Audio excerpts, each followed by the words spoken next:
procedemos a la celebración del pleno ordinario xoves 30 de xaneiro de 2025. José María. Primeiro punto na orde do día. A aprobación se procede do borrador da acta da sesión anterior que foi o pleno ordinario celebrado o día 30 de decembre de 2024. Eu me teño que estar que non estuve en...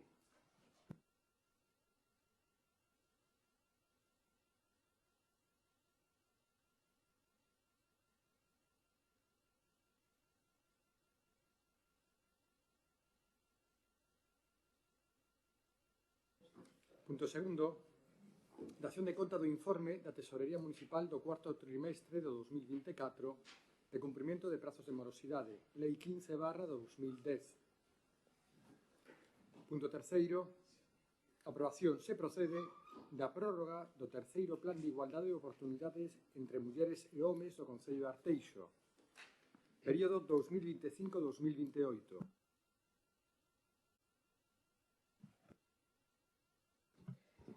Bos días a todos e a todas. O noso voto neste punto vai ser favorable. Faise unha prórroga de 4 anos do terceiro Plan Municipal de Igualdade de Oportunidades entre mulleres e homes de Arteixo. Este plan ten uns seguimentos anuales e poderíase proceder a modificar o documento en caso de necesidade, o cal nos o vemos favorecedor á hora de manter un plan vivo e adaptado ao que poida xurdir. Por iso consideramos que a prórroga formaliza o plan, pero non limita das modificacións oportunas. Nada máis, gracias. Sí, bueno, bons días a todos e a todas. Nos estamos moi de acordo coa necesidade de dispor dun plan de igualdade e o actual ten un período de vigencia de 2021 a 2024. Así, pois, votaremos a favor da prórroga, mas un plan como este, como se recoñece, ten que ser vivo e irse modificando según as circunstancias. Por lo cual, nos gustaría saber que a experiencia destos 3 anos, o sea, cales son os puntos fortes do plan, en que funcionou moi ben, e cales son esas eivas que, lógicamente, se encontran ás veces e que se pensa facer para evitalas. Gracias. Sí, bo día a todos. Ben, estamos ante un documento que eu creo que é de suma importancia nos tempos que vivimos e a verdade é que voto en falta pois dunha intervención previa do grupo de goberno explicando o plan de igualdade, explicando a prórroga, o porqué, o cumplimento, as medidas, este tipo de cuestións que se debería facer previamente, sobre todo, tendo en conta que o documento, os informes que ven, pois, que veñen reflejados nel, pois carecen de algúns datos, non? De feito, onte pois falaba precisamente deste tema co CIM, para saber, por exemplo, onde estaban sacados os datos de cumplimento das medidas que se levan a cabo neste proxecto que durou pois 4 anos. Gustaríame comezar primeiro por agradecer o traballo que fan as traballadoras do CIN nesta área, nunha área moi sensible. Eu creo que, ademais, un departamento que está en cuadro, levamos moitos plenos exixindo que se incorpore xente ao departamento do CIN. Eu creo que é difícil ter un documento novo, un plan de igualdade xa adaptado aos tempos do 2024 ou 2028 e non ter que prorrogar este se non teñen persoal suficiente como para facer o seu propio traballo de día a día. Por lo tanto, agradecer ese traballo e preguntar por que non se fixo un novo. As leyes, as conductas, todo o que se está avanzando en materia de igualdade non son o mismo no ano 2019 que son no ano 2025. E, por lo tanto, eu creo que este plan xa debería de existir un novo que contemplara as medidas que non están aplicadas todavía, pero tamén que contemplara outras novas que non existían no ano 2019. E falo disto porque, facendo un pequeno análise da documentación que temos, que non é moita, se fala de que só está executado un 40%. De todo o plan de igualdade, pois só hai executado un 40%, e logo hai parcialmente executado un 17%.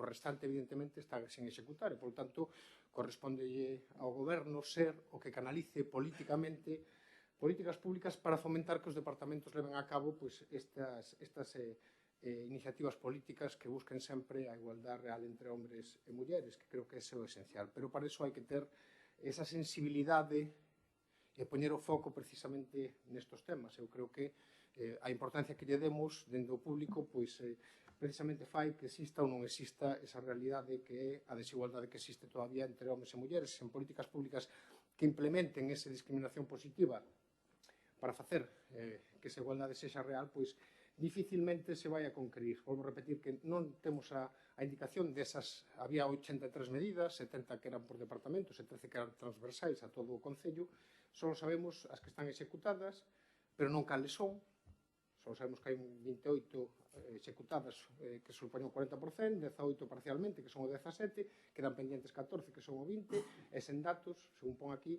16, que son o 23%. E creo que, volvo a repetir, as políticas de igualdade non se falan, nin se escriben, se practican. Eu creo que é importante, por eso, cada vez que aquí aparece unha ordenanza ou aparece a formación de algún tipo de mesa, por exemplo, ainda houve atrás un debate no cual pois nós exixíamos ou pedíamos que se incorporara, que existise tamén eses porcentaxes nos ámbitos que teña o Concello para que polo menos as mulleres significan o 40% da súa representación. En ese sentido, vou repetir, hai que creer neso. E as cousas se practican. Só se pode ver aquí, na Casa do Concello. O grupo de goberno do Partido Popular non chega ao 40% de representación de mulleres. Ten 5 mulleres de 14 no grupo de goberno. Estamos falando dun 32% da súa representación. Por lo tanto, ou se cree ou non se cree na igualdade. Pero non no escrito, non no papel, senón na práctica, na realidade. Existen hoxe en día tantas mulleres como homes preparadas para ejercer os cargos de representación e os cargos tamén técnicos. Por lo tanto, volvo a repetir, non temos datos suficientes, vamos a votar unha abstención porque nós esperaríamos que houbera un plan novo de igualdade nese horizonte do ano 25 ou 29 e non unha prórroga dun que debería de estar completamente executado ou case.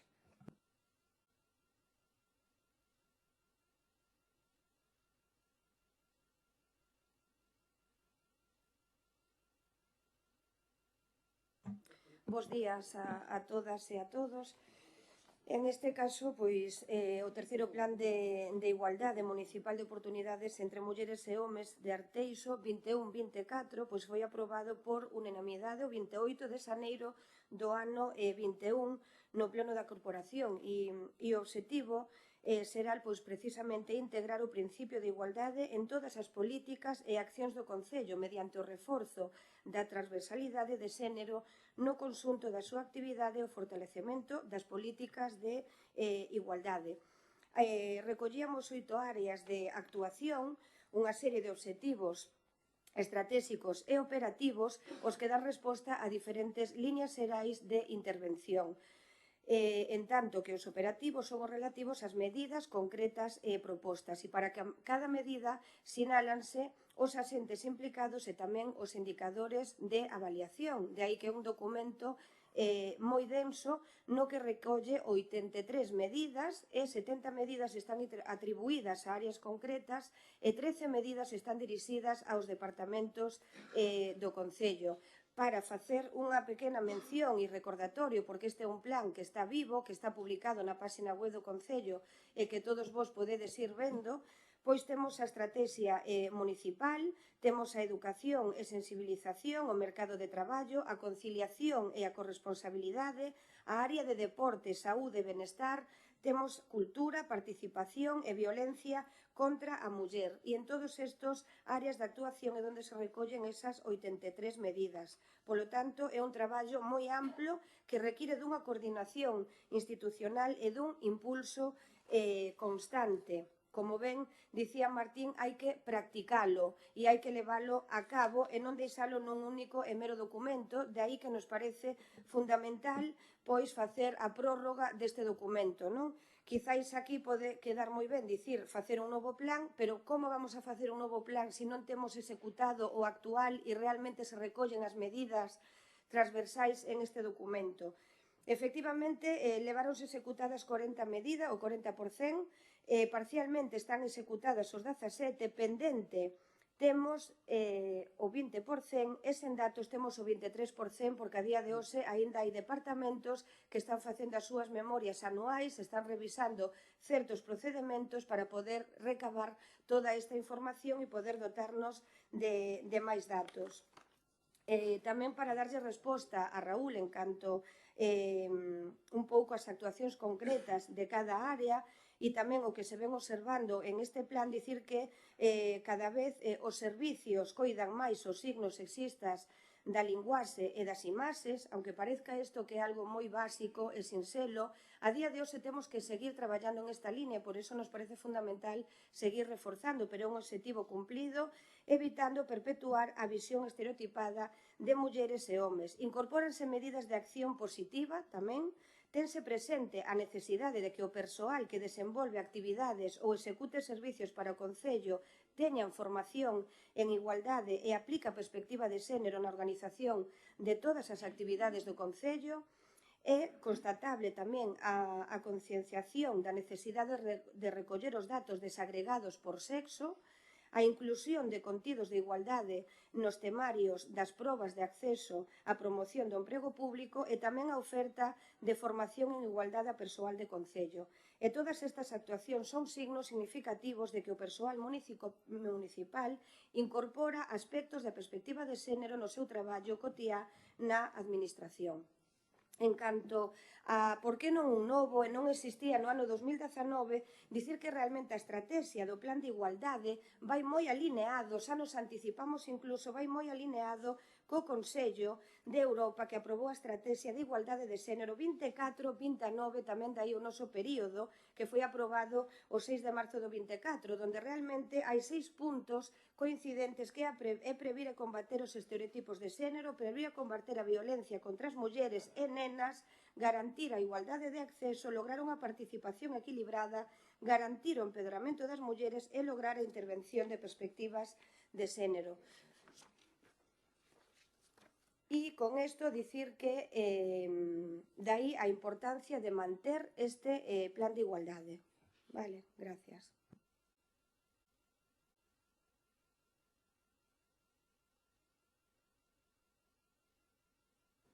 Sí, bueno, primeiro reiterar o noso voto positivo, logo insistir en que, bueno, que facer que se cumpra, non? E que insistir en que é un documento aberto, que non podemos estar constreñidos ao documento, senón que hai que ir adaptándose co tempo as circunstancias según vayan sucedendo, non limitarnos ao que poñan escrito en branco sobre negro, negro sobre blanco, senón irse adaptando ao que vaya pasando, ahora que todo vai tan deprisa, para un mellor complemento. E logo o que quedou sin respostar é que aquelo que non funcionou e, polo tanto, que se vai a facer para que isto non ocurra así, non? Gracias. Gracias, alcalde. Me gustaría, pois eso, volver a incidir en que non sabemos, porque non figura no informe, supoño que a concelleira delegada terá pois esa información, cales son as medidas que se executaron e cales non, porque vou repetir que só hai un 40% do documento pois completamente executado e, por tanto, si nos gustaría saber onde están as nosas carencias, onde nos está costando pois incidir máis para conseguir esa igualdade real entre homes e mulleres, que, volvo a repetir, é unha cuestión de inquietud e de iniciativa política. Claro que son documentos vivos. Todo ao final na política todo está vivo e as medidas que se poden implementar poden estar incluso no plan de igualdade ou non estar pois pelexando por esa igualdade real entre homes e mulleres. Pero si é certo que a estas alturas xa non vou a referirme á lei que o propio secretario fai no seu informe. Creo que por lei é obligatorio que a principio de legislatura todas as administracións públicas teñan presentado o plan de igualdade, cousa que non se fai. Por lo tanto, eu creo que esta cuestión creo que debería de facernos reflexionar sobre todo eso, se aquelas persoas que están no departamento que se dedican a facer este plan de igualdade teñen os recursos necesarios para poder levar a cabo o seu traballo. E vostedes saben que non, que o CIN está nunha situación na cual ten demasiado traballo para as persoas que están ali traballando, e en vez de estar incidindo nun momento, ademais, no que todo o mundo sabemos que hai problemas derivados da igualdade, tamén da violencia de género, deberíamos estar incidindo en reforzar ese departamento. E non o reforzamos, o estamos cada vez facendo máis débil. E, por lo tanto, eu pediría, precisamente para fomentar ese traballo, que se fortalezca ese centro de información á muller que fai un gran traballo e que precisamente se tuvera máis persoal seguramente podría dedicarse máis profundamente a intentar que eses departamentos ou aquelas medidas onde non estemos sendo capaces de chegar para implementar esa igualdade real pudieran estar facendo ese traballo que creo que é esencial. Volvo a repetir que nós nos abstemos non porque estemos en contra deste plan, do plan que se vai a prorrogar, que no seu día aprobamos. Estamos dicíndolle ao goberno que debería de ter un xa novo, coas medidas que están sin cumprir e outras novas que supoño que apareceron xa en políticas de igualdade dentro do ano 2018, que vostedes saben que xa cambiou o mundo. Xa cambiou o mundo bastante dende o último plan. Por lo tanto, eu creo que un plan que era do 20 ao 24, eu creo que ahora no 25 xa correspondería ter un plan de igualdade novo, e non telo significa, evidentemente, que non se está poñendo pois a capacidade suficiente a esa xente que se dedica a isto para poder facelo. Ou eso é o resultado que nós creemos que se saca de todo isto. De todas formas, incidir en a necesidade de que o grupo de goberno faga pois todo o posible para que as medidas de igualdade cheguen a todos e aqueles departamentos ou contratos que temos nos cales non están traballando pois moitas mulleres, pois tamén incidir en que se contraten mulleres. Nada máis e moitas gracias. Ben, agradecer o voto a favor do BNG, non sei se Noelia comentara que tamén votará a favor, e en este caso dicirlle ao Partido Socialista que en realidade hai que practicar, Martín, e hai que predicar. O que é dicir traer aquí e solicitar e demandar e logo realmente cando ve que hai medidas que hai que seguir traballando nelas e que estamos demandando realmente que haxa unha igualdade, pois vostedes deberían evidentemente de predicar. Cando hai unha abstención, iso quere dicir que realmente a súa importancia relevante ante este traballo pois é pouca, non? Soamente é de palabra.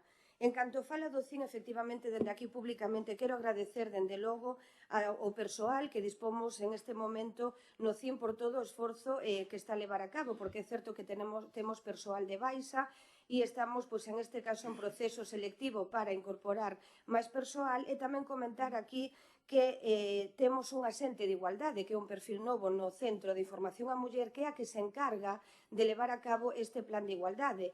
E algo máis que me gustaría, porque isto sí realmente sería conseguir un obxectivo de igualdade e que deberían de ter vostedes moi claro, non é que o plan de igualdade se centre no Centro de Información á Muller e estemos faltos de persoal, é que nos vamos máis alá. E realmente o plan de igualdade do que se trata é que todo o Concello que sexa un traballo transversal, que todos os departamentos do Concello de Arteixo apliquen este plan de igualdade, non soamente o CIN.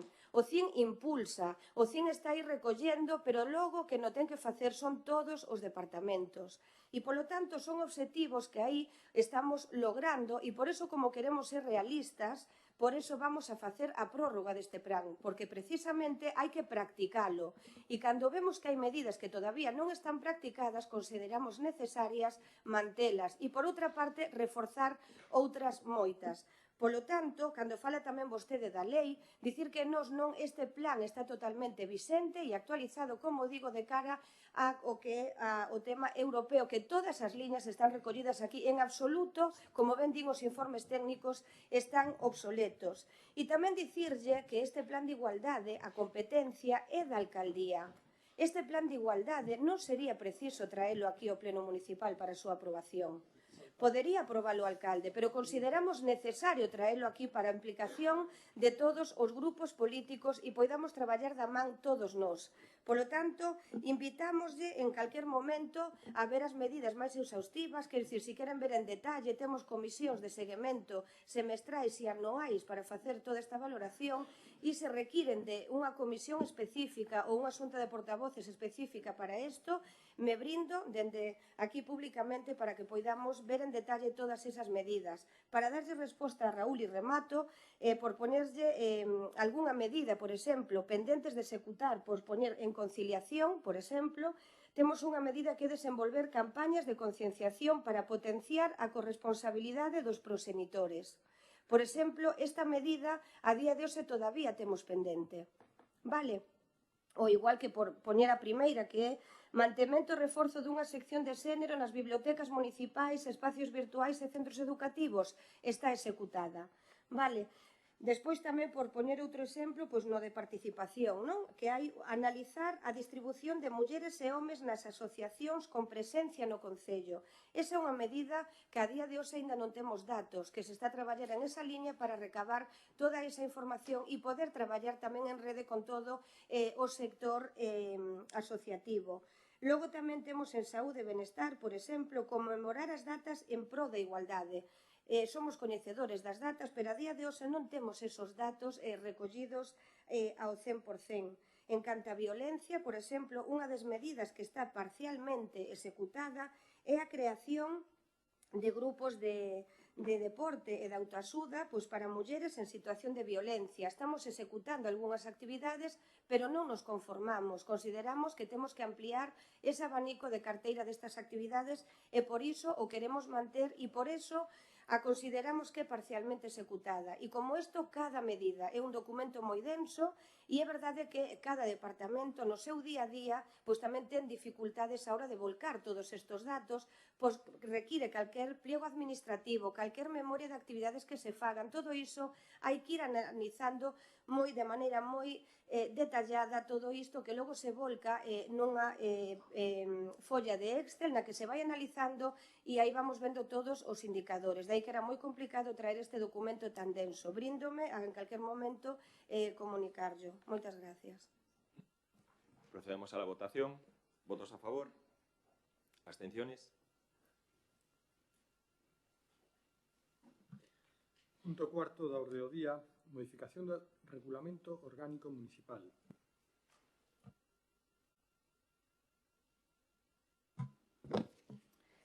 Evidentemente, o noso grupo votará en contra desta modificación do Regulamento Orgánico Municipal, xa que esta proposta de modificación que trae ao Pleno o Goberno Municipal do Partido Popular é un atentado contra a democracia, onde únicamente volven a utilizar a maioría absoluta coa que contan neste Pleno para impoñer a súa ideoloxía, que, por desgraza, no Grupo Municipal do PP de Arteixo está máis próxima ao extremo que ao centro político, e tamén para converter a Corporación Municipal de Arteixo nunha ditadura, onde vostede, señor alcalde, fai o que lle ven en gana e pisotea todo o que pode máis aos grupos da oposición e aos seus concelleiros e concelleiras, que, por certo, lembrolle que fomos elexidos democráticamente nas urnas polos arteixáns e polas arteixás, do mesmo xeito que vostede e os seus compañeiros e compañeiras de grupo.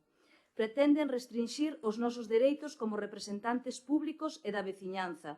Pretenden sacarnos a voz no Pleno para que non poidamos facer o noso traballo, para que non poidamos dicirlle o que nos transmite na rúa a veciñanza sobre a vosa mala xestión e sobre a vosa mala actitude e trato cara aos veciños e veciñas que vos reclaman porque non sodes quen de dar resposta ás súas demandas e necesidades.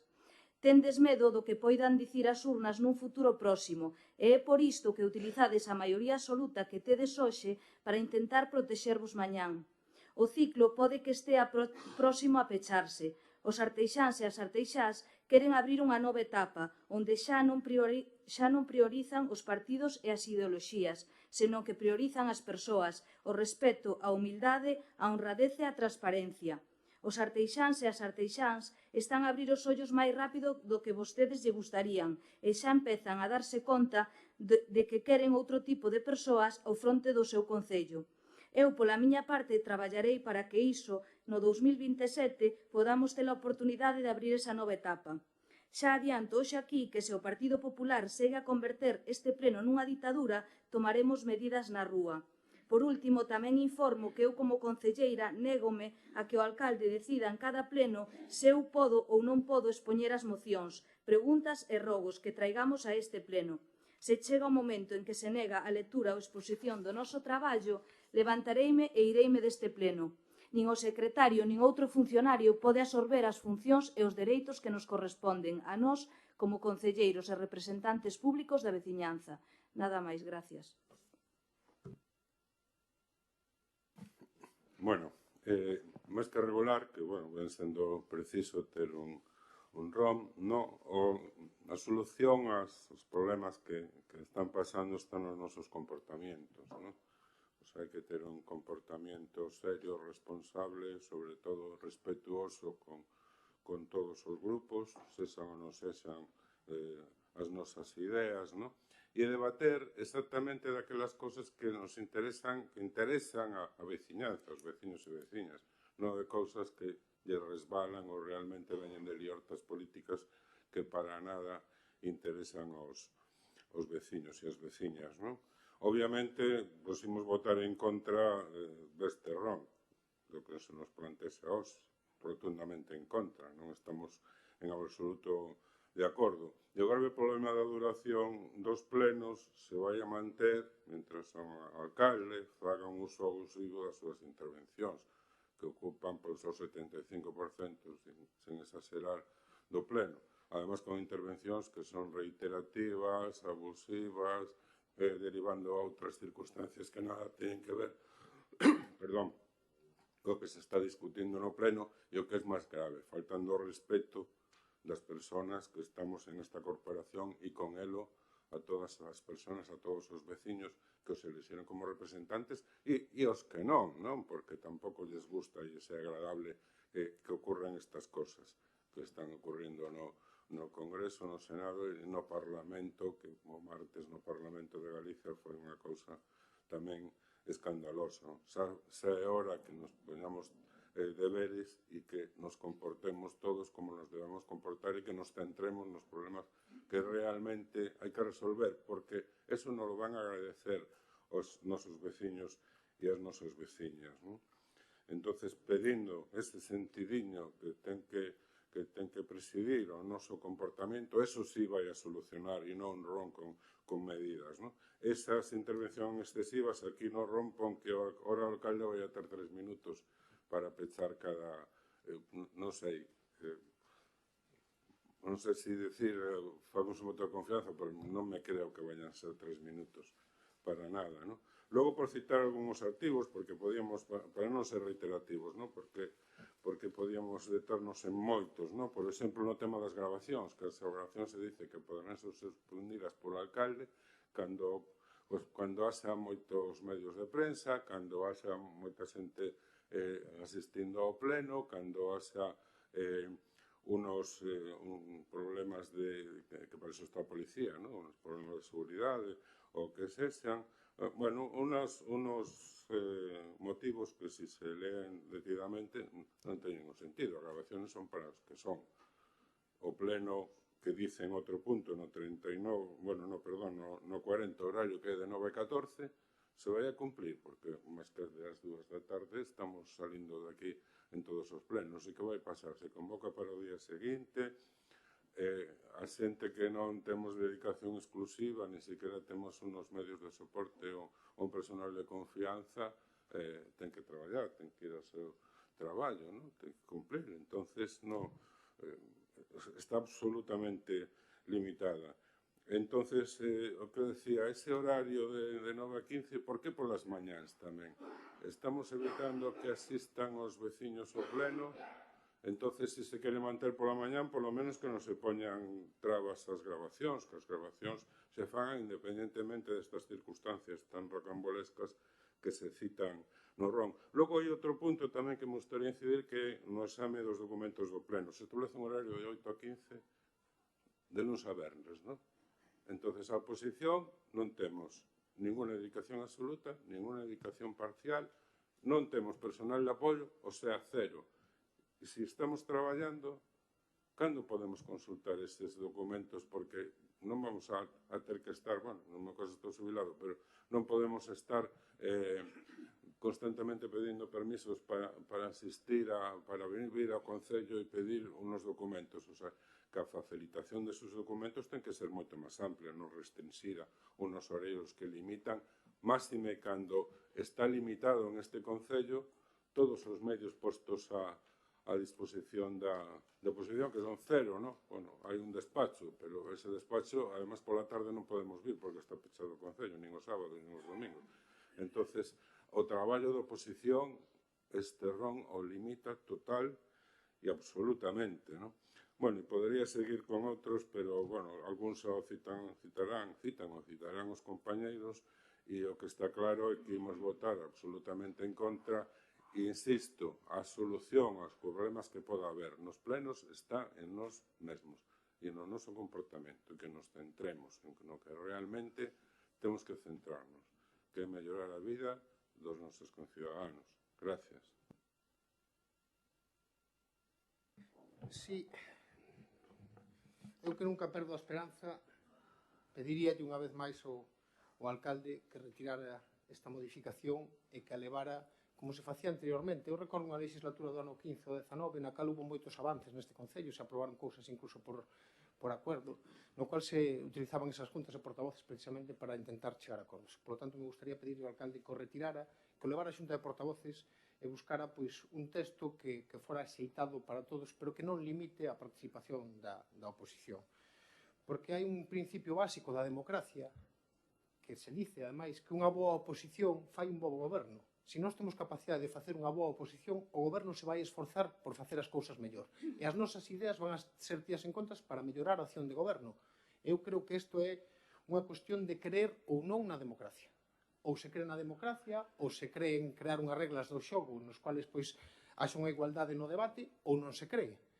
E precisamente nestes momentos que estamos vivindo en todo o mundo un retroceso nos sistemas democráticos, que se está poñendo en cuestión o que é realmente o profundo da democracia, vendo en países como o que está pasando en Venezuela, ou o que pasa en China, ou o que está pasando xa en países do Occidente, no cual está emergendo esta forma de entender a política como autocrática. Eu creo que o alcalde ten que elixir se quere seguir, como leva nos últimos meses, avanzando hacia unha autocracia, a ser un auténtico dictador, ou favorecer a democracia, porque o mandato da maioría absoluta xa o ten. Xa o ten, señor alcalde. Por lo tanto, a vostede pode ejercer esa maioría absoluta simplemente debatindo e deixando que o resto participemos, limitando as nosas intervencións. Eu creo que non vai a conseguir absolutamente nada máis que crear un mal ambiente. E como decían aquí no pleno, os compañeros da oposición, o mal ambiente e os tempos do pleno son excesivos porque o alcalde utiliza o 70% dos tempos do pleno para, sobre todo, e teño que agradecer que nestes dous últimos plenos cambiou ese tono, para insultar aos membros da oposición, sobre todo a este que está falando, que non sei que lle pasou dende o mes de abril, dende a miña chegada ao Concello. Eu creo que existe creer ou non creer na democracia. Eu creo que existe confiar tamén na capacidade de intervención tanto do propio alcalde como dos seus compañeiros, porque tamén dá a sensación de que vostede non ten confianza en si mesmo para debatir nun xogo de igualdade cos membros da oposición, ou incluso non ten a confianza cos seus compañeiros para poder debatir con nós os temas que veñen ao pleno, porque de feito vostede ten que intervir en casi todos os puntos cando ten uns voceiros de cada área que poderían defender seguro que as súas posicións. Eu creo que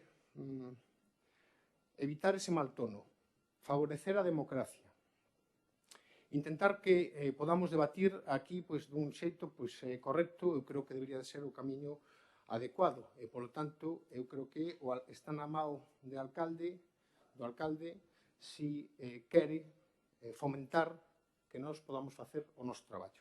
Porque, ademais, se poden dar situacións casi de chiste con este novo regulamento. Porque vostede foi, recordo, no mes de abril, vostede xa, no primeiro pleno no que eu participei, dixo que isto era a trinchera e que iba a modificar o RON. E xa o modificou, esta é a segunda ocasión que o modifica, porque o vai modificando o seu antojo. Cando non localiza que algo non lle interesa, eso lo vou a cambiar.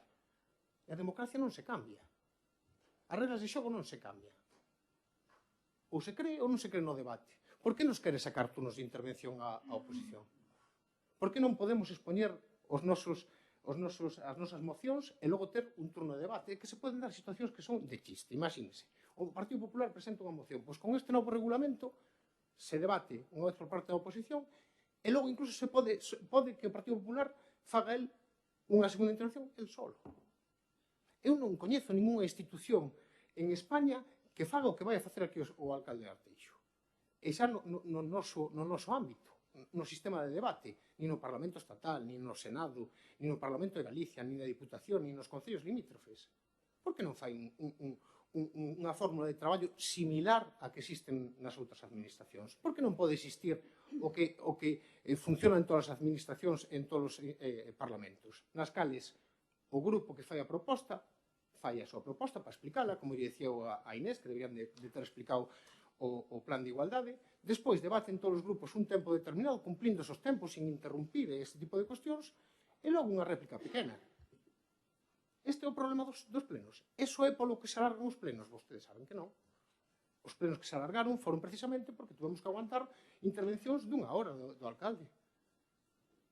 E creo que non eran necesarias, porque eu, cando vexo o que fai o presidente do Parlamento Estatal, o presidente do Parlamento Autonómico, o presidente do Pleno da Diputación, pode intervir, e incluso igual é oportuno, porque o alcalde tamén, evidentemente, querá soltar o seu speech sobre os temas que aproba, pero un pequeno speech, non entrar novamente no debate, porque facendo, si xa acabo, porque facendo eso precisamente favorece a que haxa logo nos seguintes puntos unha reiteración deses debates. Eu creo que non é oportuno. Nada máis, gracias. Bueno, decir que vamos a explicar en lo que consiste la propuesta de la modificación del RON que se trae a aprobación. La principal limitación de intervención que se aprueba con este RON es para el propio alcalde. Lo acaba de decir el portavoz del PSOE. Hay veces que pues, el alcalde se extiende en sus intervenciones. Ahora se limitan todas las intervenciones, de cierre al alcalde a 3 minutos. Fíjense ustedes que en los puntos a presentar, los puntos a debatir y los puntos a aprobar, puntos resolutivos, que hoy son 10 puntos, no se modifica el turno de intervenciones. No se modifica. No se modifica. Es lo que la aprobación del plan de igualdad, no se toca exactamente los tiempos. No se toca los tiempos. ¿Cómo? No, sí. A la segunda quenda, claro. Como siempre, no, incluso cuando se presentan los presupuestos generales del Concello, hace una exposición el Concello y se inicia el debate completo. Es decir, todos los grupos que estamos aquí presentes, sí, tienen derecho a una intervención de 5 minutos. ¿Qué es lo que estamos haciendo ahora? Perdonad si me extiendo un poco más hoy, porque vamos a modificarlo. Y después hay una segunda quenda de intervenciones que cada grupo tiene 3 minutos para intervenir. Y el alcalde cierra o cerraba sin limitación de tiempo. Y efectivamente, y yo tengo que reconocerlo, mis intervenciones son excesivas en el tiempo. Y ahora, en este RON, se regula a que la última intervención del alcalde o el concejal en el que delegue quedan limitadas a 3 minutos. Oiga, yo si me dicen, nos estamos imponiendo el grupo de gobierno restricciones que no debíamos. O a lo mejor que no, pero creyendo firmemente en lo que es el beneficio del debate, creemos que es una actuación que va a mejorar lo que es la propia tramitación y los tiempos de celebración de lo que es el propio debate. ¿Dónde hay aquí la modificación? En la presentación de las mociones. Cada grupo político de este Concello tiene la posibilidad de presentar 2 mociones. Somos 4 grupos, 8 mociones. Tal como está ahora el RON, con la presentación del grupo proponiente, 5 minutos, con la intervención de los otros 4 grupos, otros 5 minutos, después con la réplica de cada grupo, otros 3 minutos y con los cierres de alcaldía. Es decir, estamos en 45 minutos de cada moción. Para mí, cualquiera puede hacer la multiplicación, 45 minutos por 8 mociones son 6 horas. Se acabó el tiempo del pleno. 6 horas. 6 horas.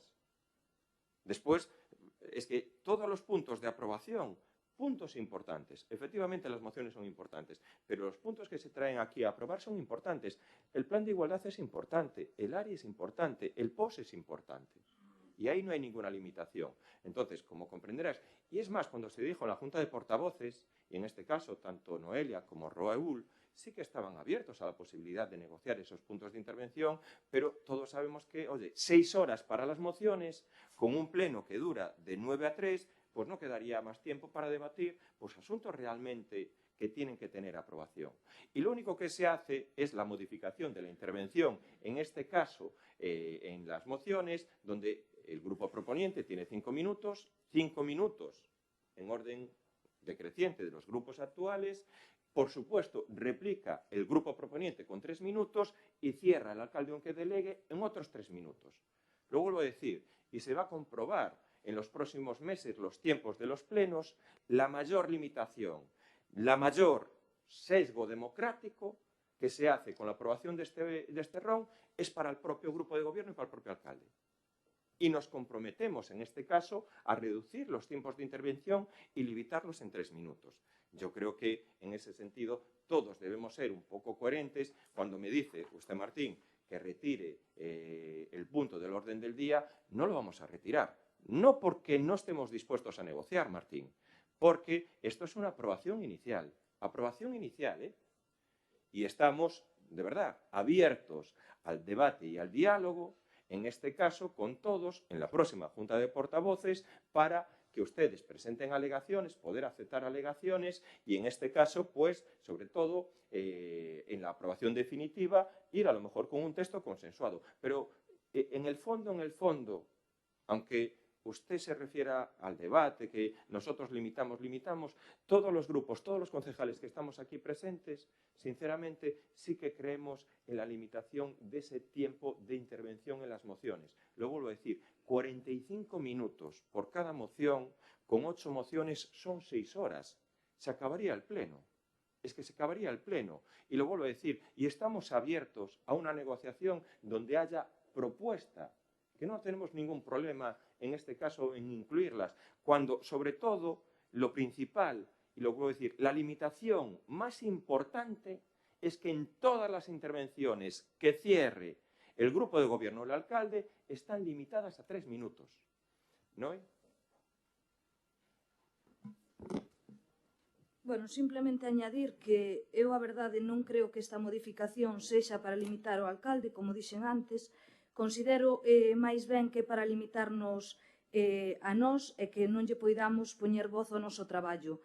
Limitarnos aínda máis do que xa estamos, cando o pleno é unha das únicas ferramentas que temos para expoñer o noso traballo e para trasladar as demandas que nos fan chegar os veciños. Temos dereito a ler os nosos rogos e as nosas preguntas. Non ten por que lelos outra persona, xa que neste caso non o vai a facer do mesmo xeito que o podemos facer nós. Limitar os tempos estou de acordo, xa o dixe no seu momento, e máis cando se utilizan para cousas que nada teñen que ver ca vida política do noso concello. Pero nestas modificacións vexo cousas que non só se tratan de limitar tempos para mellorar o pleno, senón para outro tipo de cousas. Nada máis, gracias. Bueno, evidentemente este é un documento que ten que ser consensuado e nós, por suposto, nos abrimos a discutir sobre ele e falar, non? Más que deternos no documento, insisto, hai que deterse no respeto ás persoas e nas actitudes. Aí está onde está verdadeiramente o que desta cuestión, máis que limitar unos tempos. Pero logo hai outras cosas do documento que antes expusen e que non vou a ser reiterativo en cuanto a grabacións, en cuanto ao tempo para consultar expedientes, cando a oposición non ten medios. O sea, o primeiro que hai é que se negou a oposición todos os medios posibles que podía dispoñer. Non hai ni unha sola dedicación exclusiva, ni siquiera parcial, non hai personal de apoio, cero, todo para o goberno do Concello. E iso establece este ROM, porque entón é que non podemos votar a favor deste ROM. Pero, insisto, máis que do ROM, do que se trata é de outra cosa. O debate é enriquecedor, moi enriquecedor, e beneficia a todos, tanto o goberno como a oposición.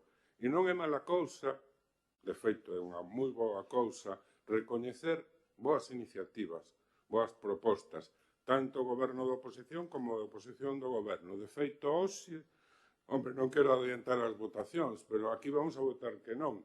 Algúna vez nos vamos a abster, pero na maioría dos puntos dos 16 de que consta o do día, pero de hoxe vamos a votar que sí, ¿no? Porque en cada caso o expoñeremos, ¿no? Daremos as nosas argumentacións, pero porque nos pode parecer que hai que facelo, hai que aprobalo esas propostas do goberno, ¿no? Pois insisto, o debate é enriquecedor.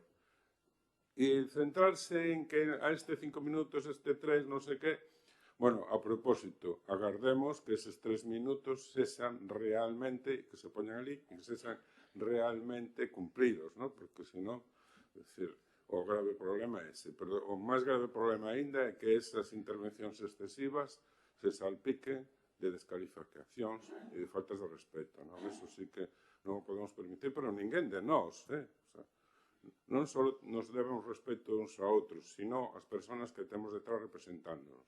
Unos terán máis, outros terán menos, pero teñen, ¿no? Por eso están aquí, senón non terían representación en este pleno. Bueno, entón, insisto que vamos a votar que non, pero non só por esa repartición de tempos, sino por outras cousas que son aínda máis graves, ¿no? Gracias. Gracias, alcalde. Ben, collo esa mão tendida e presentaremos unha posible regulación que poda ser aceptable para todos. Perdona la Nos interrupción. comprometemos a facelo. Sí que vamos a negociar este tema en la próxima Junta de Portavoces.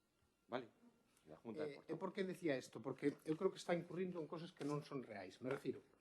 É certo que o reglamento dice ahora que cerra o alcalde con 3 minutos. E quen controla o alcalde? Se ele é o que dirixe o debate. Se ele non se pon, ele nin sequera se pon o tempo, moitas veces. Me refiro, en un tema que non lle interese, sí, falará 30 segundos. Pero cando lle interese un tema, falará 20, 25, unha hora, o que lle apetezca. Me refiro, é moi difícil limitar precisamente a palabra do alcalde, que eu digo que non se limite, porque o alcalde é o presidente da corporación e pode falar cando quera e vexa necesario, respetando evidentemente o turno dos máis. Por iso digo, que realmente que se regula neste regulamento? Porque iso que hai que ver. Se regula porque si hasta abril de 2024 funcionaba, o único que cambiou é a exigencia por parte dos grupos da oposición, neste caso miña, de que podamos facer unha pequena exposición da moción que traemos aos plenos, que por certo, é unha vez ao mes. Debatides unha vez ao mes con nós. Tampouco creo que sexa tan enfermizo poder estar aquí metido un tempo para falar con nós. Por lo tanto, só facer que se fixera efectivo eso, porque precisamente xurdiu dunha exposición que fixe un concelleiro dos vosos, é o que cambia todo, 5 minutos por moción. 5 minutos iso cambiou no todo. A partir de aí non daba tempo. E ora o que fan vostedes é dicir, un fai a exposición e despois non pode intervir na primeira quenda. Interveñen o resto dos grupos, logo, na segunda quenda, só ten obligación de dalo ao alcalde ao grupo propoñente. E a partir de aí, onde está o debate? Porque o tema é que haxa debate, e que vostedes den unha posición, nós demos outra, se debata e se cheguen a acordos, porque se poden dar situacións que eu creo que son incluso de chiste, como decía antes, porque debe pechar sempre o que fai a proposición, porque incluso, imagínese que eu presento unha moción para que estes bancos se pinten de roxo. E me dice Inés, non, eu creo que deberíamos de facer que se pinten de azul. E digo, hostia, pois ten razón, queda mellor de azul. Pois a última quenda ten que ser miña para aceptar esa proposta. Me refiro, por eso, o último que fai a proposta, sexa o goberno cando fai unha proposta de goberno, como sexan os grupos da oposición ou do goberno cando fai unha moción, ten que ser do propoñente, porque ten capacidade tamén para decidir estas cuestións. E afecta a todos os puntos, non só as mocións. A todos os puntos, porque se toca o sistema de debate. Si Inés hubiera explicado o plan de igualdade, non tería a primeira quenda de intervención, según o documento tal como está escrito. E logo, outra cousa que non se fala, é que aquí hai un exconcelleiro que viviu aquí moitos anos na corporación, os rogos e as preguntas. Xa non é que se limiten, que me parece ben no tempo, é que agora non as podemos expoñer nós. Eso queda ao albur do alcalde, que pode decidir, como xa decidiu durante moitos meses, que non facemos nin tan sequera pois, a intervención para decir, oye, este é o rogo que eu presento, estas son as preguntas que eu presento, que eu creo que, si vostede me interrompiu, por eso estaba indo un pelín máis. Por eso lle decía que eu creo que aceptamos esa mantendita, pero busquemos un sistema que beneficie a todo o mundo e, sobre todo, que fomente o debate, porque eso é creer na democracia, nada máis. Lo vuelvo a decir, es la mayor limitación que se impone en este RON es a nosotros mismos. Lo que dicen es, ¿quién va a controlar al alcalde? Pues con una aprobación del RON. Es como si usted está hablando 5 minutos y yo le digo, oye, ha acabado su plazo de tiempo. Pues tendrá que cumplirlo. Ahora se pone por escrito que la intervención del alcalde, la última, o en la personal que delegue, son 3 minutos. Y se va a poner ahí en la pantalla. Bueno, digo 3 minutos 10, pero 3 minutos. Que yo creo que es lo más importante y, en este caso, lo más novedoso de la aplicación de este RON. Y luego es, Martín, en todos los concellos, quien cierra el debate es siempre el alcalde. En todos, ¿eh? No tiene que ser, que me diga, no tiene que cerrar el debate de las mociones quien lo propone. No, no, no. Tiene que cerrar, en este caso, el alcalde. Noelia, a ver, yo vi tu intervención, atentado a la democracia, dictadura, fallo que lle dé a gana, pisotea os dereitos dos grupos de gobierno. Yo pensé que esto era la intervención de los compañeros del Partido Socialista en Oleiros o de los compañeros del Partido Popular en Oleiros. Te lo digo porque, noticia de La Voz de Galicia, el regidor de Oleiros no asiste a la conciliación del conflicto de insultos proferidos al edil del PSOE. Insultos, de verdad. Y yo comparto muchas veces lo que dice Raúl y también lo que dice en este caso Martín. A veces nos enzarzamos en cuestiones personales que no llevan a nada. Nunca hemos llegado al grado de insultos de Ojelo, ¿eh? Bueno, lo que le dijo a tu compañero... Eu insulteiche algunha vez a ti durante 2 anos. Estoy en mi turno de Xa, intervención. pero que dis cousas que non son verdad, Carlos, Estoy en mi como turno de sempre. intervención. Lo vuelvo a decir. Yo por eso, y es eso, no se ha llegado a ese extremo. Algunas veces sí que se ha pasado de los límites, que tiene que ser un poco lo que es la cordura, vamos a decirlo así, pero lo vuelvo a decir. Cuando dice eso, dictadura, yo creo que se refiere al Concello de Oleiros, non? Claro, que nos falan de que nós queremos limitar a mala xestión do goberno, as cousas que estamos facendo, que as urnas decidirán un cambio de ciclo, que os veciños xa queren cambiar. É o mesmo, as mesmas palabras, as mesmas verbas que vostede decía na campaña electoral do 2023. As mesmas verbas. Que pasa? No 2023, sendo neste momento, somos un país democrático, polo de agora, non sabemos o que vai pasar no futuro, pois, no 2023, inda que alguén lle moleste, pois tivemos o apoio mayoritario dos veciños de Arteixo. Eso é a democracia.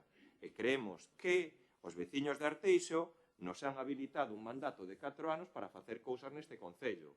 No, a Martín, no lo dije hoy 3 minutos, lo que dije es cuando se apruebe el RON.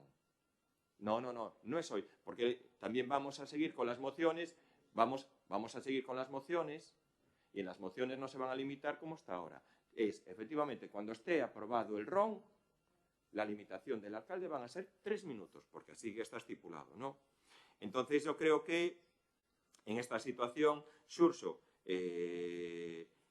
tú eres, Raúl, siempre se rebatía los plenos que tenían que acabar a las 3, a las 3, a las 3, lo vuelvo a decir, con 8 mociones, 6 horas ya lo mismo, y sí que es verdad que tanto el grupo de gobierno en el debate recoñece moitas veces actuacións e propostas dos grupos da oposición.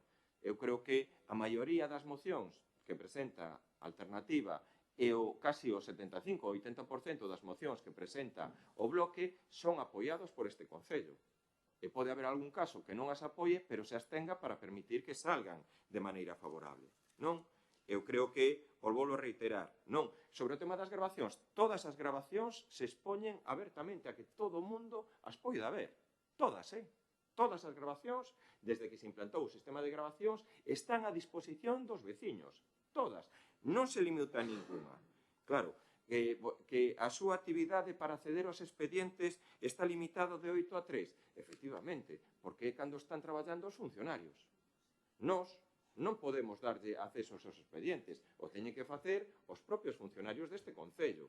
Entón, nese sentido, limitados de medios, tema das dedicacións, yo volvo a decir, lle fago o mesmo ofrecemento que lle fixe cando se debate o tema das dedicacións exclusivas. Estamos dispostos a darlle os mesmos medios que lle dá Carballo a oposición que gobernan vostedes no Bloque Nacionalista Galego alí. A mesma. O volvo a decir, a mesma. Entón, reiteramos, esta aprobación inicial negociaremos en xunta de portavoces. Claro, cando Martín empeza a falar que hai que creer na democracia e fala de Venezuela, Venezuela, recordo que é un país que o Partido Socialista apoia ao goberno que está ali. Bueno, yo no lo sé. Bueno, me equivocaré yo, perdonen, Sí, yo cuando veo al expresidente Zapatero estando allí apoyándolo, pero bueno, oye, cada uno tiene su interpretación. Sí que, señor, sí que hay, claro, entramos en cuestiones que, bueno, que son unas cuestiones a lo mejor complejas. Dice que a veces... Yo, de verdad, es...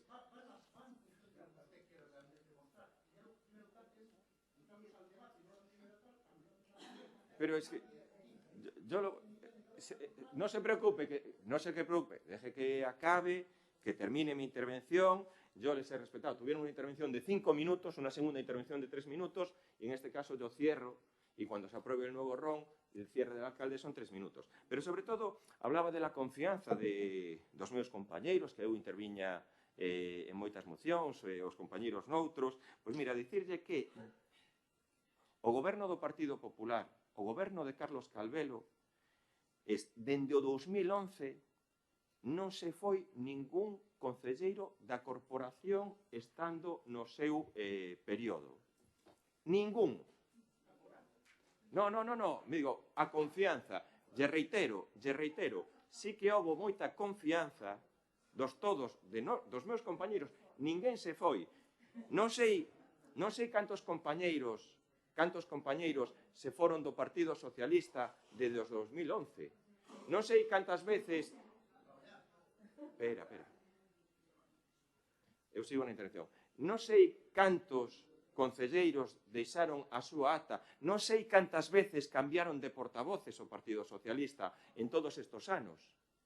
Pois di o grupo de goberno e moitos dos meus compañeiros levan comigo do 2011. Hai unha confianza total, é un traballo total e confianza recíproca entre ambos. Pode dicir vostede o mismo do seu grupo de goberno, do seu grupo compañeiro? Bueno, yo lo vuelvo a decir. No se enfade, hombre, de verdad, que no se enfade. Esto es la democracia, cada uno. Procedemos entonces a hacer la votación. ¿Votos a favor? ¿En contra?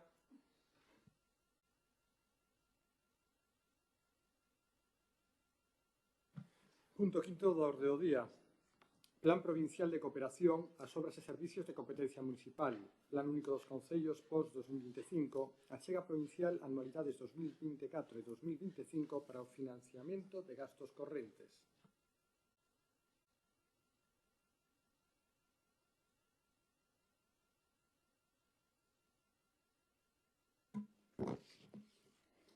Bueno, como o RON aínda non está aprobado, eu nunca consumo o meu tempo, vou a responder a algo do punto anterior.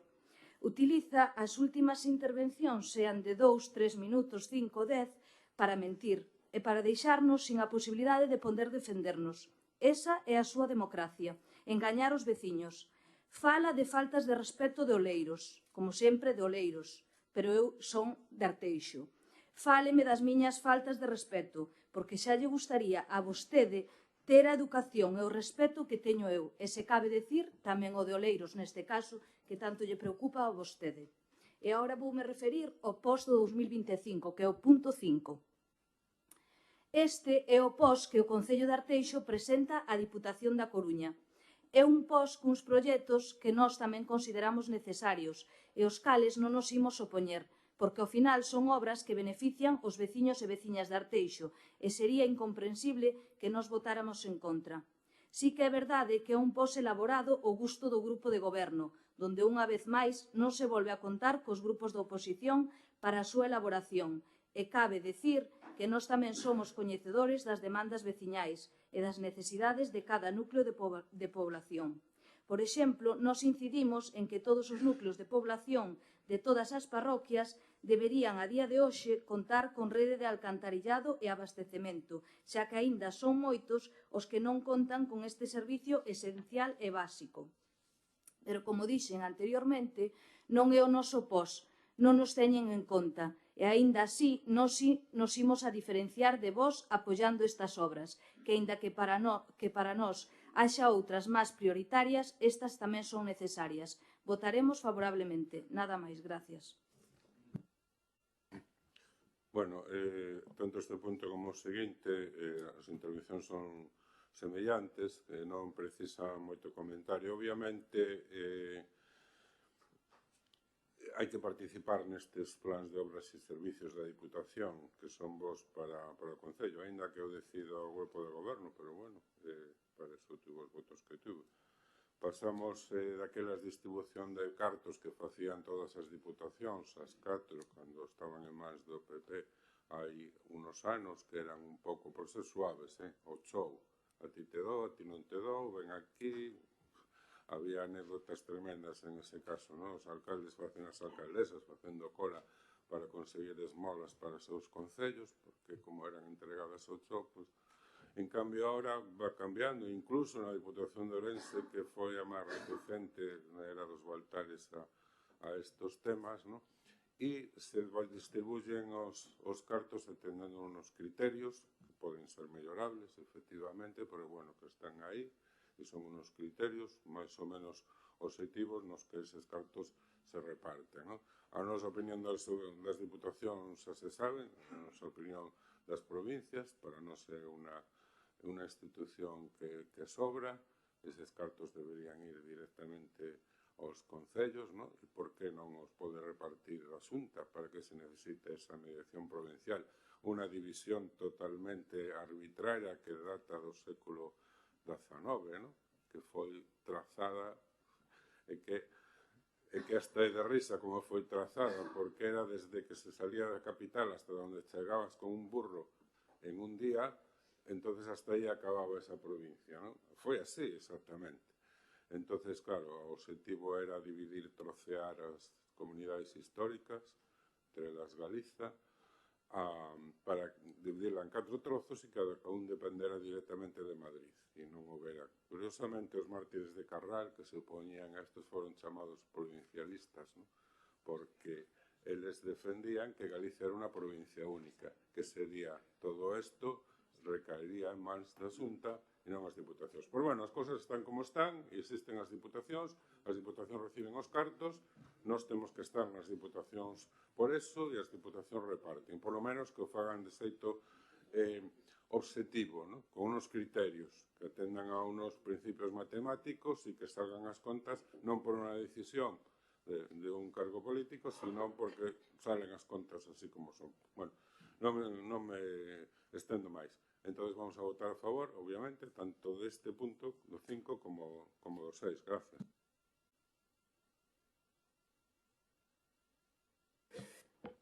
Gracias, alcalde. Iniciar, pois, poñendo en valor o que decía o voceiro do BNG, como vai indo pouco a pouco as diputacións presididas por algúns partidos, como van camiñando precisamente a un maior grado de reparto obxectivo dos fondos que reciben.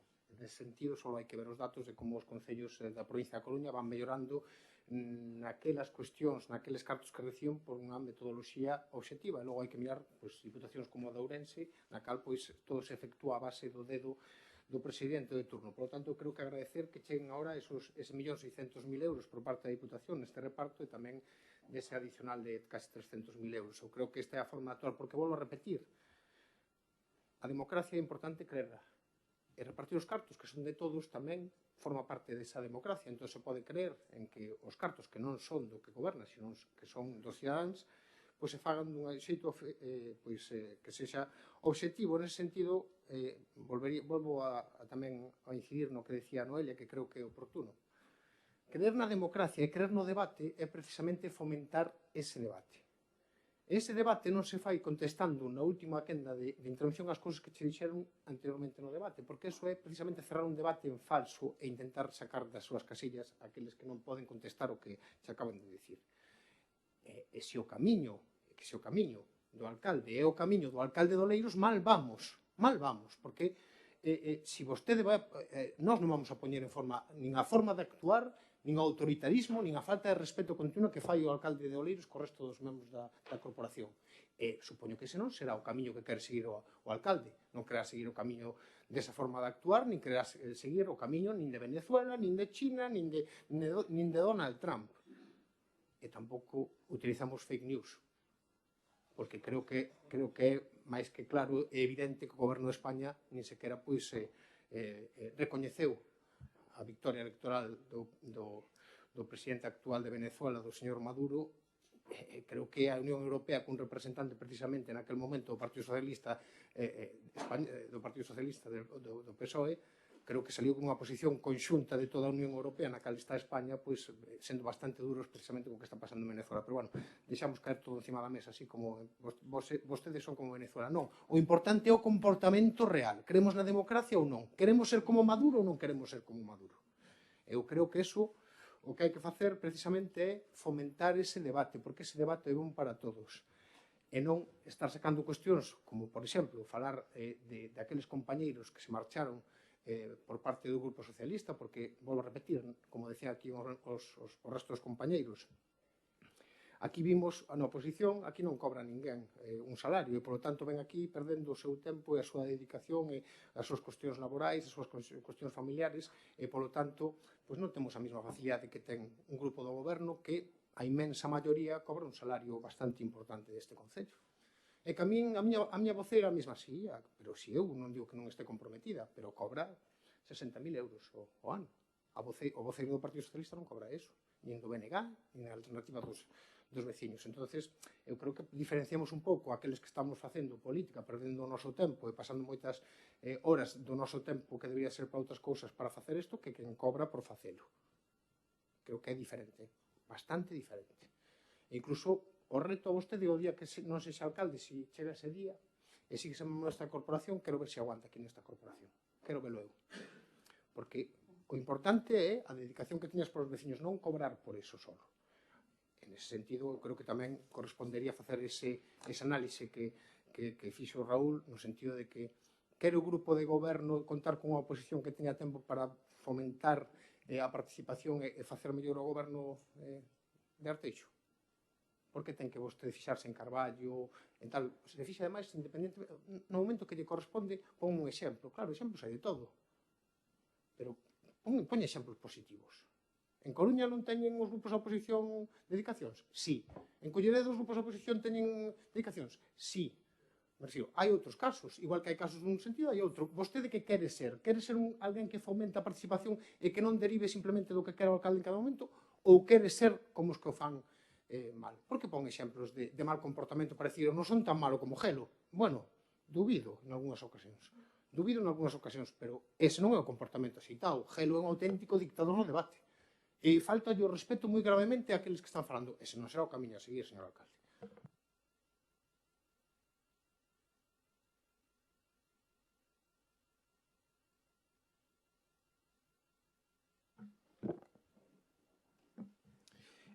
Hola, bons días a todos. Bueno, acerca deste punto, pois, efectivamente non hai moito que comentar.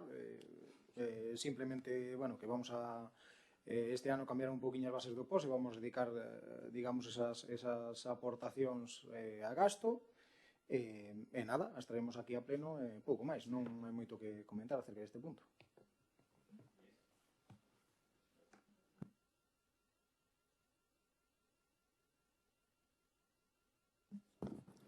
Simplemente dicir, referente ao punto 6, que o noso voto tamén vai ser favorable. Nada máis, gracias. Sí, no noso caso igual, tanto no 5 como 6 votaremos favorablemente, nada máis. Sí, vou a rematar precisamente falando deso, de que votaremos a favor do punto 5 ou 6, por si caso queren xa evitar o debate no 6, que para nós non é importante que exista, e si facer ese chamamento que facían antes, precisamente nese ámbito democrático de debatir pois as propostas de POS. Evidentemente, o POS que utiliza o Concello casi todo deriva en gasto corrente, non en obras, só hai unha pequena parte nunha serie de obras que pois é unha parte pequena do POS, pero si faría pois ese chamamento a que previamente na elaboración do POS pois se tuvera en consideración tamén as propostas que podría facer a oposición, que iso é parte tamén deste xogo democrático, non? Chamar a oposición e dicir, mire, vai salir o POS, tedes algunha proposta? Se facía anteriormente. Nós temos negociado todos os grupos da oposición co voceiro daquela do Partido Popular, co señor Amado, pois obras para facer. Por poñer un exemplo, a obra que se fixo de traída de auga en Armentón, arriba no monte, foi unha proposta dos grupos da oposición, porque, bueno, tiñan problemas coa salubridade desa auga, pero moitas outras cuestións. Houve obras que se aprobaron pois por debate e por proposta da oposición, e creo que existen moitas que se poderían propoñer.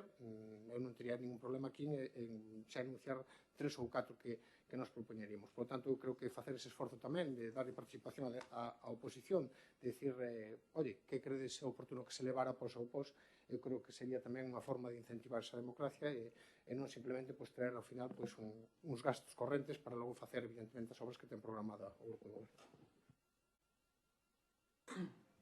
Bueno, en primer lugar, decir que el POS es un dinero... ¿Quieres tú intervenir? No.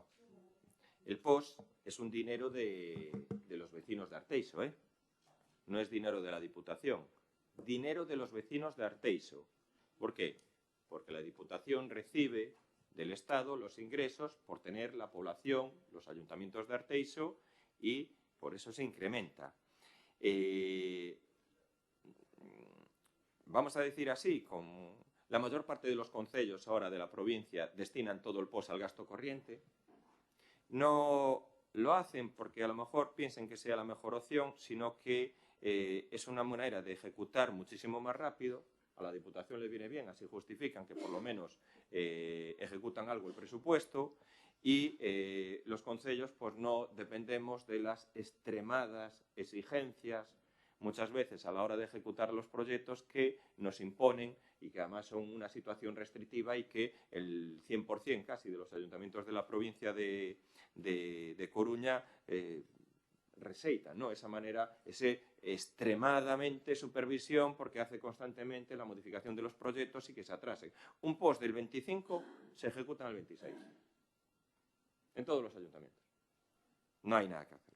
Entonces, y en este caso, lo destinamos a gasto corriente, y el post complementario, como así corresponde, pues lo destinamos en este caso también a lo que es hacer asfaltos en calles del concello dentro de nuestra programación de asfaltos que seguimos. Bueno, como Noelia también se refirió en su intervención,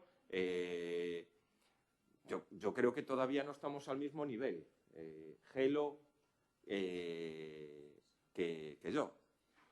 Es verdad que hay una cuestión que yo respeto muchas veces, la actuación de gobierno de Gelo en Oleiros. Sí que lo respeto. Y respeto, pues, los proyectos o distintos proyectos que hace Gelo en Oleiros. Y eso que lo respeto muchísimo más yo que él me respeta a mí. Sí, se ría raro, pero es así. Me recuerdo, oye, todos los comentarios cuando nos fuimos del consorcio de las basuras, todas las burradas que se dijeron, y que al final, pues oye, es grato que alguien muchos años después de insultarte, te digan, tenéis razón e hicisteis bien.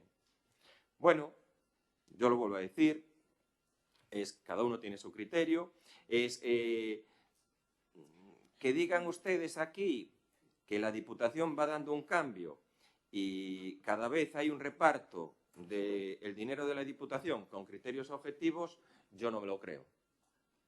Yo no me lo creo, sí, datos, yo también los tengo, ¿eh?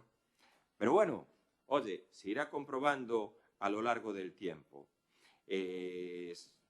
No compartimos efectivamente esos insultos que puede tener Gelo al portavoz del PSOE, y en este caso, oye, cuando ustedes dicen los ejemplos, nosotros decimos el ejemplo de Carballo porque es donde gobierna el bloque desde hace muchos años.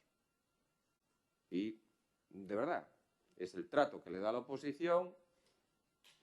Es que tienen que ser un poco coherentes.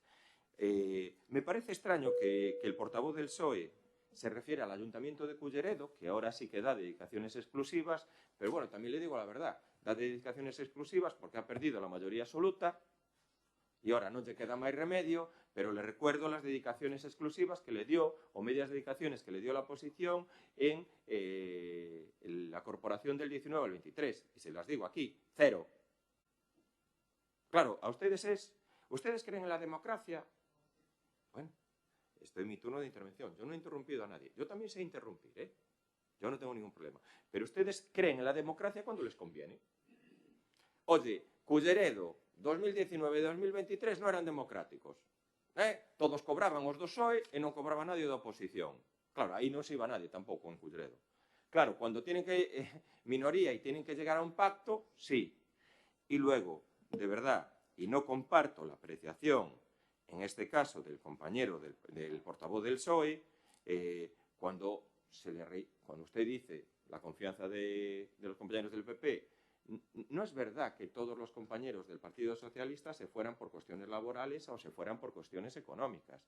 Porque, recuerdo, en la anterior corporación, el portavoz del Partido Socialista era Simón, se le quitó la portavocía y siguió en esta corporación.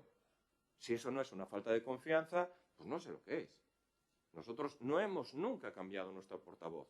Había otro portavoz, sí, había otro portavoz anteriormente cuando acabó su ciclo político, pero después volvió. Con lo cual, oiga, yo me gustaría que no comparara a lo que es la confianza, la solidez, la estabilidad del Partido Popular en estos años, oye, a la confianza, a los cambios que hace el Partido Socialista. Pero bueno, eso ya es cada uno su interpretación. Procedemos a la votación. ¿Votos a favor?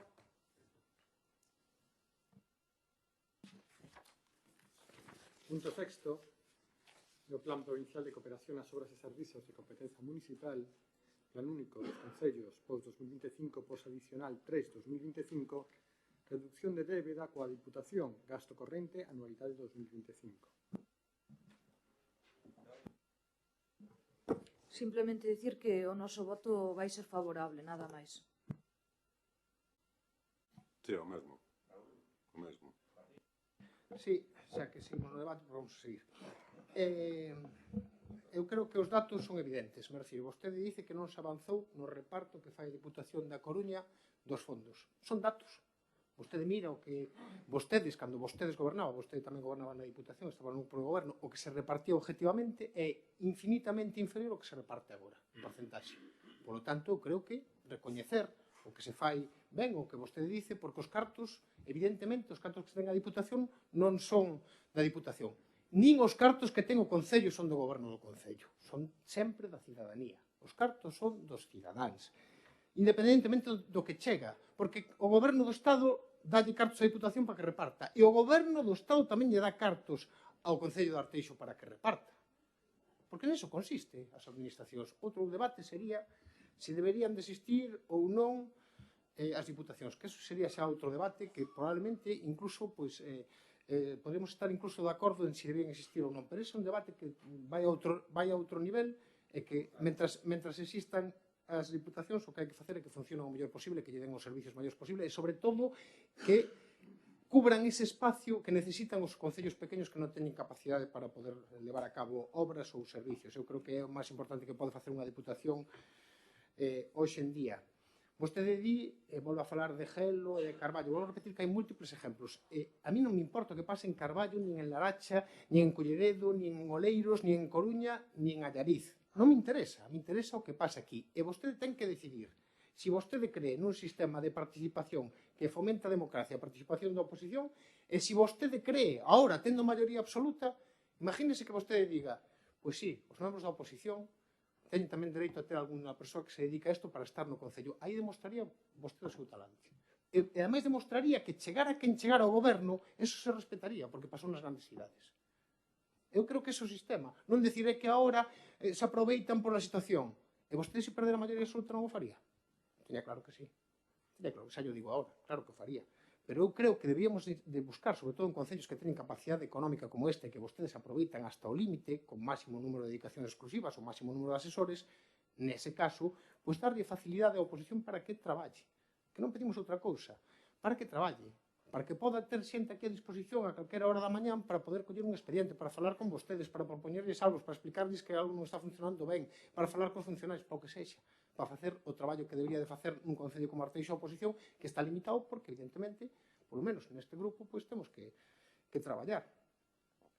E volvo a repetir, vostede di, e volve a ese debate de que se vai ou non se vai naide. Eu non vou entrar en por que se foron certos concelleiros e como se foron certos concelleiros do Partido Popular, porque non corresponde aquí. Pero podría falar, e vostede sabe que eu podría falar moito dese tipo de cuestións, ni do que pensan moitos dos concelleiros que se foron ou aqueles que non lles invitaron a continuar. Pero eso non é un debate aquí, eu non vou a falar disso. Eu creo que aquí a oposición fai o traballo de oposición, creo que con dedicación a algo que se fai como hobby. Como hobby. Porque, evidentemente, pouco temos que ganar os membros da oposición en situación económica. Comparar eso co grupo do goberno pois é un pouquiño, pois casi como facer unha equiparación de algo que non ten nada que ver, que volvo a repetir, que os concelleiros todos do Partido Popular prácticamente todos teñen dedicación exclusiva e os que non a teñen reciben casi 2.000 euros ao mes en dietas, que é casi como ter unha dedicación exclusiva. Porque encima se ti tes unha pensión e logo recibes 2.000 euros en dietas, pois casi vas mellor incluso que con unha dedicación exclusiva. Pero eu creo que eso o sabemos todos, é público que cobran os concelleiros e, por tanto, non se pode comparar o que está un concelleiro do goberno cun concelleiro da oposición. Nós non o facíamos, só pedimos, volvo a repetir unha vez máis, que se fomente a democracia, que se faga ademais no momento que hai que facelo, non cando interesa nada máis.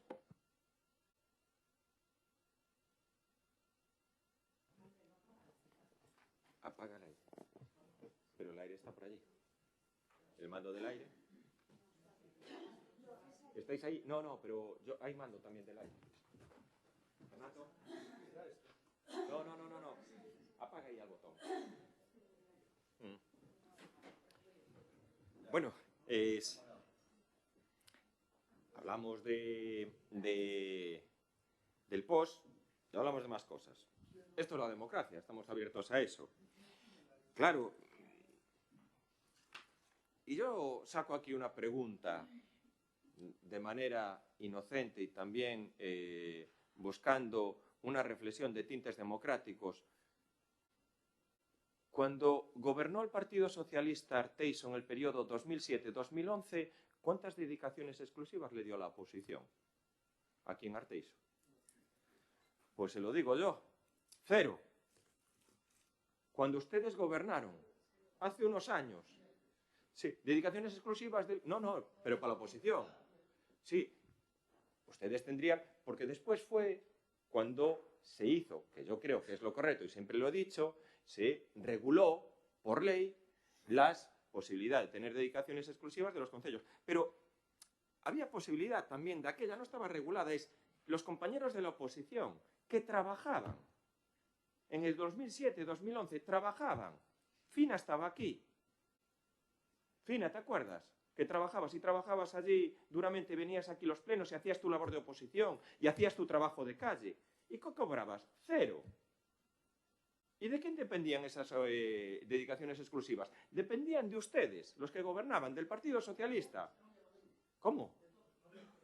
Hombre, pues entonces, no había mayoría. Yo, entonces, a mí soy capaz de entender, bueno, lo entiendo perfectamente porque esto es como casi el ejército de Pancho Villa.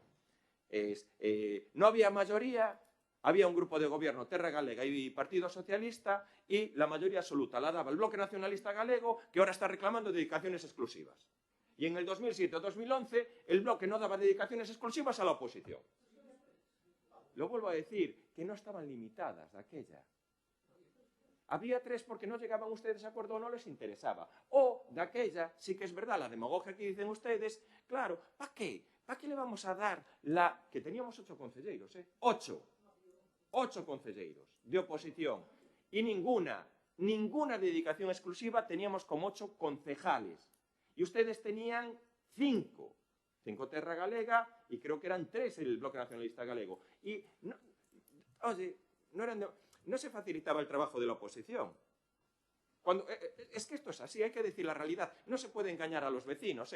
Cuando gobierna el Partido Popular, la oposición pide dedicaciones exclusivas y cuando gobierna el Partido Socialista con el Bloque o con Terra Galega, pues no hay dedicaciones exclusivas. ¿Qué es en este caso? Y que yo creo, y así siempre he hecho la propuesta, que las dedicaciones exclusivas para la oposición tienen que estar reguladas como están reguladas actualmente las dedicaciones exclusivas y el personal de confianza del gobierno. Y eso es una decisión que se tiene que tomar en la colaboración de la FEGAN, de la FEN y hacerlo ley. ¿Para qué? Para no depender eso. Hoy está gobernando el Partido Popular, cuando gobierna el Partido Socialista. Vamos, es que no hacíamos ningún trabajo la oposición. 8 concelleiros, ninguno cobraba. Todos tenían trabajo, tenían que venir aquí a trabajar, igual que ustedes. Y éramos el grupo mayoritario. Y no nos dieron ni un personal de confianza tampoco para poder hacer actividades. Y tenían que venir también aquí de 8 a 3. Tenían que venir de 8 a 3. ¿No se acuerda de eso? ¿O qué pasa? ¿No hay esa memoria? ¿O la memoria es lo que hace siempre, en este caso el Partido Socialista, según le convenga? Según le convenga, según el aire que sople. Y oiga, por favor, no me diga usted que estaban en minoría porque la mayoría la daba el Bloque Nacionalista Galego. La daba el Bloque Nacionalista Galego. Si no eran capaces ustedes de negociar con ellos, pues oiga, no venga aquí a pedir. Y lo vuelvo a reiterar. Oiga, no hablamos de Carballo, no hablamos de Culleredo, no hablamos de otras, no hablamos de Oleiros, hablamos de... ¿Cuándo les conviene? Lo vuelvo a decir, es gobierno en mayoría absoluta del Partido Socialista en Culleredo, 2019-2013, y a la oposición nada. Nada. Gobierno en mayoría absoluta de, en este caso, Alternativa a dos Veciños en Oleiros, y a la oposición nada. Nada. Y vienen aquí y dicen, no, oye, nos conviene. Bueno, lo vuelvo a decir.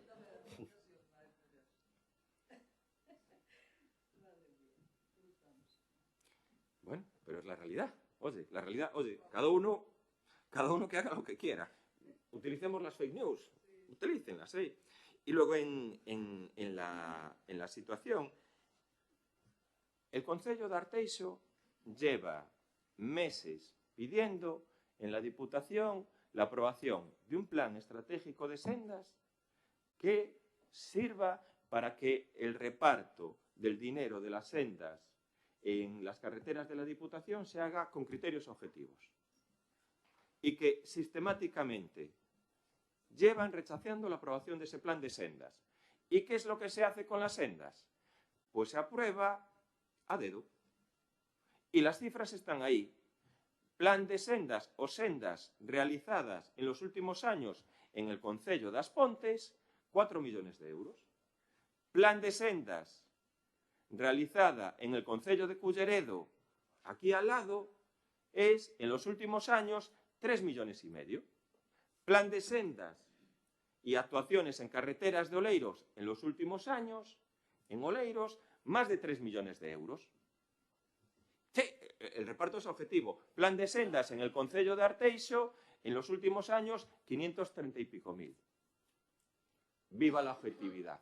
Y lo único que estamos pidiendo, oiga, la aprobación que reiteradamente se lo están pidiendo el secretario y el interventor de la Diputación, reiteradamente se lo están pidiendo. Oiga, aprueben ustedes un plan de sendas objetivos, con unos criterios objetivos y donde puedan participar todos los concellos. Y no lo quieren aprobar. Viva la democracia del Partido Socialista y del Bloque en la Diputación. Viva. Procedemos a la votación. No, ya es la segunda réplica, ¿no? Ah, entonces, Noelia.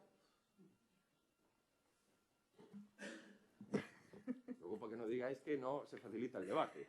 E iso que pouco hablamos del post. Sí, a verdade é que xa se me había olvidado que estábamos falando do post. Claro. A verdade. O único que quero dicir é que en todo o que dixestes, que nada tiña que ver co post, é que eu sí que estou de acordo en algo que dixestes que é que deberían facer un regulamento que regule estas dedicacións para que sean xustas e iguales para todos. Porque, ainda que eu formo parte da política, teño que dicir que é tan sumamente rastrera neses aspectos que cada un barre para a súa casa. Entonces, neso sí que estou de acordo en que se debería facer un regulamento. No resto son sempre suposicións túas e, bueno, parodias que xa non vou entrar nelas porque non vou entrar nese debate de Arteixo Oleiros, Oleiros Arteixo, Culleredo. A mí non me interesa nada deso realmente. Sempre me pos como exemplo de non sei que, de Gelo, de non sei cuánto. Eu represento un partido onde Gelo é o presidente.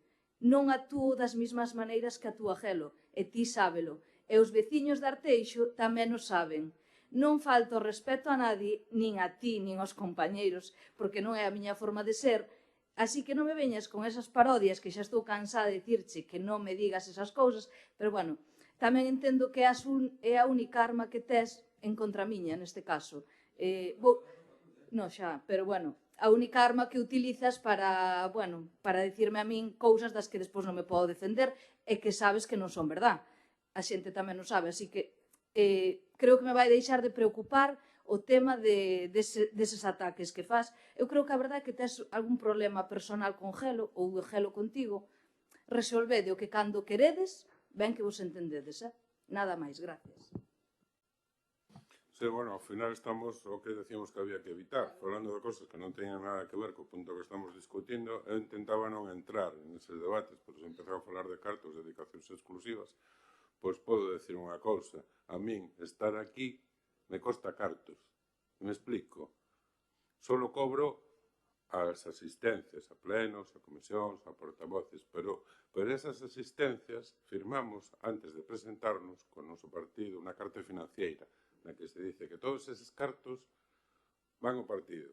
Entonces, a mí me entran por un lado e me salen por outro directamente. O sea, que non os recibo. Pero que pasa? Que me contan que me... Sí, pero estou dicindo que a outros les costa dinero estar en política.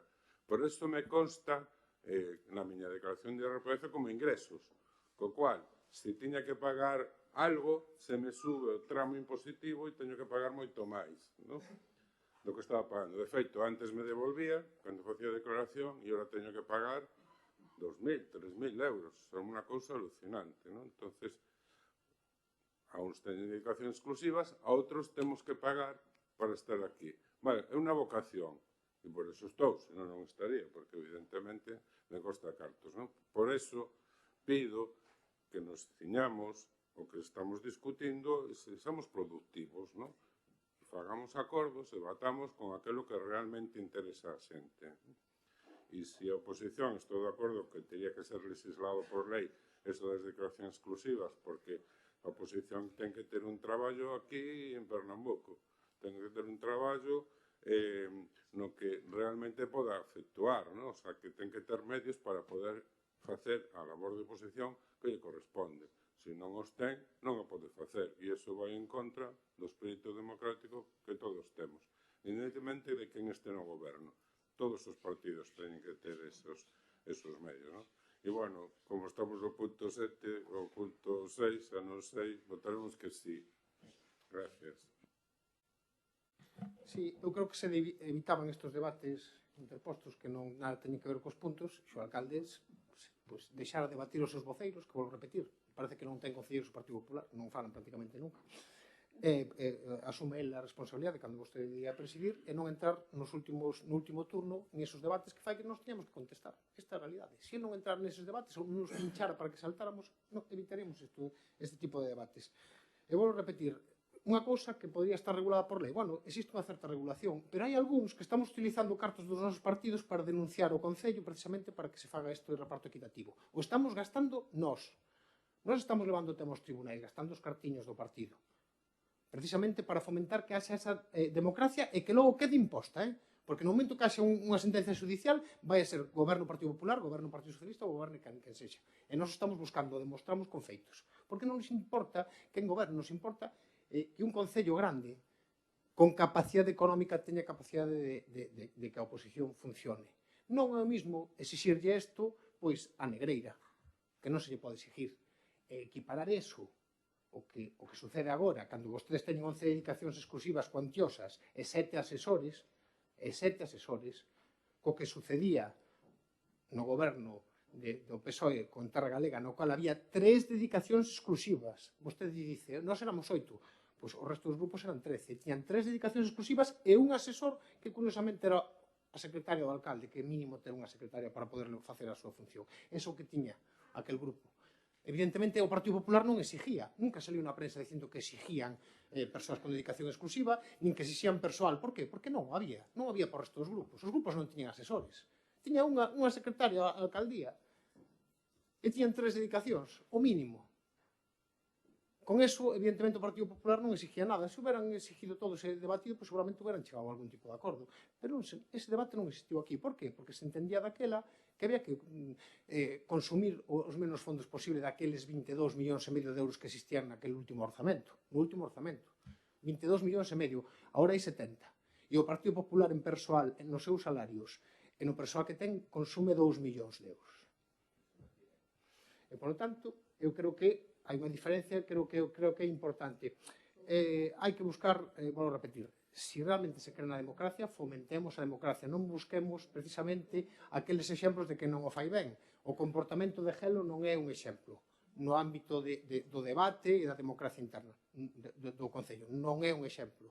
Busquemos outros alcaldes do Partido Popular, do PSOE, do BNG, tal, que hai moitos exemplos de alcaldes que teñen un comportamento exquisito, de todos os colores, eu coñezo moitos. Eso creo que debemos ser, ou nos fixemos, eu creo que ese sería o camiño a seguir, vou repetir, ou se cree ou non se cree. Estamos en el debate de las dedicaciones. Mira, el Concello de Arteixo cumple escrupulosamente lo que marca la ley, en ámbito de sus dedicaciones. Y el Concello de Arteixo tiene las dedicaciones y el personal de confianza, lo que dice usted, con el presupuesto que tenemos, pues oiga, las mismas que tiene el Ayuntamiento de Culleredo, que tiene menos presupuesto. Porcentualmente, los grupos de gobierno de Culleredo le cuesta lo doble a los vecinos de Culleredo. Lo doble. Por no hablar de las dedicaciones y los cargos de confianza de la Diputación. Pero podemos entrar en ese debate. Yo no tengo ningún problema. ¿Sabe cuál es la demagogia ¿Cuál es la metodología que aplican ustedes? ¿Qué es la realidad? Y yo sí que estaba, y me acuerdo exactamente lo que pasó en el 2007 o el 2011. En el 2007 y en el 2011 no se dieron más dedicaciones exclusivas porque el bloque que la reclama ahora, como el bloque, como la portavoz del bloque tenía el sueldo de la Diputación, la dedicación de la Diputación les denegó las dedicaciones exclusivas. Y yo recuerdo en la anterior legislatura que el bloque, como el portavoz del bloque, estaba de diputado en la Diputación con dedicación exclusiva, pues tampoco pedía aquí dedicaciones exclusivas. En la anterior legislatura, que no fue hace tanto tiempo. Claro, estos debates van según, oye, cuando convienen. Y luego lo que pasa aquí es que, oye, hay alguna gente que no tiene memoria. Pero lo vuelvo a decir, y la realidad fue así. Cuando ustedes gobernaban aquí en Arteixo, no había ninguna dedicación, ni ninguna persona de confianza, ni ninguna ayuda al concello, al grupo de oposición para hacer su trabajo. Tenían 8 concejales. Y ojalá, en lo que todos creemos, y ojalá que esto se regule por ley. Y de verdad, ojalá que ese pleito que presentaron ustedes, que perdieron, en primera instancia, perdieron, ojalá que ese pleito se resuelva. Ojalá que se resuelva, porque al concello de Arteixo no le va a suponer ningún problema. Pero oiga, a sus compañeros del Partido Socialista no van a estar muy contentos con usted, Se lo vuelvo a decir, Yo, a sus compañeros del Partido Socialista no van a estar nada contentos. Nosotros sí que creemos en este caso que de verdad que sea la ley, que sea el juzgado quien dictamine. Pero no es la misma opinión que tienen sus compañeros del Partido Socialista en otros concellos. Raúl, efectivamente, te pode costar cartos estar aquí. Non debería, porque tes o que son as asignacións, os plenos, as comisións, as xuntas de portavoces, xa unha decisión túa, se queres donar, ceder, en este caso, dar de todo o partido, pero, claro, che costa ingresos. Eu, cando falo cos meus compañeros do Partido Popular de Carballo, tamén me din o mesmo.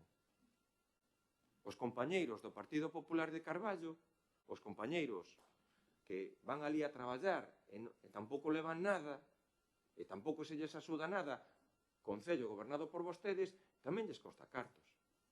Moitos cartos. E os compañeiros do Partido Popular na anterior legislatura en Culleredo lles costaban moitos cartos. E agora perder a maioría absoluta, pois agora teñen sorte de que sí que cambiaron de opinión.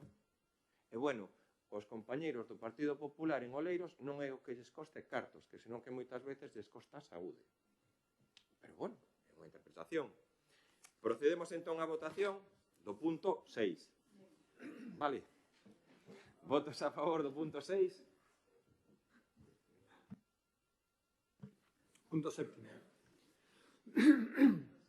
Proposta de acordo de solicitude ao Instituto Galego da Vivenda Solo da aprobación ou declaración da área de rehabilitación integral do núcleo de Oseiro, urbanización Sol e Mar.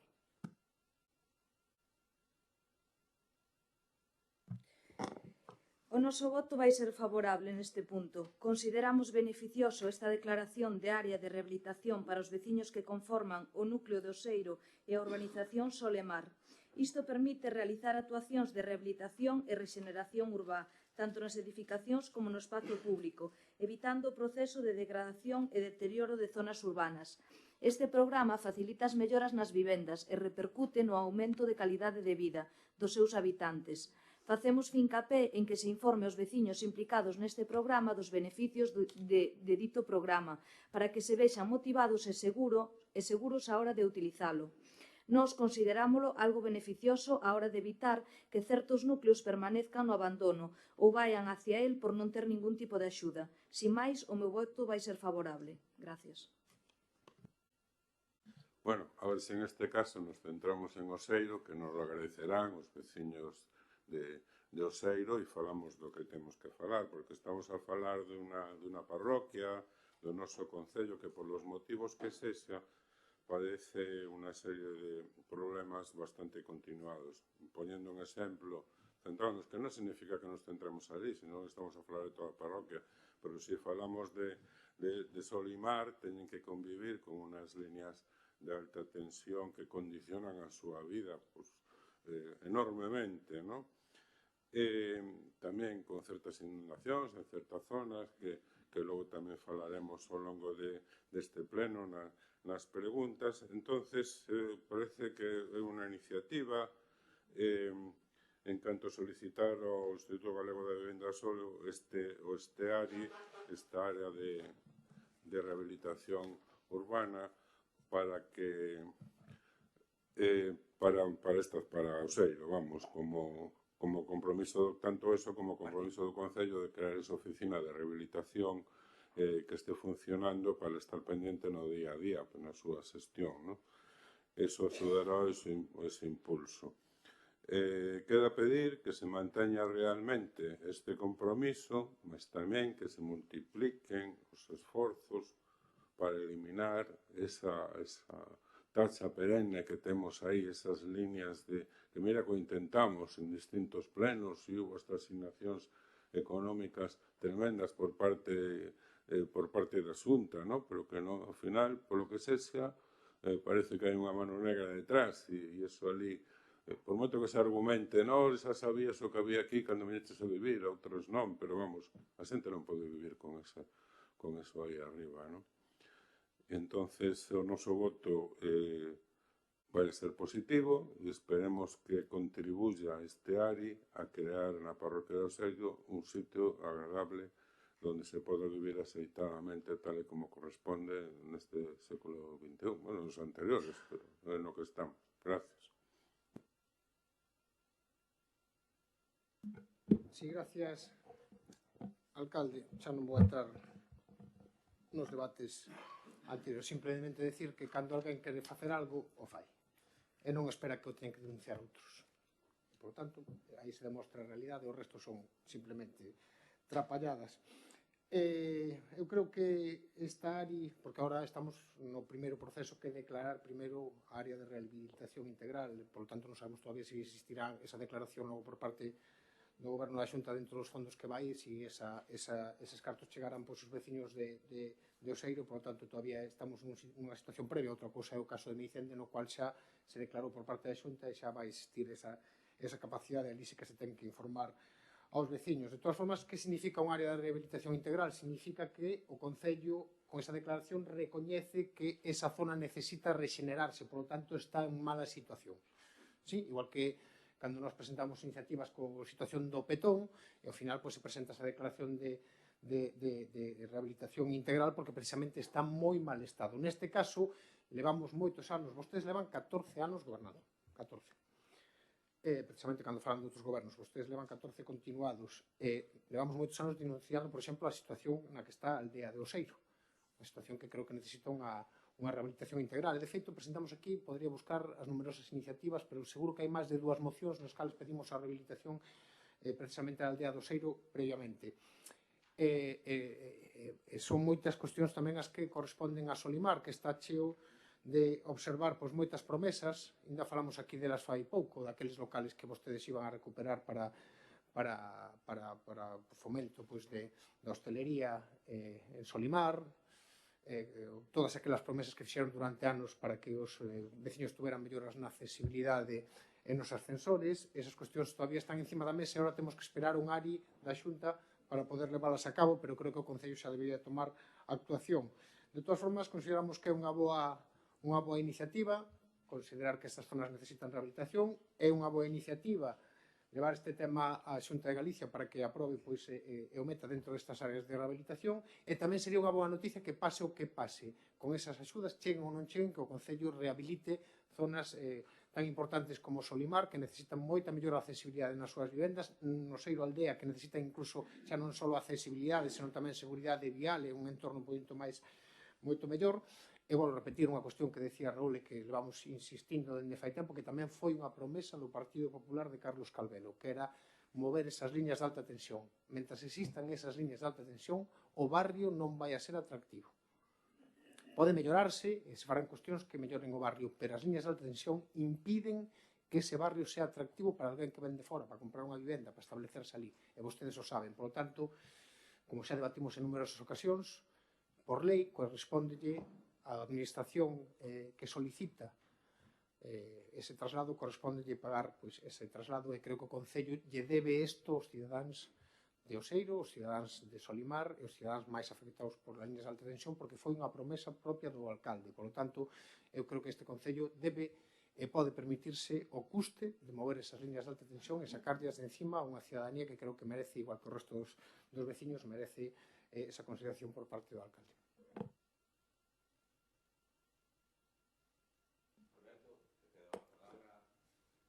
Ari, vou falar do Ari. Vale. É unha pena que na lei ómnibus que se quería aprobar non se levara tamén os das dedicacións exclusivas, porque colaría unha da igual 189 que do 190 que do 250.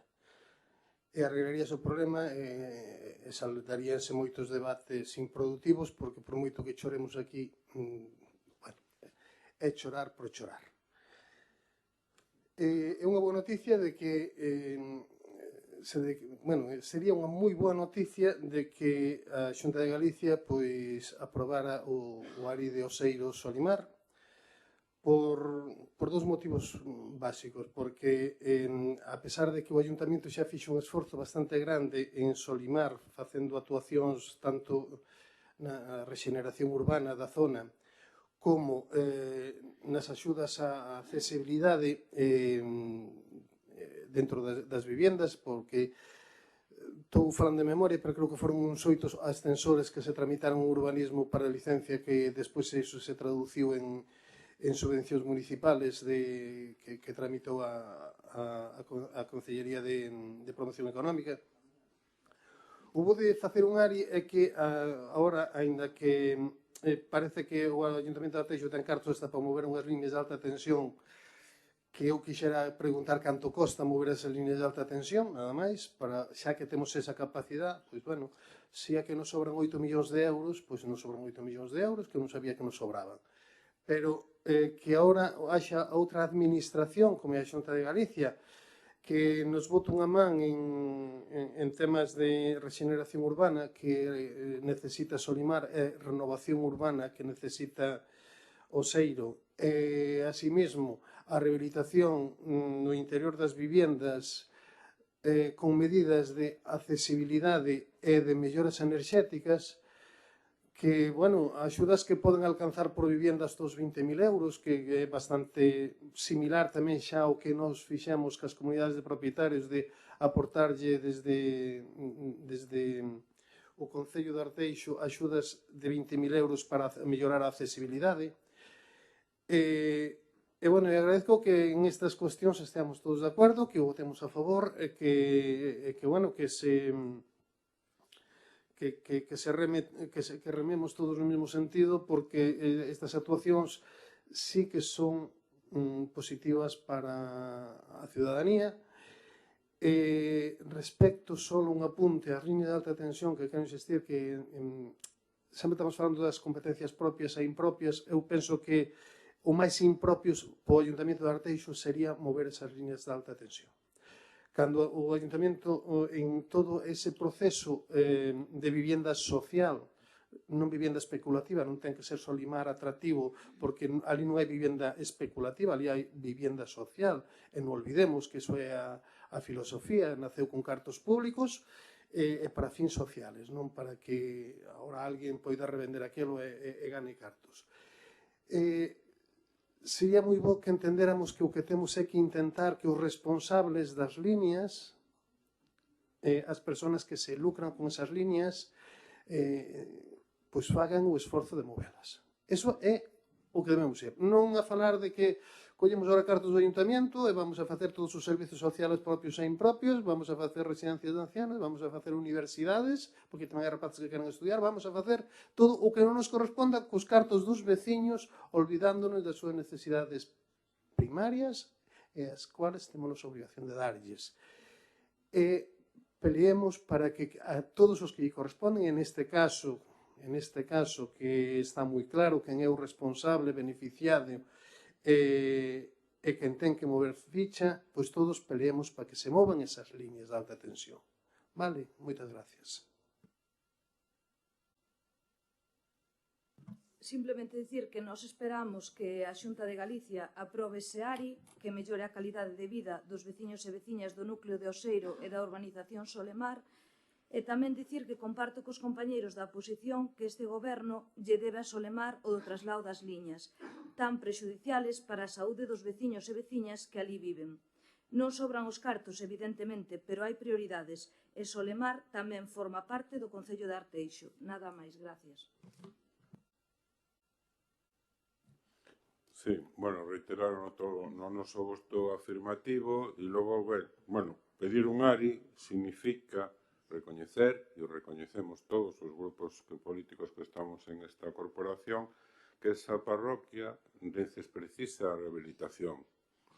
O estamos recoñecendo ao pedir este ARI, co voto creo que positivo de todos os que estamos aquí, ¿no? Por lo tanto, queda agardar que o Instituto Galego de Vivenda e Solo aprobe e se poda levar adiante e que se execute e que esta parroquia, nomeadamente Solimar, se convirta en un lugar donde, non xa digo atractivo, sino un lugar donde se poda vivir en unas condicións precisas para a vida, ¿no? Porque aínda que a Organización Mundial da Saúde non fala moito porque non se quere mollar a respecto da afectación, sí que afecta, e afecta moito tanto a saúde como ao convivir diario, hasta nas telecomunicacións, ¿no? E en outros aspectos para non deternos, ¿no? E logo falar, sí, das competencias impropias, efectivamente. Nós que somos moi críticos coas competencias impropias que asumen, nós, críticos sempre, os concellos están asumendo unhas competencias, nomadamente as do SAP, por exemplo, pero poñer un exemplo, ¿no? Que non lle corresponde, que están delimitadas na lei de bases, que, bueno, xa ten 1000 anos e que se intentou reformar un par de veces nefastamente, lembrémonos de Montoro, ¿no? Nefasto.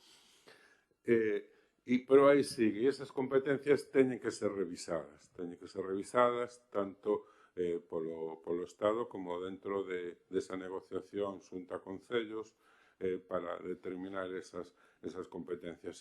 E non corresponde ao Concello reiterar esas líneas de alta tensión, pero sí corresponde ao Concello poñer todos os medios precisos e hasta os que non sesen precisos, non vou dicir matar nin facer cousas que estén fora da lei, pero sí facer todo o que estea na súa man e máis para diante deses organismos ou empresas que sí podan facelo e poñer os cartos, pois que, ao final, que eso, que é unha vergonza para o Concello, unha vergonza para todos os veciños que haxe esa zona aí con esas. E, bueno, cando vas a falar ali vas aos veciños e te caen, dices, joder, toda esta vergonza propia de que non consigamos, entre todos, ¿no?, que eso se retire de aí. Entonces vamos a poñer todo o esforzo preciso para que esa situación acabe de unha vez. Eu vou dicir, bueno, con Arteixo ten unha ventaxa que hai outros concellos que están moi mal económicamente, non? Pero Arteixo non. E claro, os cartos que se quitan para unha cousa, que se quiten de un sitio, os estás quitando de outros, non? E o mellor de servicios sociais, que non sería o caso, pero o mellor un pequeno esforzo si se podría facer. Pero, bueno, insisto en eso. A quen corresponde quitalo é outros organismos, non? Gracias. Sí. Ben, eu vou a reiterarme da importancia de rehabilitación precisamente desta zona, o Petón, ou outras que poden existir no noso Concello, porque a declaración dun área de rehabilitación integral o que fai realmente é dicir que esa zona está degradada nas súas vivendas e no seu entorno. Por lo tanto, fai falta que, neste caso, a Xunta bote unha mau porque aquela zona está degradada. Fixémolo co Petón, se conseguiu, e agora se intenta facer con Solimar e tamén Oseiro, e Oseiro Aldea. Non é só Solimar, sino que tamén hacia baixo.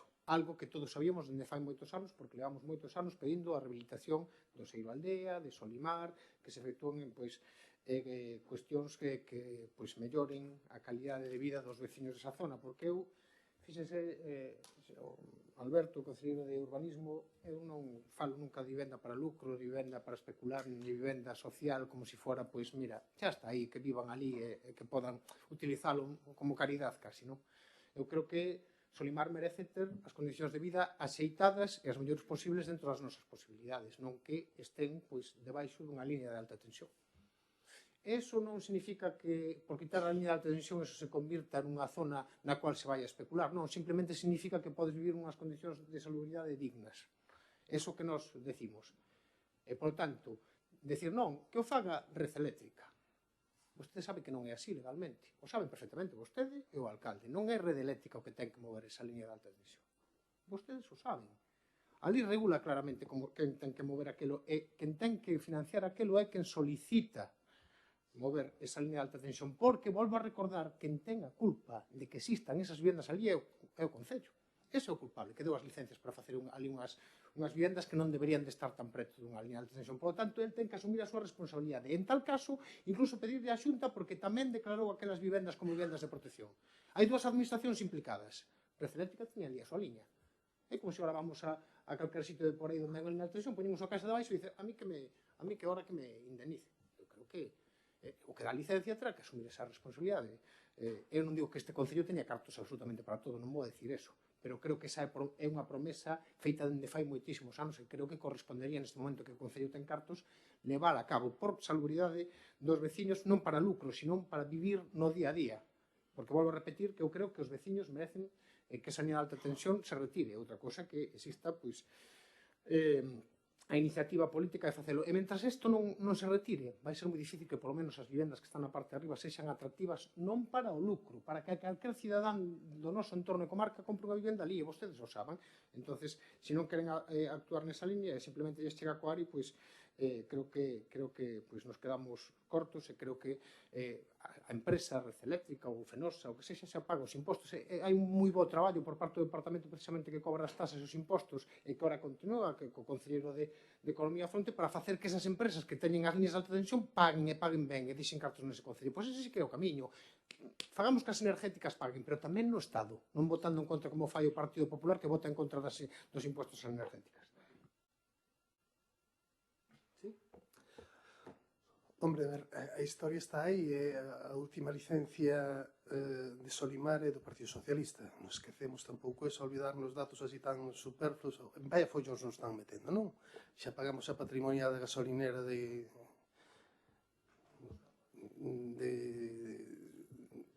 aí de abaixo, a que despois a do Xeixedo.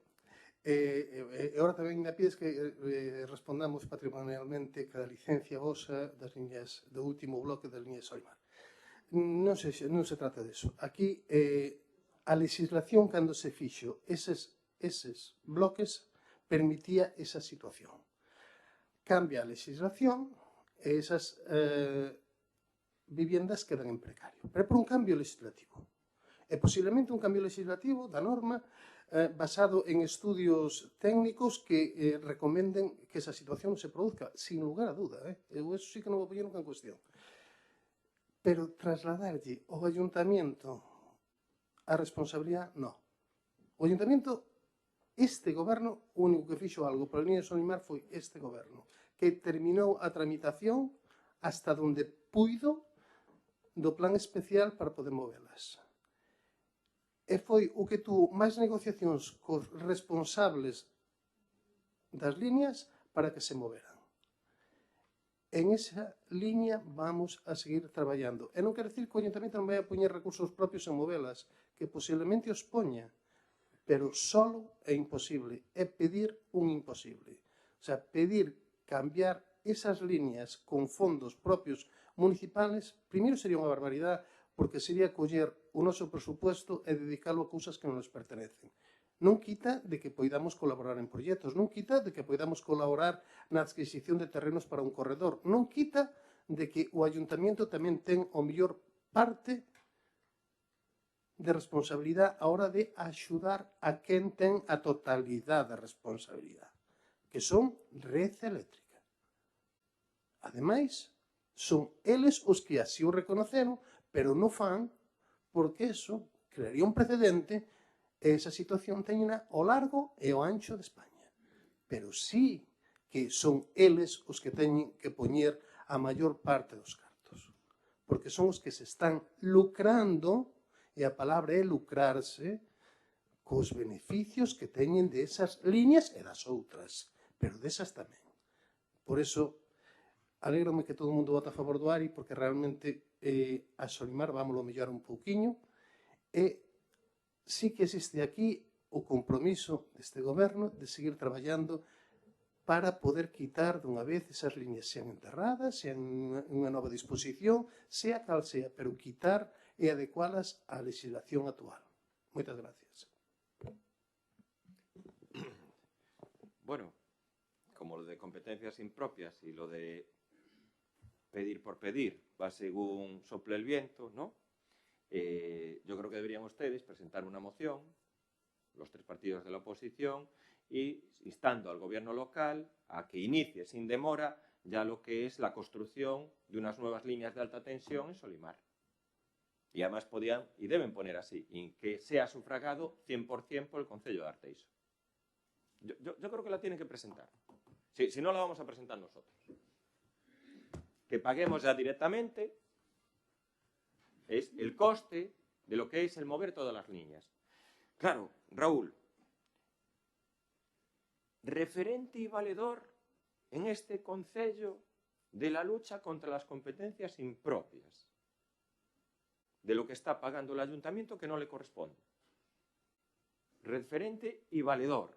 Hombre, aquí es verdad que por lo menos ha sido algo coherente y por lo menos usted ha trasladado. Después cada partido trasladará seguramente lo que le cuadre, pero ha trasladado exactamente que no es competencia del concello moverlas. Es que no lo es. En este caso, aquí todo el mundo lo sabe, que la competencia para moverlas es de Red Eléctrica. Y Red Eléctrica depende del gobierno socialista. Y Red Eléctrica, la presidenta, es una exministra socialista. ¿Y cuál es el problema? Que la oposición, encantada de que el concello pague todo, yo creo que tiene que pagar todo. Mover las líneas eléctricas, hacer residencias, hacer todo. ¿Sabe lo que pasa? Que la oposición lo dice sabiendo que eso es ilegal. Y en el momento que el concello presenta aquí un proyecto para mover las líneas eléctricas, pues estos dos compañeros que están aquí pues van a decir algo. Y van a decir, ¿cómo van a ustedes destinar recursos, 8 o 10 millones de euros, a mover las líneas? Ahora, pueden ir por allí, visitando los vecinos de Solimar. Puri conoce perfectamente, varios compañeros conocen perfectamente, y, oiga, hay opiniones para todos los gustos, pero le puedo asegurar que la mayor parte de la gente que vive allí sabe perfectamente que quien no tiene que mover las líneas es el concello. Y lo saben. La gente no es tan fácil como engañar como ustedes quieren o pretenden. Porque en este caso, y si hay un gobierno comprometido con actuaciones de mejora del entorno de Solimar, que hemos sido nosotros, porque lo vuelvo a decir, no sé lo que han invertido gobiernos anteriores, pero le vuelvo a reiterar, todas las actuaciones que se han hecho, la mejora de la plaza de acceso, la mejora de la plaza escalonada, lo que es la renovación completa del saneamiento y abastecimiento, reforma de las aceras, el punto de encuentro existente allá arriba, la ampliación del vial, la reforma de la zona verde, la creación de espacios. Es decir, es totalmente incuestionable si hay un gobierno comprometido, en este caso con Solimar, es este gobierno. Y además les recuerdo que la línea de ayuda de subvención de ascensores, la mayor parte de las solicitudes provienen de Solimar. Y de verdad, y no comparto esas apreciaciones en el sentido porque casi a día de hoy Solimar tiene una ocupación de las viviendas del 100%. La gente vive allí. Y hay gente que lleva 30 años viviendo allí. Y efectivamente, y todos conocemos y entendemos la situación de las líneas de alta tensión. Si la actuación de la oposición, es decir, que las pague el concello, pues no lo sé. A lo mejor hay que cambiar las listas de alta tensión y no meter el saneamiento en Santa Locadia. Esa es la realidad.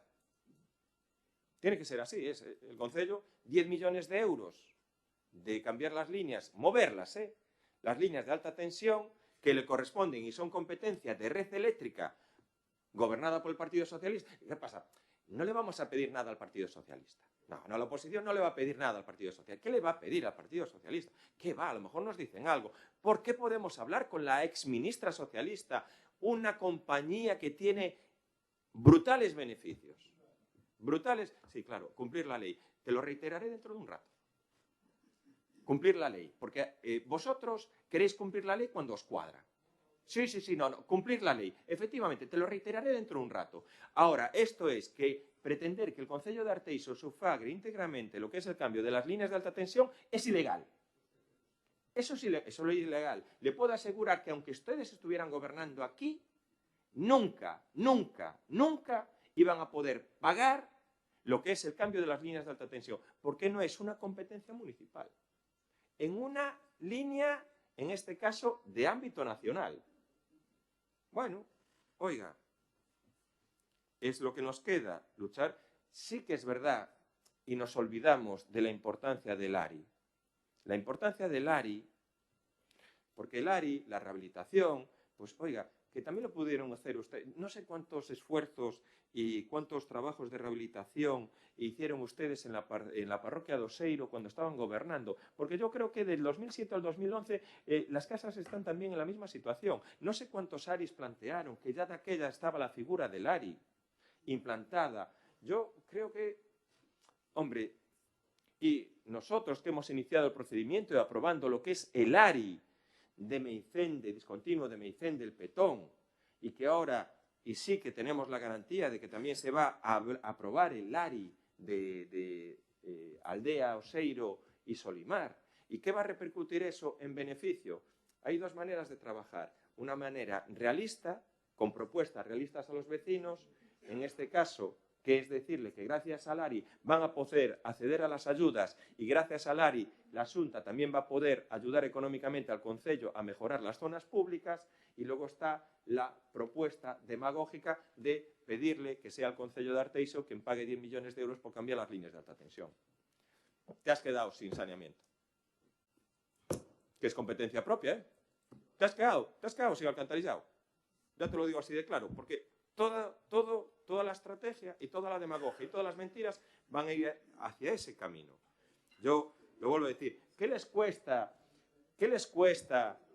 en este caso a los partidos de la oposición reclamarle al gobierno central que ayude para lo que es el cambio de línea de alta tensión? ¿Qué le cuesta? Es Red Eléctrica.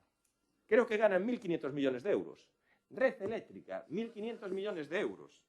Pero bueno, que lo pague todo el Concello. Porque yo, de verdad, si aún aquí vinieran con la propuesta de que sea, en todo caso, el gobierno con la Xunta de Galicia.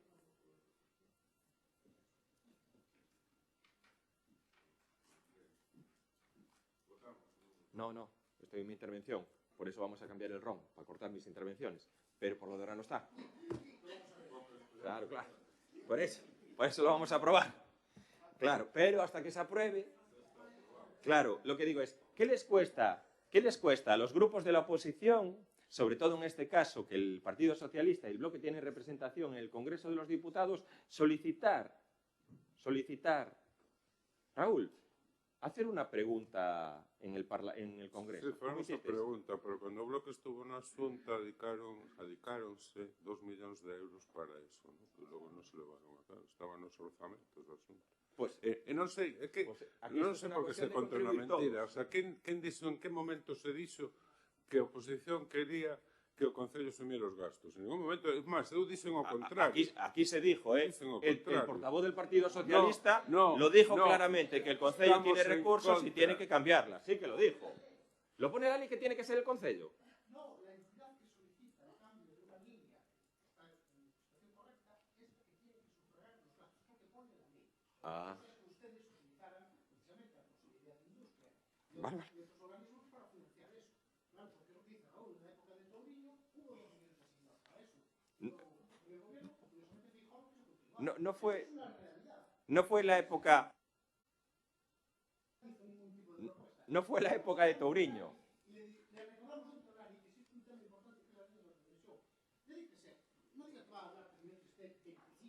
lo vuelvo a decir. Lo vuelvo a decir. Para eso se cambia el RON. Claro, para eso se cambia el RON. Ahora, pero decir aquí públicamente que quien tiene que cambiar las líneas de alta tensión, en este caso, y pagarlo, lo que es el traslado con un coste de 8 o 10 millones de euros, eso es decirle a los vecinos, de verdad, te has quedado sin saneamiento y abastecimiento. El concello no va a poder invertir en servicios que son su competencia. Vale.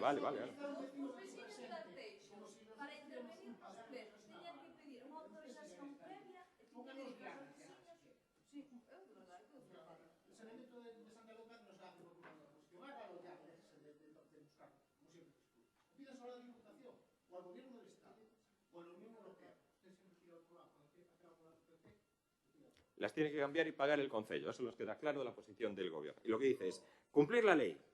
La ley lo regula claramente. Bien, lo vuelvo a decir, es todo el esfuerzo que se ha hecho, en este caso, por mejorar las condiciones de lo que es el entorno de Solimar, está ahí para que cualquier vecino lo pueda ver. La aprobación del ARI de Meicende y el ARI de Oseiro repercute en la mejora de la calidad de vida de los vecinos y, sobre todo, poder participar en lo que es la rehabilitación de edificios, en este caso de ámbito privado. Es decir, los propios vecinos, dentro de su ámbito, lo van a poder hacer. Después, oye, pues podemos debatir todo lo que queramos. Procedemos a la votación. ¿Votos a favor? ¿Abstenciones? Fue todo a favor, ¿no? Punto oitavo. A aprobación se procede na encomenda á Sociedade de Servicios Urbanos Municipais de Arteixo a prestación dos servicios de xestión e promoción do espacio municipal ecolóxico M en Monticaño, Pastoriza, Arteixo.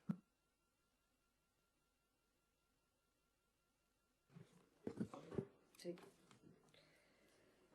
A proposta presentada por Sumarte de posta en marcha dunha escola de agricultura en Arteixo situada nas instalacións de Monticaño é acollida polo noso grupo de maneira positiva. Pensamos que é unha proposta innovadora que lle vai dar vida a un lugar que ahora mesmo está con moi pouco uso e que nós consideramos o ideal para realizar este proxecto. O proxecto ten moitos frontes abertos que esperamos ser informados de todos os pasos que se vayan dando, non só para ser coñecedores, sino para poder aportar ideas positivas a este proxecto inicial. Nada máis, gracias.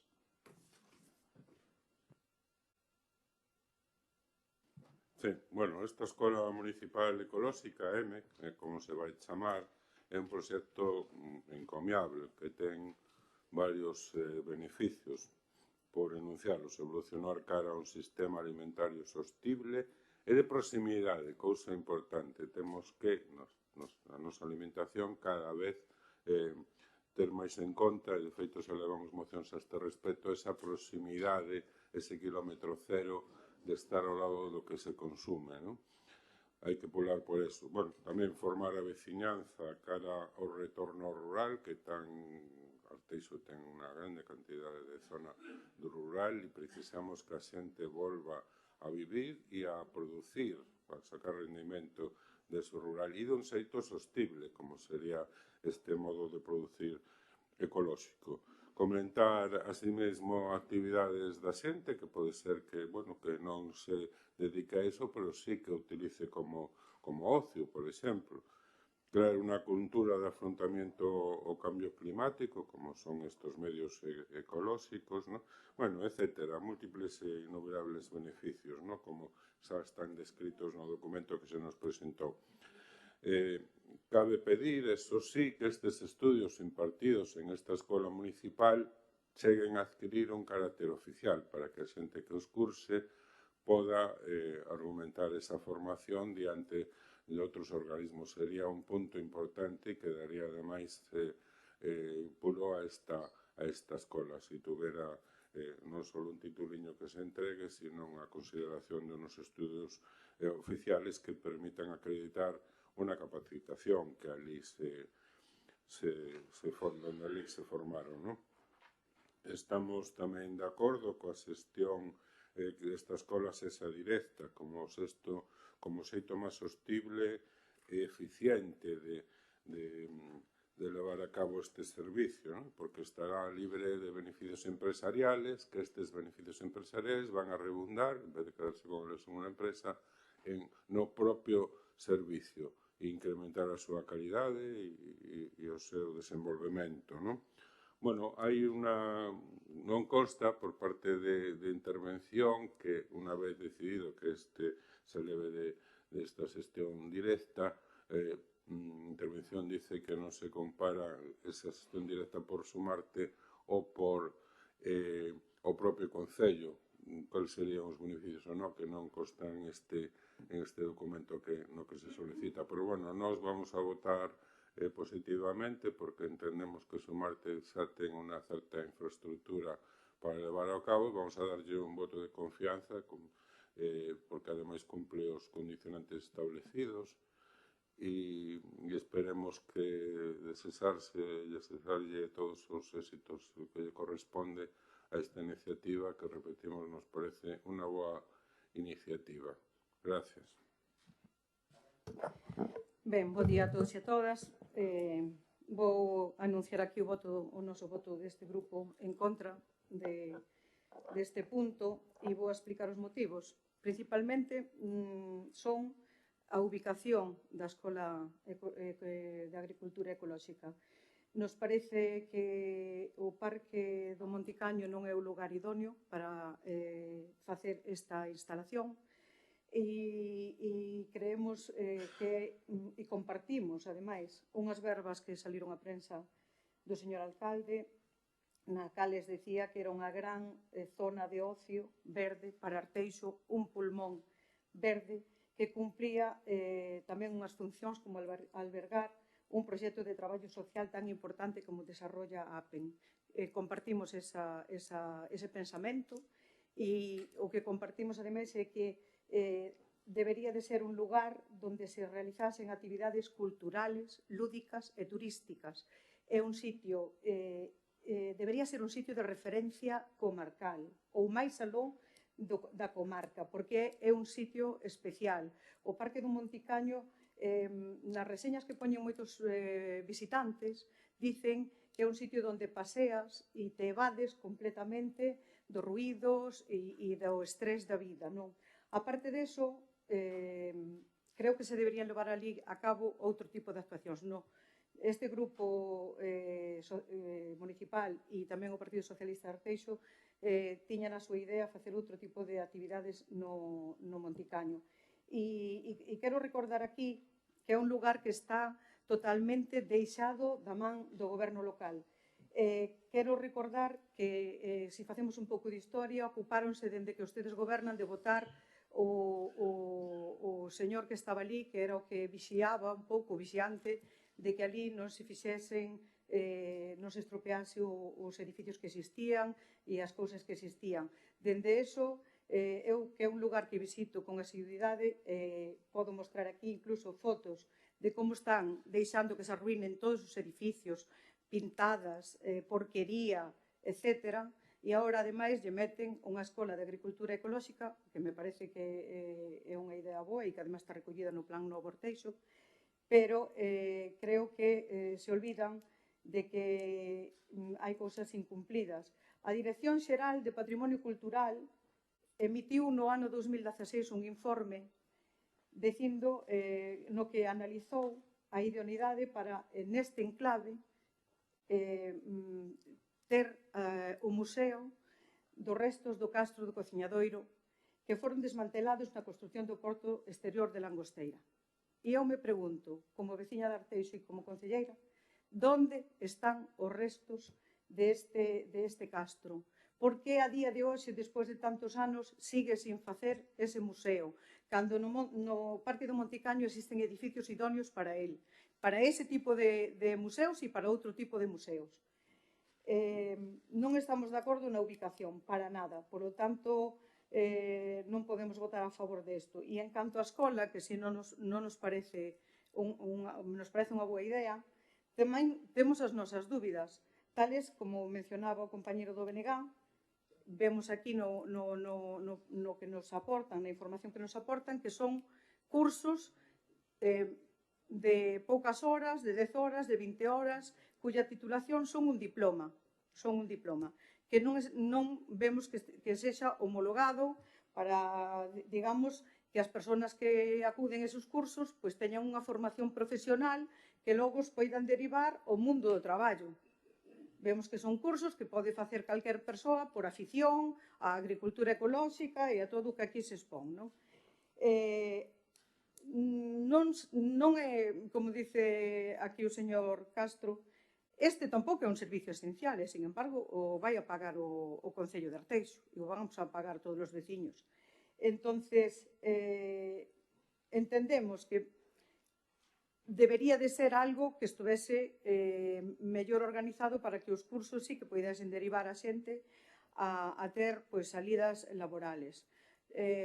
Logo, aquí vemos, por exemplo, que hai subactividades, aparte das actividades, digamos, teóricas, hai subactividades como temas de retiradas de residuos nos leitos dos ríos, limpeza de maleza nos marxen dos ríos. Isto van a facer os alumnos que fan un curso de 20 horas? Poderías poñer moitas dúbidas que nos trae este informe, moitísimas dúbidas deste curso. Entonces, principalmente, para nós, a ubicación é incorrecta. Creo que o Monticaño debería de ser algo que deberíamos cuidar moito máis, que debería de estar moito mellor cuidado, que está feito un desastre, e que non debería de ser aínda desmantelado a súa grandeza que ten de introducir ali escolas onde se van a poñer viveiros, invernadeiros, onde se vai a levar por restos de poda, etc. Creo que non é esa non era a nosa idea e, por lo tanto, non vamos a poder votar a favor deste punto. Nada máis. Bueno, a verdade é que non sei por onde empezar, porque sí que teño bastantes cousas que me gustaría comentar e dicir. Son as 11:59, van a ser as 12 da mañán, estamos no punto número 8, e ao final aquí o que hai que facer é aplicarse, non? E sobre todo eu comento para o Partido Socialista, e que o comentaba Martín nas primeiras mocións, hai que practicar, hai que dar exemplo, pois precisamente por iso debatimos de que o voso é a crítica pola crítica, porque se poñemos en valor os puntos que traemos a toda agora, están votando en contra, están absténdose, o que se trata é de botar abaixo todas as propostas do Partido Popular. Falaba de poder, non me quero, pero sí que quero facer mención, porque falachedes todos vos, e eu tamén quero comentalo, cando falaban un pouco da participación e da democracia e de todo isto, parece que molesta que Carlos Calvelo sexa o alcalde de Arteixo, pero en este caso é o presidente daqui do pleno e tamén ten como competencias e como as súas obrigas que é de regulalo. E, polo tanto, levamos debatindo durante toda a mañán por o RON municipal, cando o único que fixemos realmente foi modificar de todo o contido que ten e o documento, a relevancia que ten, é modificar única e exclusivamente uns minutos de intervención. Si para o Partido Socialista, si para a Alternativa e si para o Bloque facer política e mellorar Arteixo e esos minutos aquí no pleno, vamos mal.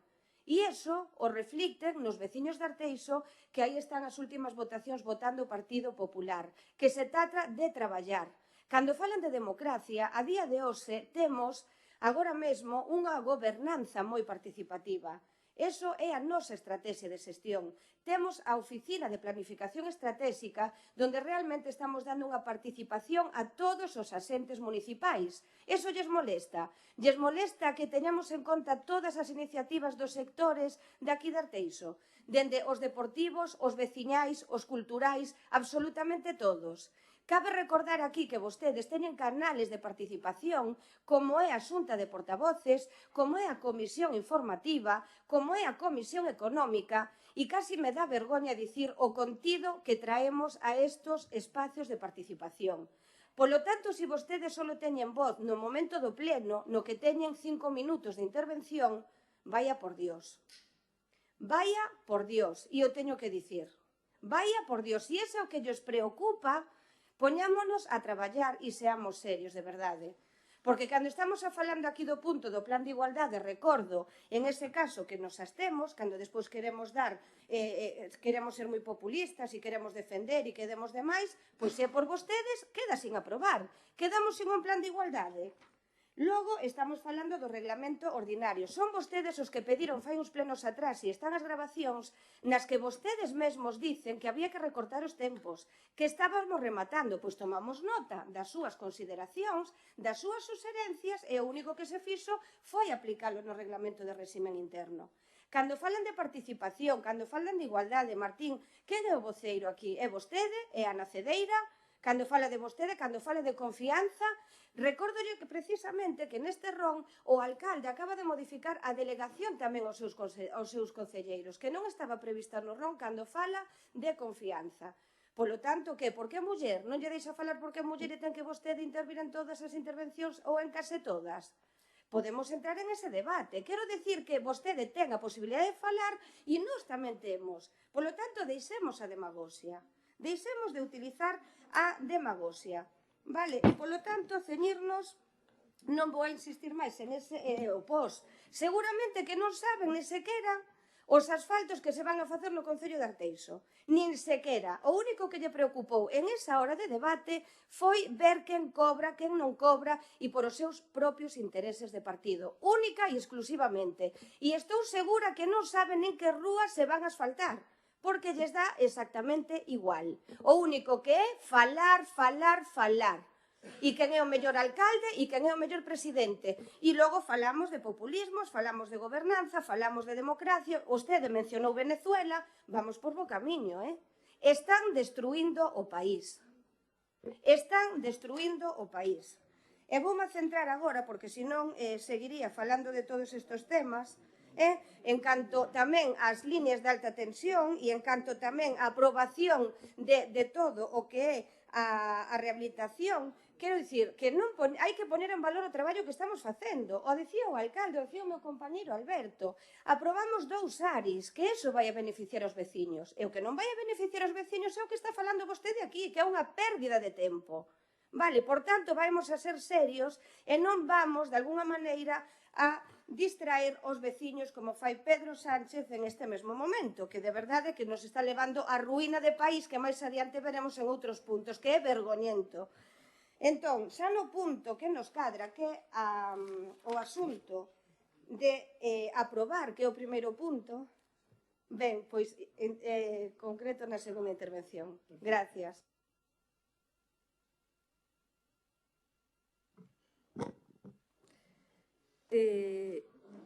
A verdade é que non sei se intervir ou non, porque non sei se falar de Monticaño, se responder á bronca de profesora do colexio de Inés Ramos, cando nos fala de intereses personales, engloba todo o mundo en xeral, non sei a que se refire, os insultos, o pos, que non sabemos as obras que van no pos. Pois sí, sabemos as obras que van no pos, con nombre, denominacións e lugares, porque nós tamén traballamos, non só ti, nin vos. E respetámolo. E eu son a primeira, desde o meu grupo de goberno, que recoñezo as cousas que o Partido Popular fai ben neste Concello. Agora dirase o contrario, pero non é. E apoio moitas mocións que veñen a este pleno traídas polo Partido Popular, polo PSOE, polo BNG, sempre cando sean para beneficios do Concello e beneficios dos veciños de Arteixo, porque esa é a miña labor. A miña labor non é ganar 300 euros máis ou que me dé unha dedicación exclusiva. Se non la dan a todos, evidentemente, eu tamén a collerei, se me interesa. Eu estou a favor de que se faga un reglamento que regule esas cousas, xa o dixen antes. E apoio todo o bo que se fai neste Concello, porque tamén se fan moitas cousas boas, das que eu disfruto como usuario, pero tamén se fan cousas mal. E vos tedes que saber aceptalas, que é o problema que tedes, que non queredes escoitar o malo. Non somos nós os que non queremos escoitar o malo. Para vos sí, pero para nós, desde este punto, sodes vos os que non queredes escoitar as opinións que a veces son produtivas ou as cousas que non facedes mal por X motivos, porque a veces non se fai mal porque se queira, faise mal porque hai unha razón tamén. Entón hai que saber escoitar. Monticaño, non sei que, non sei cuánto. Monticaño, o meu grupo, parecelle unha proposta positiva. Respetamos as opinións dos outros grupos. Se para o PSOE non é o lugar idóneo, non respetámolo, porque eles teñen a súa opinión.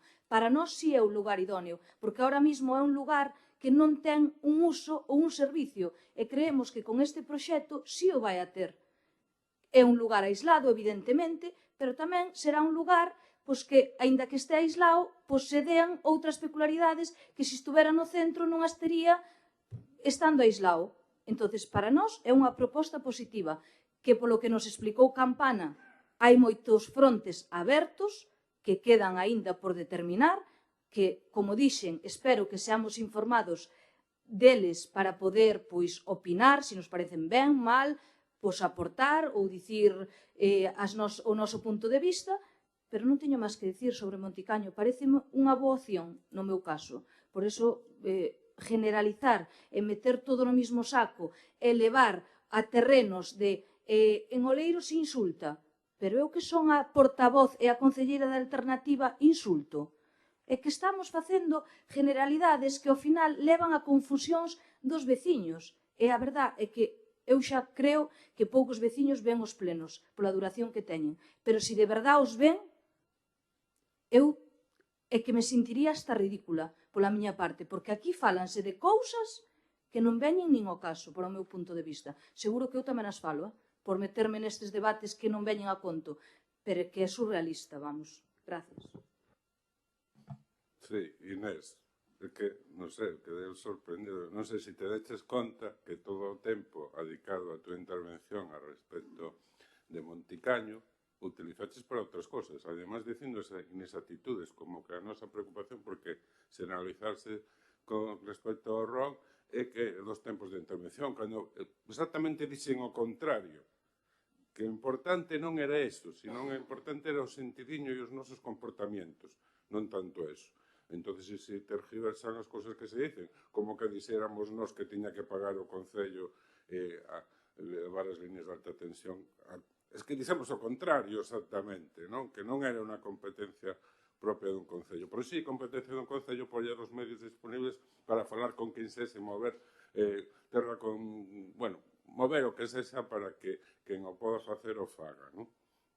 Pero unha vez estamos de acordo en que se quitan os cartos dun lado, será de algún outro lado, non? Entón, hai que ser moi cuidadosos cos cartos de todos, que son de todos. Logo, con respecto, bueno, poner un pouco en evidencia a regularidade que se deu con respecto a este problema, porque nos orzamentos que viñan de Sumarte deste ano xa estaba incluído este parque, esta escola, cando non aínda se aprobara, non? Entón, bueno, hai que cuidar un pouco legalmente estes aspectos porque primeiro habería que ter aprobado esa delegación de comenda, non? Antes de levar os orzamentos. Que foi por unha cuestión de practicidade e tal, vale, pero, bueno, no futuro cuela, pero no futuro que non sexa así. E logo, efectivamente, que se pode estar de acordo con unha ubicación ou non, que son unhas cuestiones de opinión, no noso caso si nos parece o sitio aceitado para que estea esta escola, insisto en que imos a votar a favor, con respecto a ela, e si nos parece tamén que ese sitio é un enclave que ten moitas posibilidades e que tamén tería cabida como lugar de ocio para outras moitas outras cosas que se podían realizar aí, non só a escola, non vai a ser só para a escola, sino que hai que explotar esas potencialidades que ten ese espacio que temos o privilexio de telo, non? Entonces, eso sí, hai que cuidarlo, non? Entonces, pode que esta escola contribuya a que efectivamente se cuide máis ese entorno e se explote de unha maneira aceitada para que todos os veciños e as veciñas podan disfrutar del, non? E logo, insisto, a ver se nos próximos puntos nos ceñimos exactamente o que estamos a discutir. Votaremos que sí a esta encomenda. Gracias. Ben, primeiro, darlle a benvida á voceira do Partido Popular, que por fin se escoite, que non todo que lle quiten os seus turnos de intervención, que deberían de ser en todos os puntos. Decirlle que os voceiros do Grupo Municipal do Partido Socialista de Arteixo escollemos o Grupo Municipal Socialista de Arteixo. temos como voceiro principal a Martín Seco, porque así o decidimos nós, e o resto dos concelleiros tamén actuamos como voceiros cando nos toca. Por lo tanto, iso non é unha competencia súa, non lle debe de preocupar. Segundo, non votamos todo en contra. De 6 puntos que se levan neste pleno, 3 xa o votamos a favor e agora, levamos 2 en contra, non? O que é o ROM, e este punto que vamos a votar en contra e que eu estou explicando o motivo. Non temos nada contra a creación desa Escola de Agricultura Ecolóxica, solamente que a súa ubicación nós non estamos de acordo. Creemos que precisamente se é un servicio, como decía o señor alcalde, que eu recollín por aí algunhas das dúas declaracións, que poida reforzar o sector agrícola deste concello, pois o sector agrícola deste concello está ubicado na zona sur do concello, non na zona norte. E que, ademais, creemos que a formación que van a recibir non é unha formación profesional homologada, que son cursos que parecen de carácter máis ben lúdico, de xente que nos poida gustar a agricultura ecolóxica, non? De facer as nosas hortas, os xardíns, etcétera, non? E que non van, seguramente, espero que se poida modificar no futuro, fago fincapé neso, a que sexa unha formación que poida levar aos alumnos que o realicen ao mercado laboral, non? Depois, en canto ao Parque do Monticaño, que é o que nos tiña, eu vou a ler aquí. Monticaño é un parque público que está situado entre Pastoriza e Suevos.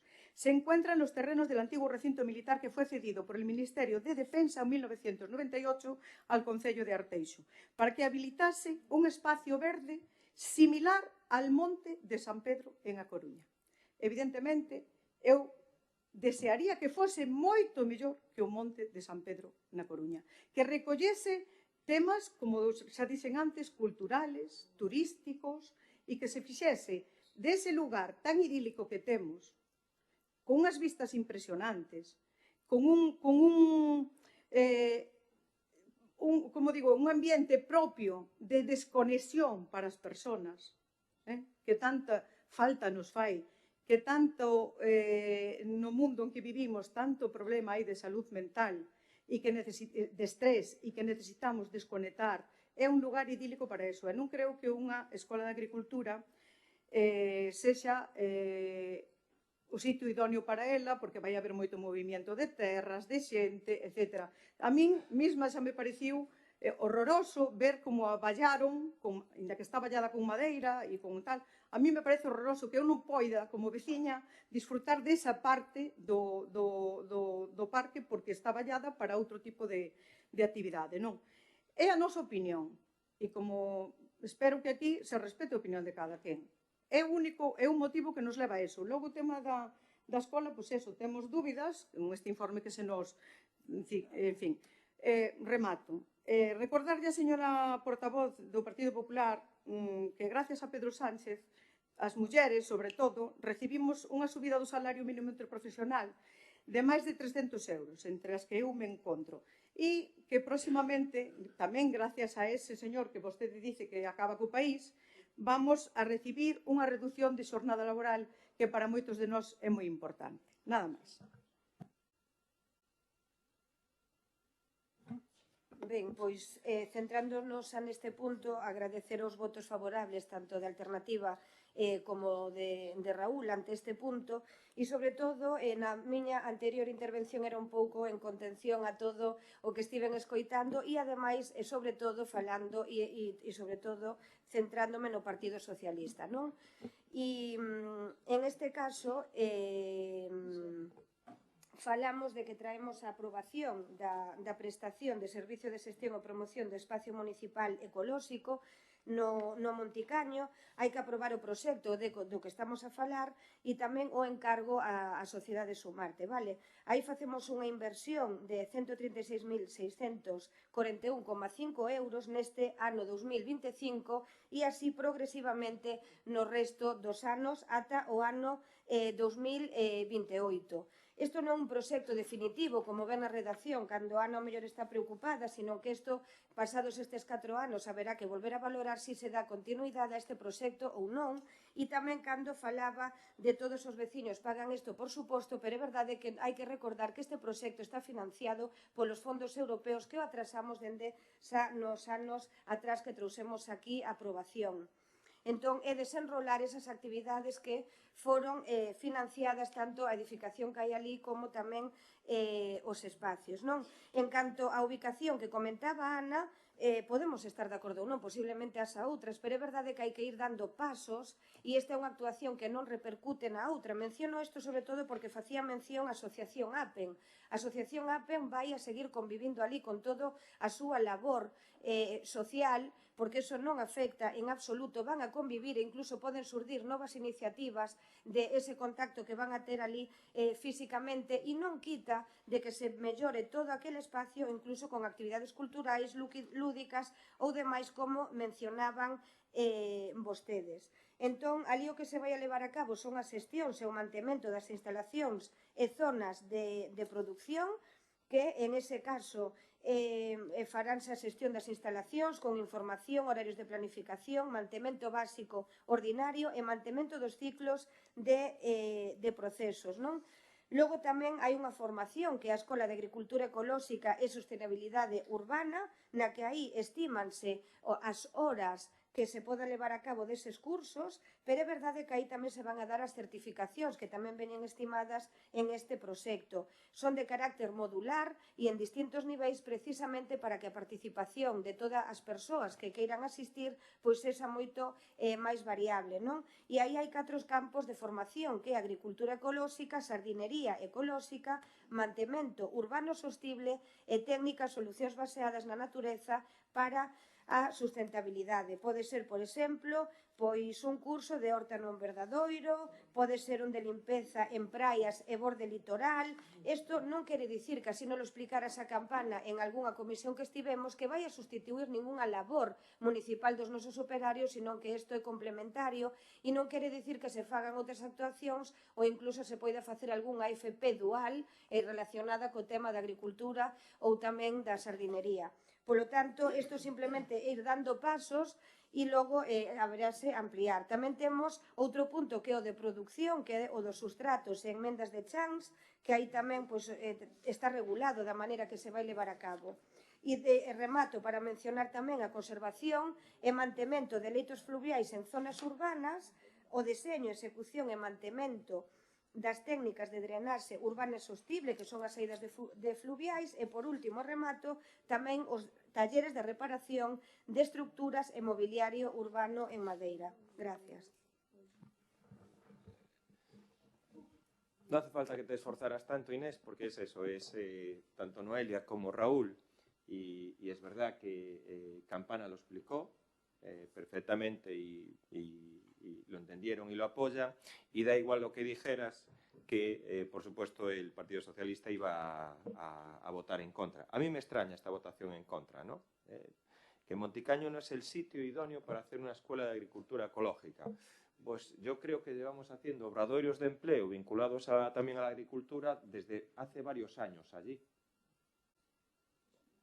Precisamente, es que hace varios años se tomó la decisión de también establecer como un pequeño centro para realizar lo que son los obradoiros de empleo. En el caso de, por el tema de la Xunta y distintas cosas, yo creo que estarían más contentos y pues seguramente nos criticarían que no hiciéramos nada, que lo tuviéramos completamente abandonados y que después, oye, pudieran venir aquí y que dijeran que no lo abandonan, no lo usan. Sí, bueno, es lo que... Sí, ya, efectivamente lo tenemos. Y lo vuelvo a decir, y es una escuela de agricultura ecológica abierta a todo el mundo. Y, por cierto, tenemos la competencia municipal. La Escuela de Agricultura Ecológica tenemos la competencia municipal y tenemos la competencia en medio ambiente y particularmente en lo que es en jardín, parques y jardines. Y una de las actuaciones que se quiere hacer aquí en la Escuela de Agricultura Ecológica es que gente que vaya allí, que invernaderos que vayan allí puedan también producir planta que después se utilice también en las zonas ajardinadas de aquí. Y eso se llama competencia municipal. Y otra de las actuaciones también que se pretende es enseñar, en este caso, a algún grupo de alumnos, porque usted dice, después esos alumnos se pueden utilizar para limpiar lo que es los márgenes del río. Sí, lo dice ahí, sí. Pues mira, yo antiguamente, a lo mejor muchos de nuestros abuelos, muchos de nuestros padres, pues los que vivían próximos a un entorno fluvial limpiaban el esorrío.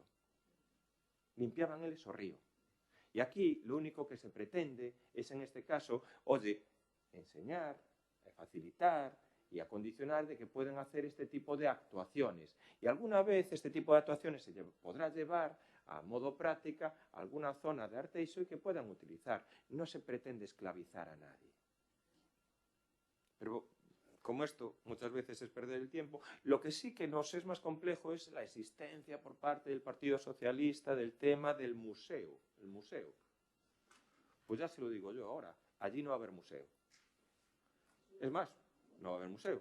Y es más, y ya nos hemos cansado, es hacer un museo así, que tiene la competencia la autoridad portuaria por los restos y lo que es, en este caso, regenerar Castro Cociñadoiro en la zona de Suevos, pues oye, que el museo lo haga la autoridad portuaria y aquí el problema es que lo que había en Monticaño es que sí que la autoridad portuaria hacía el museo, pero lo que era después, la gestión y el mantenimiento pasaba a ser municipal, que no es competencia nuestra. Entonces, si a usted le parece bien, hagamos allí un museo y que también, oiga, que también lo pague el concello. Que no es competencia municipal, en este caso, lo que es un centro de interpretación de unos restos de la autoridad portuaria. Y aquí el problema principal es que nadie quiere hacerse cargo de lo que es el mantenimiento de este centro. No, que pague el concello. Que pague el concello que pague todo. Oiga, lo vuelvo a decir, yo creo que en este caso siempre están reiterando actuaciones y propuestas que no en el ámbito de que sea positivo, porque yo sí que lo veo, y así lo ven también los compañeros de Alternativa y los compañeros del bloque, que es una actuación positiva de regenerar y dar actividad así en Monticaño. No, ustedes lo que quieren es que no hagamos nada para dentro de unos meses decir, ustedes no hacen nada. Y oiga, perdóneme la apreciación política que voy a hacer, que lo dijo usted en relación a mi compañera Inés, es la reducción de la jornada laboral, el incremento del salario mínimo, no lo aprueba Pedro Sánchez. No, en este país, en este país, yo creo que todos los ciudadanos de este país saben que el salario, las pensiones, la reducción de la jornada, lo aprueba Puigdemont en Bélgica. Lo sabe todo el país. Procedemos a la votación.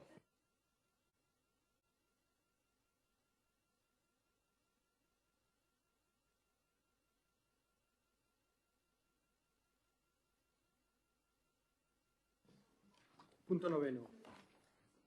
Aprobación definitiva da modificación da Relación de Postos de Traballo 2025 en adaptación ao contido do expediente orzamentario 2025, capítulo 1, plantilla orzamentaria e anexo de gasto de persoal.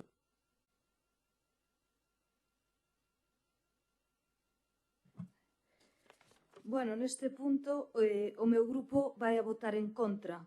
Votamos en contra da aprobación inicial da RPT e vamos a votar en contra da aprobación definitiva deste RPT. Como dixen no seu día, non podemos estar de acordo coa amortización e eliminación de 6 postos de traballo, xa que nós entendemos que o que se debería de facer é dotar económicamente esas prazas no orzamento e sacalas a concurso. Amortízanse 6 postos de traballo, 3 operarios de obra, 2 limpiadores e un electricista, pero logo terase que acudir a contratacións externas. Temos constancia que nesta aprobación definitiva os representantes dos traballadores estiveron de acordo, algo que nós respetamos pero non compartimos. Vou seguir mantendo a miña postura, co que argumentei tanto na aprobación inicial como na final, e o meu voto vai ser o mesmo, en contra. Nada máis, gracias. Sí, brevemente. Nós tamén imos votar en contra porque presentamos alegacións, un montón delas no seu momento, a un documento que ten moitas ceibas e, bueno, non foron atendidas e nace con moitos problemas, non? Decir tamén que este é un documento que ten que ser vivo. Entonces, bueno, confiar confiamos en que co tempo todas esas cousas que ahora son eivas e que non se corresponden á realidade de funcionamento dun Concello se vayan solucionando co tempo. Pero claro, non podemos aprobar esta RPT ahora, esta aprobación definitiva, aínda que diga aquí que en adaptación ao contido do expediente orzamentario, non? Pero nós estamos en contra se os expresamos da RPT. Se non hubiéramos presentado alegacións, están recollidas perfectamente e insistimos en ela, pero non se tratou era un momento de que se levamos bastante retraso e ainda que me vai sobrar bastante tempo, non quero insistir. Bueno, o noso voto vai a ser negativo porque non se atenderon as nosas alegacións, pensamos que é un documento vivo e tamén confiamos en que esta RPT se vai adaptando co tempo aos verdadeiros requerimentos que ten este Concello en canto aos postos de traballo e a súa regulación. Gracias. Sí, gracias. Vou simplemente a iniciar dicindo que benvida ao debate a voceira do Partido Popular. Eu creo que é a que debe debatir cos voceiros do resto dos grupos e, polo tanto, o único que impide que unha muller debata cos grupos da oposición é o alcalde que lle colle os seus turnos de intervención. Con relación a isto, nós evidentemente no seu día votamos en contra desta relación de postos de traballo que reduce postos de traballo públicos neste Concello, por tanto, seguimos mantendo esa postura que tomamos nos anteriores plenos que se trouxo este tema. E si nos gustaría preguntar, porque aquí hubo unha sola alegación presentada por unha funcionaria deste Concello, no cual pedía que se equiparase o puesto, neste caso, a retribución salarial do posto de xurista de urbanismo co de técnico xurídico adscrito ao Departamento de Urbanismo. É unha cuestión moi curiosa que dous postos que son prácticamente similares en canto a súa retribución que teñan diferencia salarial. Me gustaría que, neste caso, xa que non o fixo anteriormente, só hai unha alegación presentada por unha traballadora, me gustaría saber cal é a motivación para non estimar esta alegación presentada por esta traballadora. Nada máis e gracias.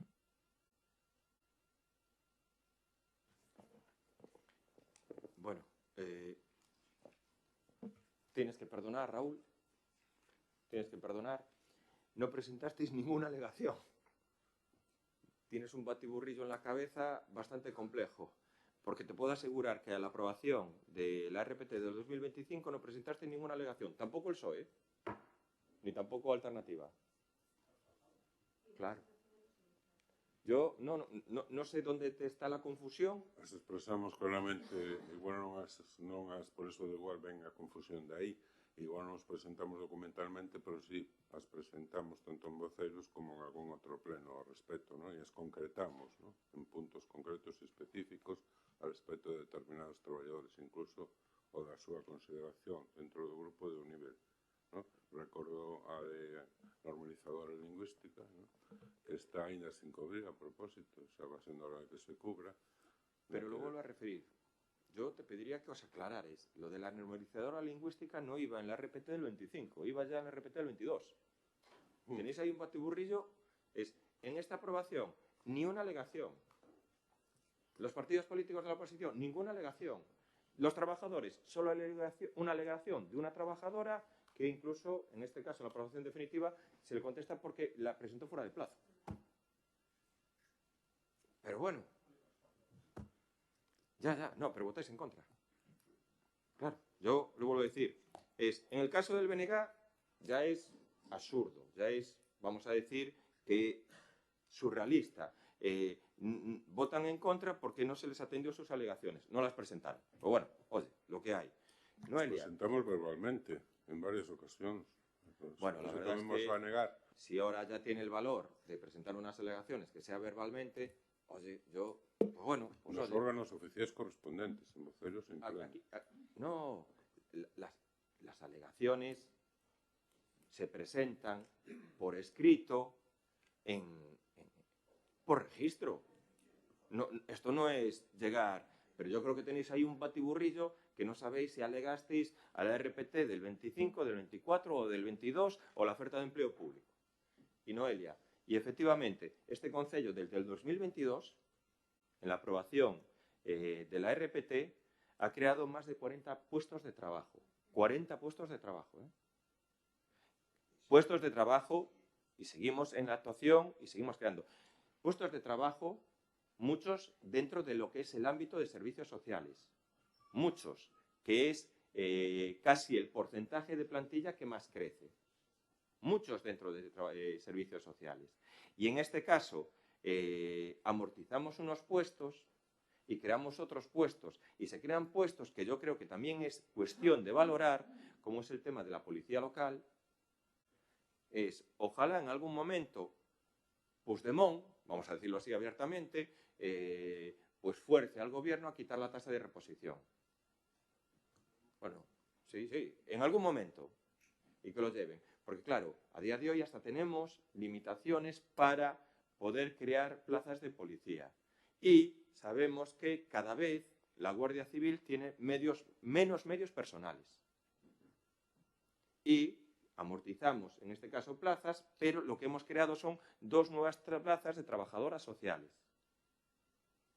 Entonces, por supuesto, si no hubiera esa cuestión de la tasa de reposición, probablemente hubiéramos mantenido lo que es la situación de los trabajadores que se amortizan y creado nuevas plazas. Pero es que no puedes. No, segundo turno de intervención,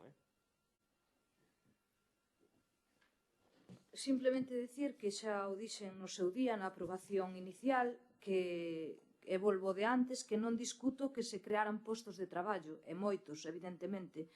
Non lle quito valor aos que están creados porque teñen a súa importancia e claro que son necesarios, pero o certo nesta RPT é que se eliminan 6 postos de traballo e desde o noso punto de vista non se debería facer. Deberíase dotar con partidas esas prazas e sacalas a concurso. Desde o noso punto de vista, que está claro que é diferente ao voso.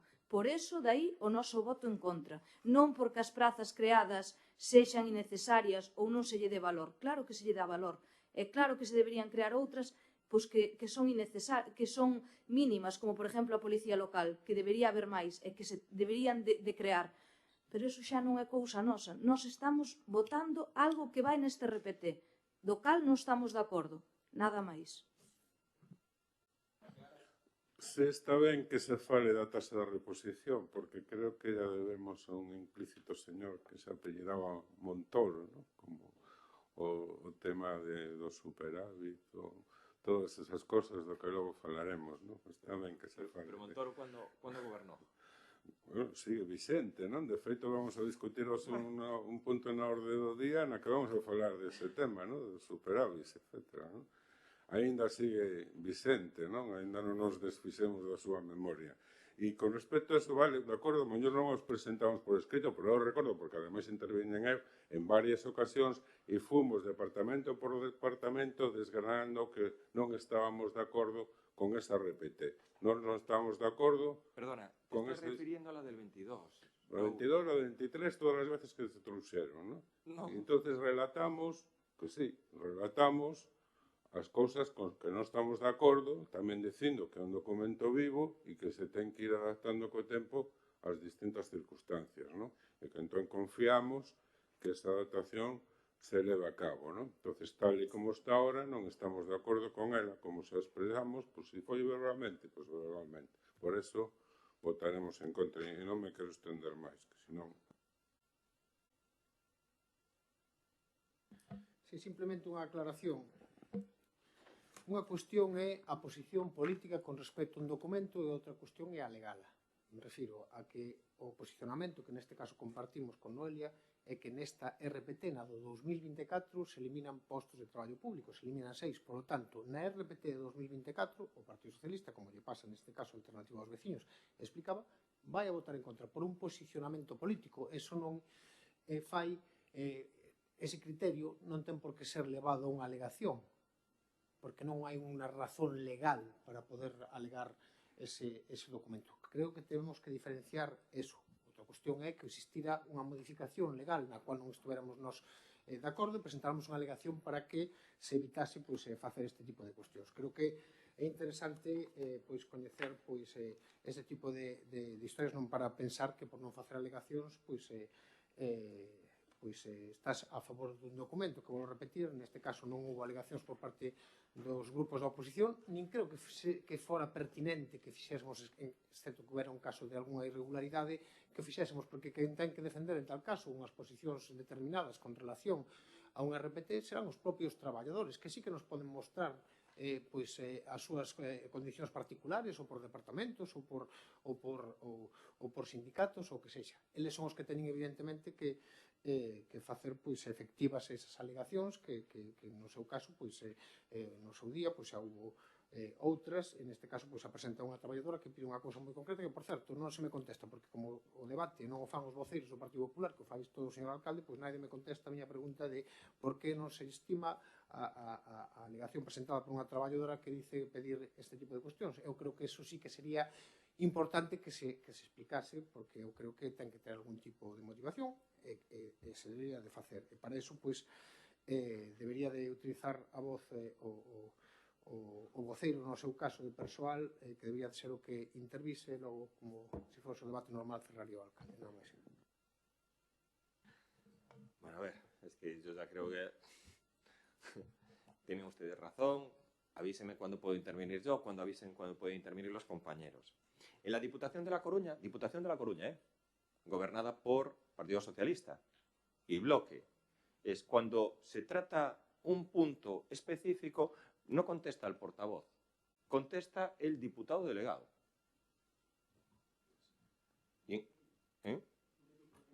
Sí, no, pero el delegado de personal, ¿sabe quién tiene la máxima responsabilidad y competente en el tema del personal? No, en todo no.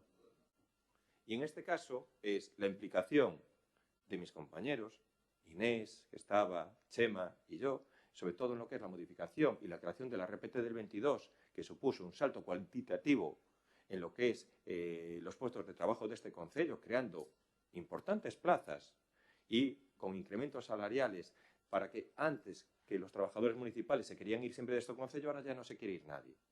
Entonces, yo aquí le contesto. Ya le contesté anteriormente, a veces, a ver si escucha, le contesté anteriormente a la alegación de presentar a la trabajadora, es que se desestimó porque la presentó fuera de plazo. Lo contesté antes en mi intervención. Ya sé que a veces no me atiende mucho, pero en este caso, oiga, que yo se lo vuelvo a repetir, la desestimación fue porque fue extemporánea, fuera de plazo. Y en este caso, oiga, a veces el posicionamiento político creo que dijo que va en contra del posicionamiento de la ley, ¿no? Aquí hay una tasa de reposición que nos limita. Ojalá eliminen la tasa de reposición. No estamos gobernando nosotros, ¿eh? En el gobierno central no estamos gobernando nosotros. Tienen responsabilidades ustedes. Y yo creo que, sí, reiterar a Montoro, yo creo que échenle la culpa a Rajoy o a Aznar o a, yo qué sé, o a Adolfo Suárez o a Felipe González. No. Ustedes están gobernando desde hace 7 años. Y la tasa de reposición, que se va a dar una situación gravísima en los próximos años, gravísima en el sentido de que nadie está haciendo una previsión de las futuras jubilaciones, y va a llegar un momento que se jubile mucha gente y no se pueda entrar. Y entonces queden muchos servicios descubiertos. Policía, Guardia Civil, va a ese camino. Entonces, oiga, ¿qué les cuesta sentarse con Puigdemont en Bélgica y negociar la tasa de reposición? Si negocia, le dan otra cosa por detrás y seguro que se la acepta. Procedemos a la votación. ¿Votos a favor de la aprobación de la RPT? ¿Abstenciones? ¿En contra? Punto 10. Aprobación do proxecto de expropiación para a execución das obras do proxecto denominado Londra Proxecto de Construcción.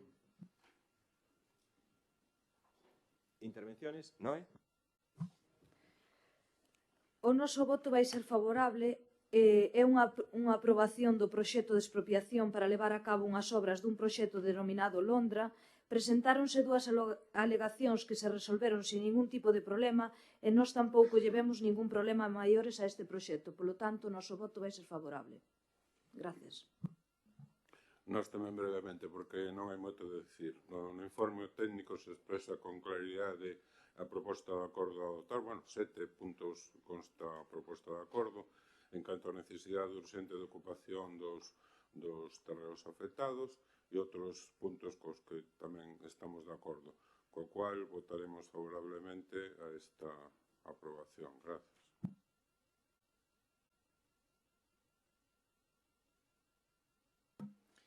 Nada, simplemente, bueno, esclarecer que esta expropiación é para sacar adiante o proxecto Londra, non? Que consta de dúas actuacións, unha delas referida á eliminación de barreiras transversales e longitudinais no cauce do río, a par que reperfilado do cauce tamén, e tamén a ampliación da ODT de Camiño dos Cabalos, que tamén é un punto importante, e outra que conleva pois plantación de árbores de ribeira e outro tipo de actuacións digamos referidas ao cuidado do ecosistema fluvial, non?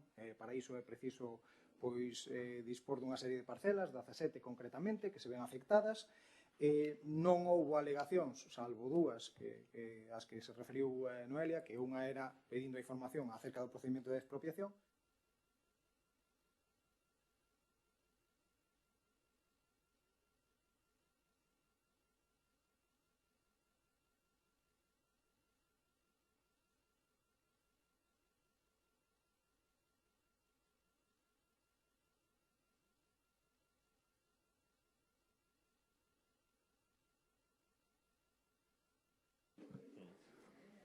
Punto 11º. Moción do Grupo Municipal Socialista sobre a defensa da veciñanza do Porto de Suevos ante a instalación dun parque eólico moi preto das súas vivendas. Si, vou facer simplemente a exposición da moción e despois entraremos no debate. Inditex pretende instalar no Porto Exterior de Langosteira un parque eólico que estivo en información pública dende o vendres 25 de outubro do 2024, que foi publicado no DOGA e que durante 30 días puido consultarse para alegar contra a solicitud de autorización administrativa previa, autorización administrativa de construción e o estudio de impacto ambiental das instalacións proxectadas. O parque contará con 3 muiños que sumarán unha potencia de 19,8 megavatios e cos que se abastecerán as factorías de Inditex en Sabón, así como o propio Porto Exterior, que pretende converterse en neutro en emisións á atmósfera. Cada un dos muiños terá unha altura de 170 metros, o que fará que ditos muiños sexan visibles a unha gran distancia. O parque será de modalidade de autoconsumo colectivo con excedentes e a Xunta declarou dito parque como proxecto cunha clara incidencia territorial pola súa entidade económica e social, polo que será unha das excepcións que se farán á normativa que establece o Plan Eólico de Galicia. A veciñanza do Porto de Suevos presentou moitas alegacións pedindo a remodelación do proxecto. Estas foron apoiadas por moita cidadanía e tamén o noso grupo, ao situarse os muiños a pouca distancia das vivendas. Unha colocación que non sería posible se o Partido Popular tivera cumprido a súa promesa do 2014 de ter legalizado o núcleo do Porto ou incumprir as distancias exixidas pola lei, que son 10 veces a altura do muiño. Non sabíamos a posición do Grupo do Goberno do Partido Popular ante dito proxecto no pleno de decembro de 2024, pero as súas declaracións dos representantes neste órgano ante o rogo que presentamos deixaronnos profundamente preocupados porque, aínda que o Concello presentou alegacións, o Concelleiro de Obras e o alcalde semellaban estar de acordo co proxecto presentado por Inditex e non falaron de levar a cabo as accións necesarias para evitar a instalación de muiños tan preto das vivendas, nin por vía legal, nin por negociación coa propia promotora. Algo incomprensible despois de escoitar en numerosas ocasións como o alcalde dicía que non permitiría a instalación destas infraestructuras no noso Concello ante a aparición de proxectos como no caso da liña de alta tensión que pretendía cruzar Loureda ou o proxecto do Parque Eólico de Carboeiro. Non entendemos o cambio de posición do goberno local, xa que a infraestructura proxectada está moi preto das vivendas e o goberno está en proceso de legalización dos núcleos costeiros dende fai moitos anos, polo que se podería intentar que a promotora cambiase a localización destes muiños ou actuar judicialmente para evitar dita instalación. Por lo tanto, o único que propoñemos é o seguinte acordo: instar ao goberno local a negociar coa promotora do proxecto eólico de Langosteira a modificación do proxecto presentado para defender a veciñanza que vive moi preto dos futuros macromuiños e, no caso de non ser atendidas as peticións veciñais, acudir ás instancias legais para evitar a execución do proxecto tal e como está redactado. Esta é a moción.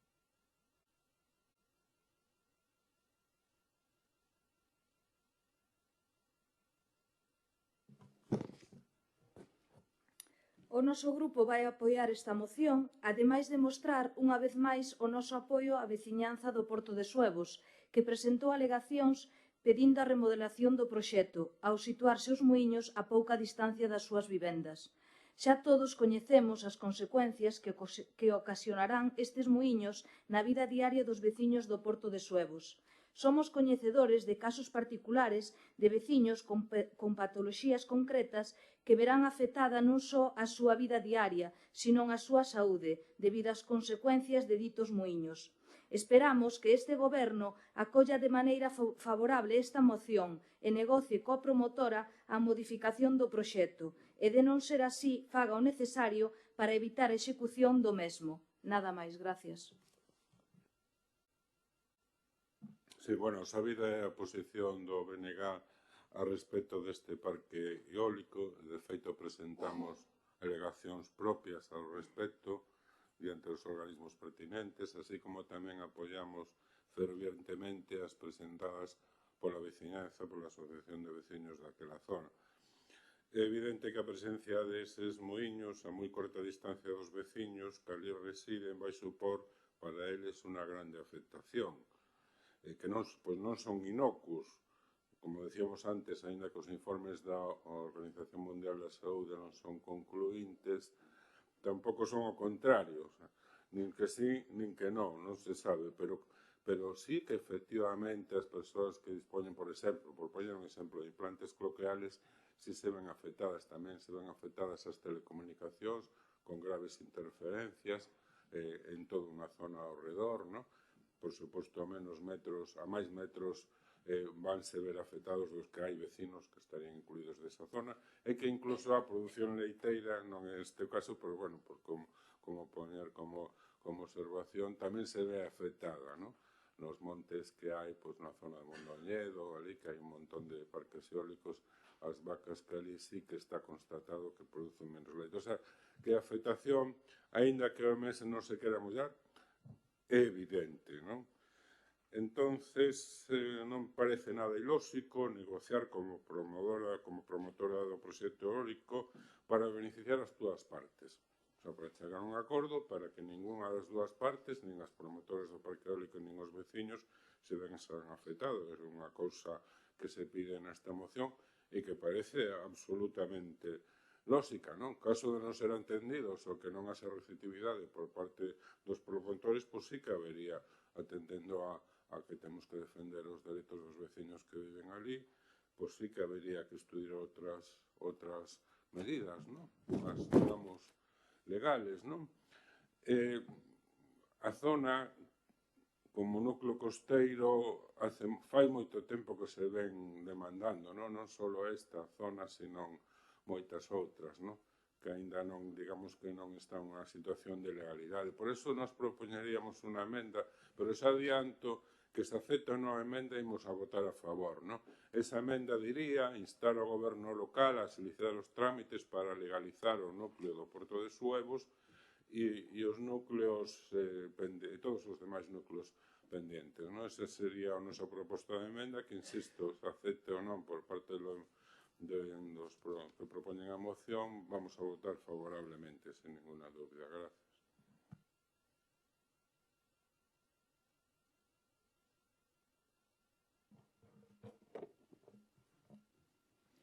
Escuché que podía verse afectada la producción lechera. Eso dicen algunas zonas, no en este caso, era como... A ver, era unha anécdota. Quero decir que hai afectación nunha zona alrededor dos muiños. Sí, hai afectaciones, sí. Punto. Olvídate das vacas. E é verdad que en la zona del Puerto de Seus se afecta gravísimamente a lo que es la producción lechera. Pero me estás escoitando o que te estou dicindo, non, porque xa está ben, o sea, levas tergiversando as nosas palabras, o sea, posen como un exemplo e posen outros exemplos. Os implantes cloaqueales sí se ven afectados, as telecomunicacións sí se ven afectados, pero é que xa está ben. Sí, bueno, estoy en mi turno de intervención y usted después tiene también réplica. Bueno, se va a afectar la producción lechera. Efectivamente, en ese entorno sí que se afecta la producción lechera. Vamos, básicamente que allí a la fábrica Ártabra se llevaron las vacas locas. Fábrica Ártabra, Ártabra. Fábrica de harina de pescado. ¿O qué? Lo vuelvo a decir, estoy en mi turno de intervención. Estoy en mi turno de intervención. Pues interven convenientemente. No he interrumpido. Si hay, en este caso, pues una industria que sí que afecta al entorno es Ártabra. Ojo, Ártabra, Pero bueno, oiga, dentro de esta situación es el Concello de Arteixo. Yo estoy en mi turno de intervención, yo no he interrumpido a nadie, estoy en mi turno de intervención, yo quiero intervenir y dar lo que son las explicaciones. Después cada uno que se quede con su opinión. En este caso, pues bueno, pues yo creo que el trabajo de este Concello mantiene una coherencia, sobre todo en lo que es el tratamiento de lo que afecta a las líneas en este caso, a los parques eólicos y a las líneas de alta tensión. Y hemos dejado claro nuestra postura, que en este caso la implantación de molinos eólicos en zonas naturales, nosotros vamos a ir en contra, como puede ser el caso del Parque Eólico Carboeiro. El caso de las líneas de evacuación desde Monteagudo, Baldallo, que vienen aquí hacia Morás, que atraviesan todo el territorio y es un montón de zonas de apoyo. Por supuesto que vamos a ir en contra porque entendemos que en este caso pues son una zona totalmente afectada. En este caso estamos hablando de la implantación de 3 molinos eólicos en el puerto exterior. Puerto exterior. En un proyecto que es de Inditex, que es un proyecto, no es el parque eólico del Carboeiro con unos especuladores para después vender la energía, El proyecto de Inditex es para autogeneración y consumo propio. Y sobre todo que en la postura alineada de lo que es el Greenport, que es crear un foco o un hub de energía verde y renovable. Y por supuesto que el proyecto de Inditex, los molinos eólicos de Inditex, tienen que pasar la tramitación ambiental en este caso y tiene que ser el organismo de la Xunta de Galicia quien informe. Y dependiendo de ese informe, pues en este caso el Concello actuará. La posición del Concello la quiero dejar clarísimamente aquí reflejada. Si nos dicen instalación de eólicos en zonas naturales, no. Instalación de eólicos en zonas ya transformadas, como puede ser en este caso un puerto exterior, sí. A mí que me expliquen la diferencia, es que yo lo de las vacas ya me ha vuelto loco, pero otra situación que es más compleja, que podría ser afecciones a la salud. Afecciones a la salud con el tema del parque eólico. Y yo pregunto aquí, y dentro de la planificación del puerto exterior, debajo de las casas de los vecinos del puerto de Suevo se van a instalar 17 depósitos de gasolina. 17 depósitos de gasolina. Un poquito más adelante se va a instalar una fábrica de amoníaco de 103.000 metros cuadrados, más cerca de las casas que están los eólicos. Y una fábrica de amoníaco que va a funcionar en régimen de refinería, que va a tener, y yo que vivo en Meicende y que convivo con lo que es la refinería de Repsol, pues que van a tener los vecinos un mechero evacuando gases más cerca de sus casas que los propios eólicos. 103.000 para producir amoníaco. Amoníaco más cerca de sus casas. 17 depósitos de Repsol al lado de las casas, que es en el sitio más próximo. Se va a hacer ahora una hidrogenera para producir hidrógeno, que nosotros cuando fuimos a hacer el ensayo de esa prueba, los operarios nos dijeron, apartaros, que puede pasar algo. Hidrógeno. Al lado también de las casas. Está en aprobación lo que es un proyecto para la construcción de una maltera. Producción de malta para lo que es la producción de cerveza. Y se va a hacer todo el desarrollo de la construcción de los eólicos marinos y los yaques, que quiere decir 3 o 4 fábricas que van a funcionar en régimen continuo 24 horas en 3 turnos. Por supuesto, lo que producen son estructuras de jackets con una altura superior a los molinos eólicos. Y los molinos eólicos de Inditex, que cumplen, en este caso, todo lo que es requerimientos acústicos, que se pueden emplear y utilizar lo que son las medidas correctoras, es lo que más daña, en este caso, a los vecinos del puerto de Suevos.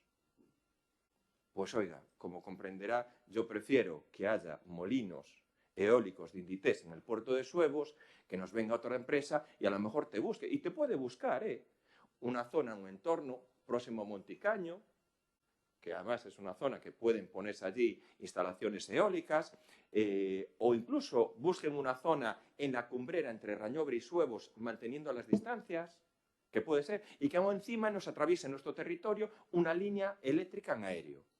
Porque si hay una cosa que en este caso aporta y es positiva dentro de lo que es este proyecto, sí, es la cuestión de que la línea de evacuación va completamente enterrada.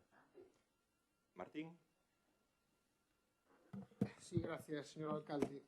Bueno, se confirma o que realmente sospeitamos nesa contestación ao robo, ademais esa vehemencia por parte utilizada nese caso por o concelleiro de Obras, que efectivamente o alcalde é o consejero delegado de Inditex neste concello. E a que me refiro? Aquí nadie está pedindo cousas raras. O que está pedindo a oposición, en este caso o Partido Socialista con esta moción, eu creo que é algo de xustiza e que vostede defende. Ora dice que vostede defende que non se poñan os eólicos en zonas naturales. Non era o que decía co debate do Parque Eólico de Carboeiro. Decía que non quería máis instalacións industriais en Arteixo, nin ese tipo de instalacións en Arteixo, que xa estábamos copados, e que non as quería. Era o que decía naquel momento, está na hemeroteca, se pode ver en calquer vídeo. Ahora cambia. Por que cambia? Só hai unha diferencia. O promotor. Eu non vou a defender uns promotores nin a outros. Nin vou a decir que Inditex é bon ou que Iberdrola é malo. Eu non vou a decir eso. É vostede o que cambia a posición e o que vostede lle ten que dar explicacións aos veciños. Uns veciños que xa mostraron a súa preocupación porque siguen esperando dende o ano 2011 a que se legalicen as súas vivendas, como decía neste caso o seu anterior presidente, decía, non somos un poblado indio, o cual ten razón, é unha promesa do 2014 no cal se iban a legalizar as súas vivendas, que sei que está en proceso, pero todavía non se fixo efectivo. E, curiosamente, aqueles que pelexamos, eu son un deles, no Parlamento de Galicia para que se cambiara a normativa e se establecese que os muiños non pudesen estar a menos de 5 veces a altura do muiño, pasando en moitos casos a 1 kilómetro, como existían en legislacións como asturiana ou valenciana ou outras, porque eu debatín con isto co conselleiro Conde en moitas ocasións, ao final nos deron a razón e cambiaron as distancias. E os muiños que vai a facer Inditex no porto exterior están a menos de 1000 metros das casas. Vostede sabe que non.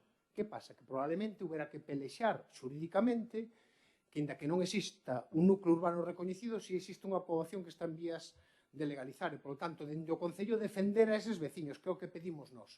Que primeiro igual non ten por que ser a vía xudicial, se pode falar coa promotora, e como vostede, que é o consejero delegado de Inditex neste Concello, seguro que ten unha chegada rápida a Inditex, podería falar con eles e dicir, oye, os veciños están revoltos, están reivindicando cousas que son legítimas, estades a menos dun kilómetro da implantación destes muiños, podíades mover algún dos muiños, o que está máis preto das vivendas, podíades darlle algún tipo de compensación aos veciños que se ven afectados, se podría establecer ese tipo, no Concello se podría facer esa negociación, porque vostede o pode facer, e moito máis despois de escoitar a súa posición aquí.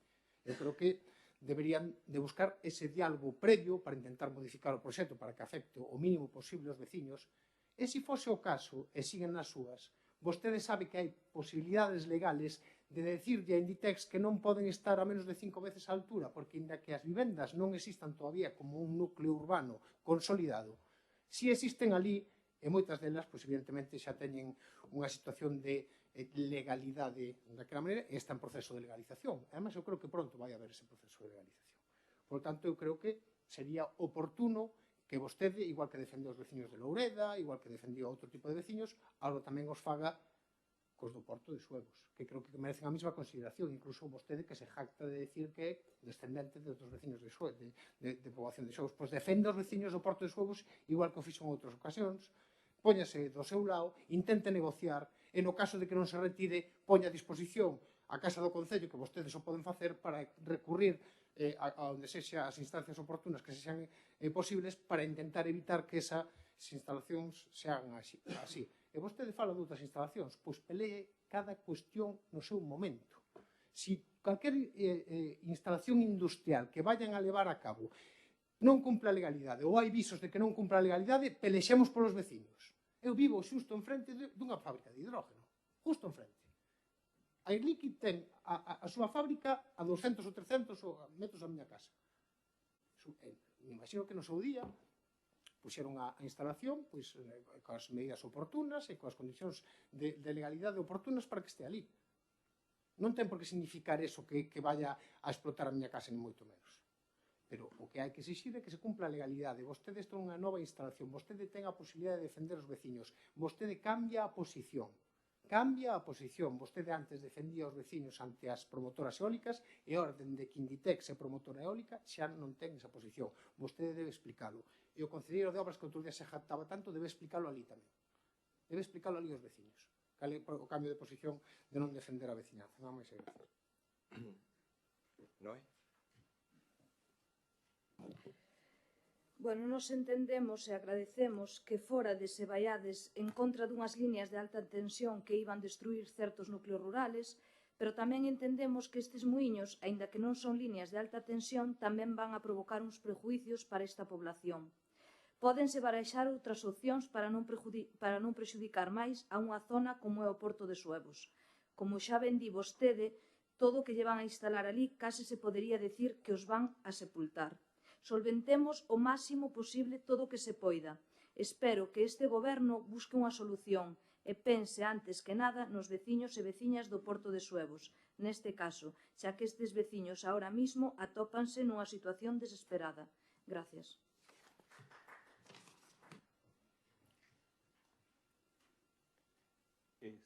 Raúl? Vale. Entonces, o que lle temos que decir aos veciños da zona de Suevos é mi madriña, que me quede como estou. O sea, non vou a protestar polos muiños porque como se avecina a hecatombe mundial, que importancia ten que me poñan aquí uns muiños que me van a afectar á saúde probablemente, non? Probablemente a saúde, sobre todo a personas con unas determinadas eivan na súa saúde, non? Vamos a decirles, bueno, eso é un problema menor, é un problema e temos que defender o problema. Que hai amoníaco, va a haber amoníaco, hidróxeno, malta, etc., xa o sabemos, e detrás de eso tamén haberá outras actuacións, pero hoxe estamos falando deses parques eólicos. Xa chegará o momento de falar desas outras problemáticas que hai que tamén preocupan os veciños agora e sempre o van a preocupar. Entonces o noso deber é estar cos veciños e intentar axudarlles no que nos sexa posible, non? Entonces, que hai de malo de falar con promotora e intentar que, para beneficiar as dúas partes, se chegue a un acordo? Non vexo que haxa nada de malo. É o que dice a moción, non? Logo, se non, pois, bueno, sempre estando cos veciños, pois haberá que intentar buscar outras vías e eso non. Pero hai que poñer toda a intención en que, efectivamente, dun xeito amable e cordial, se pode chegar a un acordo. Xa nos vamos a preocupar e xa estamos preocupados por ese hidróxeno, por ese amoníaco, por esa malta, por todo aquelo que en principio va a ser un porto e ahora parece que se converte en un novo Sabón, continuación de Sabón, en un parque industrial, non? Cando non era o proxecto inicial. Tamén sabemos que a intención é de trasladar todo o que ahora está en Coruña, todo ese porto de Coruña, con todo o que levaba consigo, hasta unha canalización por debaixo de toda a Coruña que levaba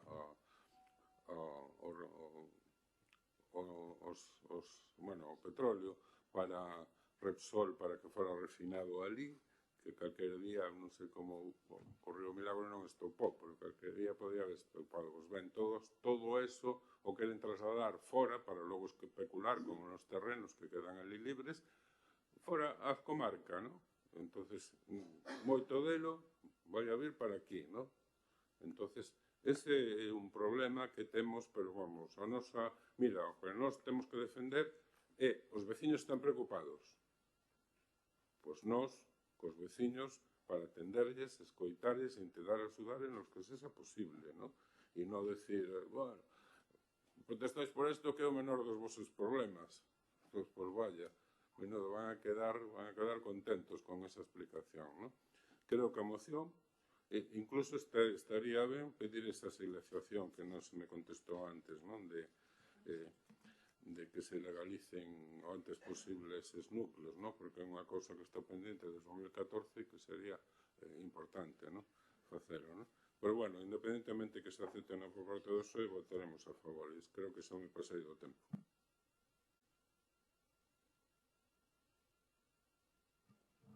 A ver, que diga el portavoz socialista que yo soy el consejero delegado de Inditex, entonces ya se acaba de descubrir sus cartas. Esto, seguramente, si no fueran unos molinos promovidos por Inditex, no habría esa actitud de defensa y ataque que está haciendo el Partido Socialista. Esa es la realidad. Y es más, hay un proyecto de Repsol de instalar también molinos eólicos en el puerto exterior, donde uno lo querían poner en el contradique al lado de las casas de Rañobre. Ya me gustaría saber a usted, porque se ha referido a mí como consejero delegado de Inditex, a usted como trabajador de Repsol, ¿cuál sería su posición cuando su empresa solicitara la autorización para instalar molinos eólicos en el puerto? Sí, ya va a decir. No, yo estaría también en contra. En contra, aunque Repsol cumpla la ley. ¿Sabe lo que significaría eso? La empresa, eso es un despido inmediato. Porque una cosa es ir en contra de la ley, pero lo dijo usted, me ha nombrado a mí como consejero delegado de Inditex. Consejero delegado de Inditex, que estamos hablando de la principal empresa de este país, la principal empresa que genera riqueza aquí en este país, es muchísimos trabajadores de nuestro concello que son un ejemplo de sostenibilidad y usted acaba de atacar, se acaba de descubrir usted perfectamente la careta. Esto es porque es Inditex. Es Inditex. Oiga, por favor, es que los vecinos del puerto de Suevos llevan esperando desde el 2011 por legalizar los núcleos costeros. Le vuelvo a recordar, el Partido Socialista estuvo gobernando desde 2007-2011 y podía haber hecho la tramitación que estamos haciendo nosotros y nadie se acordó del puerto de Suevos. Cuando gobernaba el Partido Socialista nadie se acordó de ellos. ¿Qué nos viene ahora con nosotros? Y es más, la normativa creada en el 1995, que son las normas subsidiarias, que la aprobó el Partido Socialista, se negó a reconocer el núcleo del puerto de Suevos. Y los únicos que estamos trabajando para conseguir el reconocimiento del núcleo de Suevos, con todas las dificultades que tenemos, es el Partido Popular. Venga, hombre, no me venga, porque lo vuelvo a decir, la demagogia y la hipocresía es muy fácil. Lo vuelvo a decir, consejero delegado de Inditex, que lo único que hemos hecho en este caso es apoyar para que Inditex pueda seguir creciendo y generando puestos de trabajo. Cuando vemos las listas, en este caso, de que cada vez hay menos paro en Arteixo, ¿eso de qué es? Es debido a usted. O cuando vemos en este caso la riqueza o los ingresos, como dice, es que el concello de Arteixo es un concello rico. ¿Y los ingresos de dónde vienen? Que vienen de la industria. Y podemos quitar las líneas de alta tensión, pagar el concello, quizás hacer otras que no es nuestra competencia porque recibimos los ingresos del concello. Oiga, yo les digo sinceramente a todos los implicados, a la oposición, a los vecinos, oiga, hagamos una moción solicitando directamente el cierre del puerto exterior. Y lo vuelvo a decir, si hay algo que va a tener menor afección en el entorno del puerto de Suevos es en la instalación de un eólico. Porque ustedes de verdad que no han convivido, porque usted hace poco tiempo que convive cerca de Air Liquide y yo llevo toda la vida conviviendo a 100 metros de lo que es una refinería con un mechero que hay allí y que se va a instalar allí. Vuelvo a decir, hombre, lo vuelvo a decir, Martín, ¿quieres entrar en temas personal? Nosotros entramos en temas personal, ¿eh? Lo vuelvo a decir, toda mi vida, en este caso, al lado, y sé las afecciones que tienen, y es la empresa Repsol. Yo no veo, en este caso, al portavoz socialista diciendo, en este caso, las afecciones, el riesgo a la salud que puede tener la refinería Repsol a los vecinos de Meicende. Es que no lo veo. Es más, en algún momento, si se plantea la refinería Repsol crecer en Meicende, con todas las afecciones que puede tener, también vamos a rechazar ese proyecto, que se puede rechazar. Pero, oiga, yo lo que pido es que sea previamente con un informe, quien tiene que informar, que es la Xunta de Galicia. Si la Xunta de Galicia no da autorización a estos eólicos, pues el problema está ahí. Pero nosotros queremos ir al juzgado, al contencioso, antes.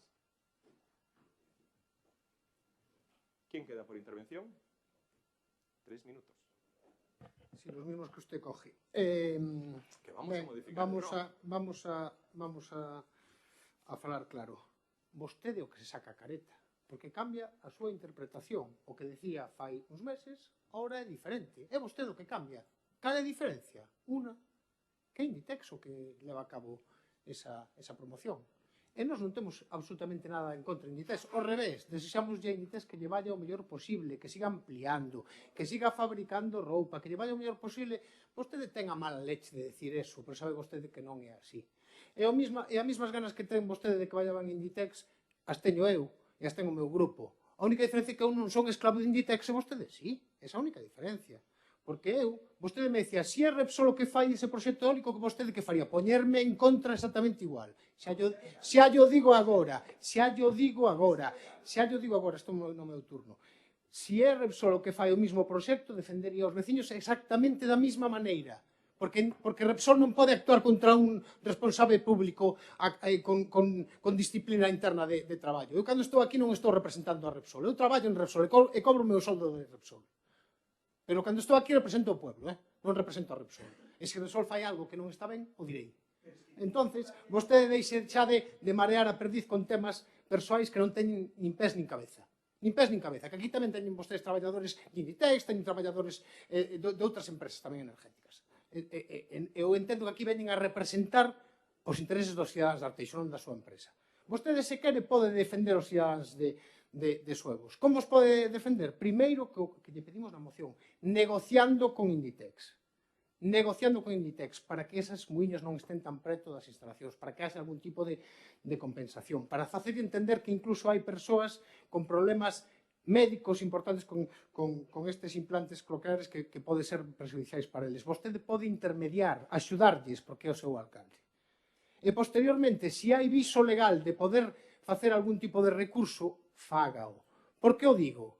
Porque os muiños están a menos de 5 veces a altura da vivenda.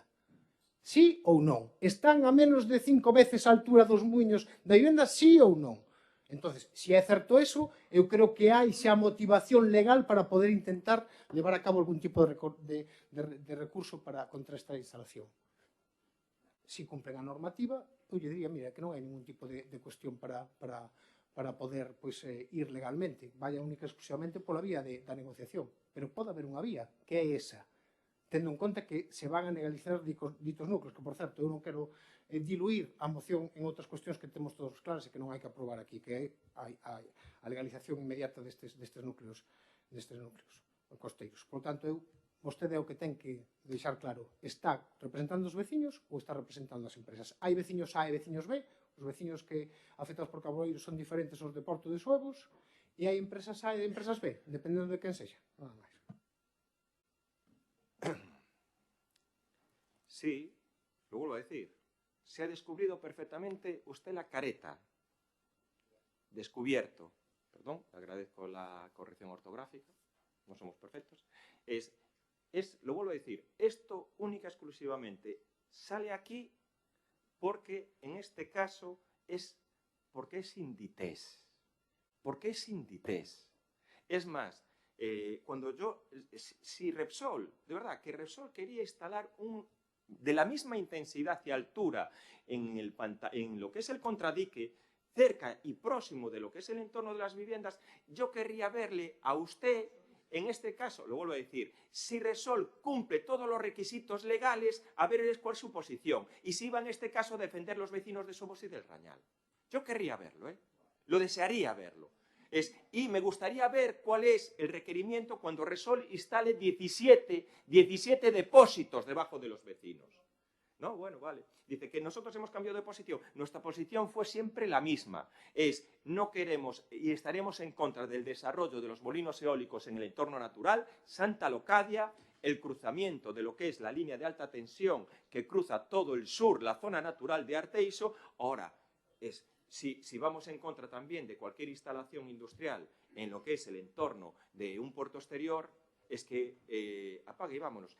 ¿Qué cuesta esperar a que la Xunta emita el informe? ¿Qué cuesta? ¿Tienen ustedes alguna duda con la emisión del informe? ¿Van a cuestionar también a los técnicos de la Xunta a la hora de emitir el informe? ¿Qué problema es? Porque lo vuelvo a decir, después, cuando hagan una planta de amoníaco, que es una refinería que lleva un mechero, como el de Meicende, lleva un mechero como Meicende, al lado de vuestras casas, un mechero, que eso sí que va a tener una afección. Oiga, lo vuelvo a decir. No, hombre, lo vuelvo a decir. Se lo digo. No. Cerramos el debate, lo vuelvo a decir, cerramos el debate, es que solo la afección, que es como una pequeña refinería, 103.000 metros cuadrados, 103.000 metros cuadrados, más próximo de las casas. Y estamos en este caso porque es Inditex y porque Martín puede ir diciendo por ahí que yo soy el consejero delegado y que me vendo a Inditex. Lo vuelvo a decir, la principal empresa de este país, la principal empresa de este concello, la que más genera trabajo, una empresa que es una vanguardia de sostenibilidad. Está ahí. Esperemos, yo lo vuelvo a decir, nosotros hemos actuado y vamos a actuar con coherencia de la misma manera y vamos a esperar a lo que son los informes técnicos que tiene que emitir en este caso el órgano competente, que es la Xunta de Galicia. Y las próximas afecciones, pues oye, pues entonces opongámonos a todos. Lo vuelvo a decir, la conclusión: cerrar el puerto exterior, que no se implante nada allí, que no haya desarrollos industriales, que no haya... Porque los desarrollos industriales están generando los recursos económicos para desarrollar y hacer actuaciones aquí. Y después, cuando vengan pidiendo cambiar líneas de alta tensión, cuando vengan pidiendo residencias, a ver cómo lo hacemos. Porque es gracias a los ingresos de la industria, donde este concello tiene capacidad para invertir en los servicios de sus concellos. Pero no queremos eólicos, no queremos industria, eólica sí e non así, no queremos refinerías, no queremos gasóleo, no queremos yaques, no queremos nada. Mire, de verdad, plantemos patacas no porto exterior. ¿Sabe lo que más me molesta de todo? La postura del Partido Socialista. Cuando usted habla con el delegado del gobierno, nombrado por el Partido Socialista, apoya perfectamente la instalación de estos molinos eólicos. Cuando usted habla, yo no hablo, cuando hablan los representantes del puerto con el secretario general del PSOE, que es Valentín Formoso, que va allí al puerto, apoya lo que son los molinos eólicos. Y es más, cuando en algún momento hay alguna conversación de la posición de Valentín Formoso sobre lo que es la instalación de los eólicos, muchas veces dice que la postura emprendida por algunos determinados componentes del Partido Socialista es una postura de locura, negándose a lo que es la construcción de eólicos. ¿Por qué? Porque el presidente de la Diputación está en un concello industrial y que sabe perfectamente que necesita la energía verde para desarrollar su concello. Y el presidente de la Diputación, secretario general del PSOE, tiene otra postura, pues lo que sea ahora. El anterior secretario general del PSOE tiene otra postura totalmente... ¿Sabe usted más del cargo de Valentín que yo? Yo ahí ya no entro. Le vuelvo a decir, entonces, ¿cuál es la hipocresía del PSOE? Que, oiga, pues hay, cuando les cuadra, están a favor, y cuando no les cuadra, como es en este caso, y solo por hacer un ataque gratuito a Inditex, no sabe usted el daño que le ha hecho a este concello a partir de hoy. No sabe el daño que le ha hecho al concello a partir de hoy. El proyecto de Inditex, o se instalan los 3 generadores o no se instala ninguno. O es los 3 generadores o abandonan el proyecto.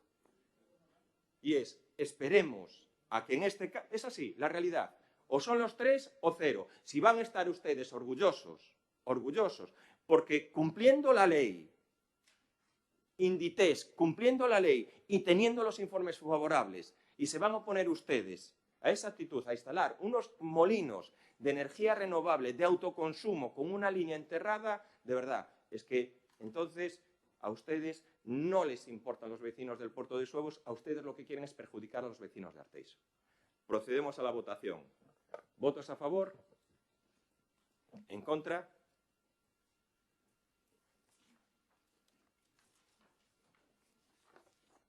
Vamos con la siguiente moción.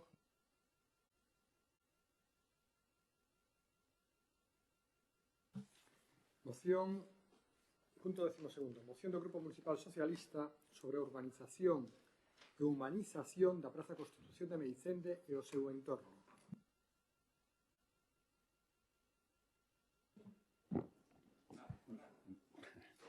Me toca. ¿Será que no soy de medio? Sí. Eso es verdad. Bueno, boas mediodías a todos e a todas.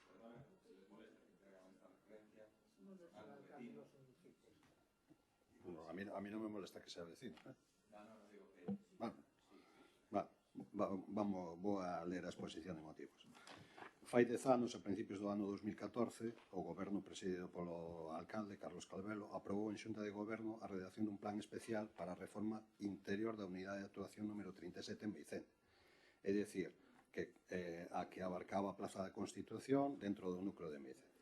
O obxectivo desta ampliación era completar a urbanización da devandeta praza, unha infraestructura da que só se executou unha parte. O plan especial permitiría finalizar a rúa interrompida e así facilitar o tráfico ao redor de dita plaza, ademais da creación de preto de 25 plazas de aparcamiento novas. Así mesmo, permitiría construir 2 plazas de 1.300 e 400 metros cuadrados, respectivamente, que contarían con as súas correspondientes zonas verdes. Este plan especial íase realizar a partir das normas subsidiarias do urbanismo que rexen o municipio, e, segundo a información que aportaba o goberno local, serviría para urbanizar unha zona céntrica de Meicende, que naqueles momentos xa declaraban que se atopaba con espazos baldíos entre zonas moi habitadas e transitadas, como son os espacios próximos á travesía de Meicende e á zona do campo de fútbol. Esta actuación foi explicada á veciñanza, ao club de fútbol e aos empresarios da zona, que ven como 10 anos despois todo sigue igual, cunha dificultade excesiva para poder aparcar, un complexo acceso ás inmediacións do campo de fútbol, algo que impide que, en algúns casos, que os buses se acheguen á entrada do campo cando levan incluso os seus xogadores para participar nas competicións deportivas. Por certo, o campo de fútbol está ali desde o ano 1968, cando non existía absolutamente nada por ali. Por todo eso, solicitamos instar ao goberno local a levar a cabo o prometido plan especial na unidade de actuación número 37 para urbanizar o entorno da Plaza da Constitución de Meicende, dotando de mellor accesibilidade, máis plazas de aparcamiento e un entorno máis humano da dita plaza, os campos de fútbol e as empresas instaladas no seu entorno. Moitas gracias.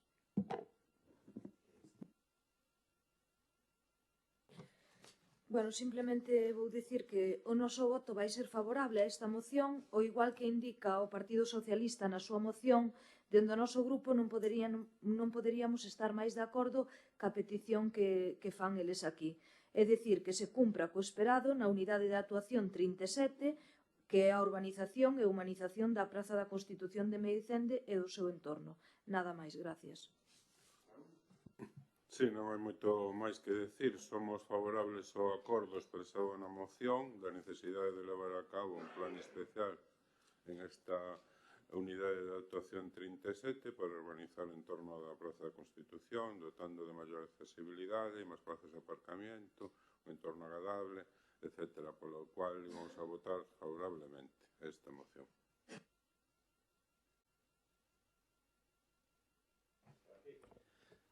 Bueno, a ver, estamos plenamente de acordo con esta moción, co contido desta moción, nunca proposta, pero sí co contido. O contido é perfecto e realmente, pois, esta semana contratouse ou estáse en proceso de contratación do proxecto de urbanización máis do proxecto de reparcelación que o permite.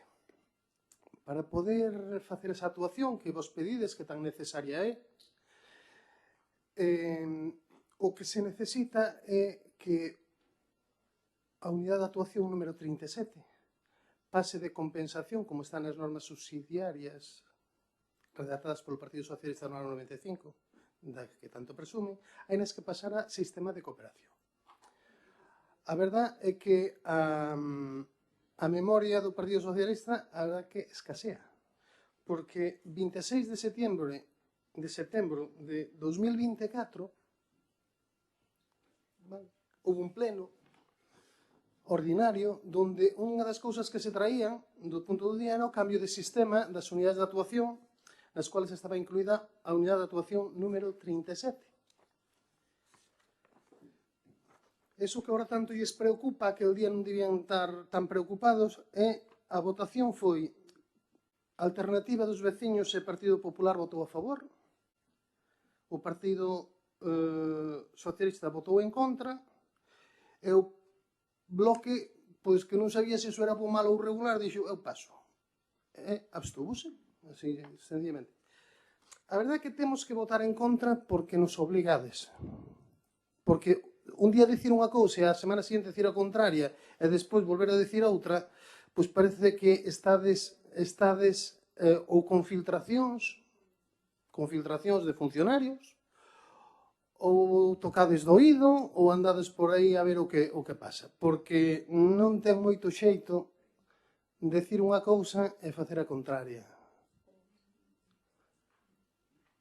Creo que traer mocións porque un día saliu na prensa unha noticia de que tiñamos idea de e ora cumplide vos que as vosas obligacións e cando veñan temas como cambiar a unidade de actuación a sistema de cooperación para que este goberno poida actuar e facer eso, non se diga isto é un tema especulativo para axudar aos a non sei quen, claro, os amigos promotores ou algo así sempre se dice e votamos en contra, pero pasan 2 meses, non temos argumentario, decimos, vamos aí que vimos no periódico, vamos mandar aí que a Plaza de Constitución a fagan algo.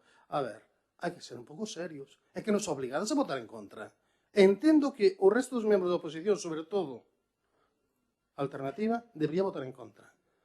Porque ela sí que foi consecuente e congruente co que dixo. Para que ora lle veña alguén a dicir, non, a ver, facedio. A ver, facémolo ou non facemos? Se vos arrepentistes desto, oye, pois pedide perdón, equivocámonos ese día, tiñamos que haber votado a favor para que esas cousas se poideran facer, pero non veñades ora con facedi eso. O sea, mandádenos andar no coche e quedades vos cas chaves a gasolina. Hombre, gracias. Pero andade, que queredes que empuxemos? Nada máis, gracias.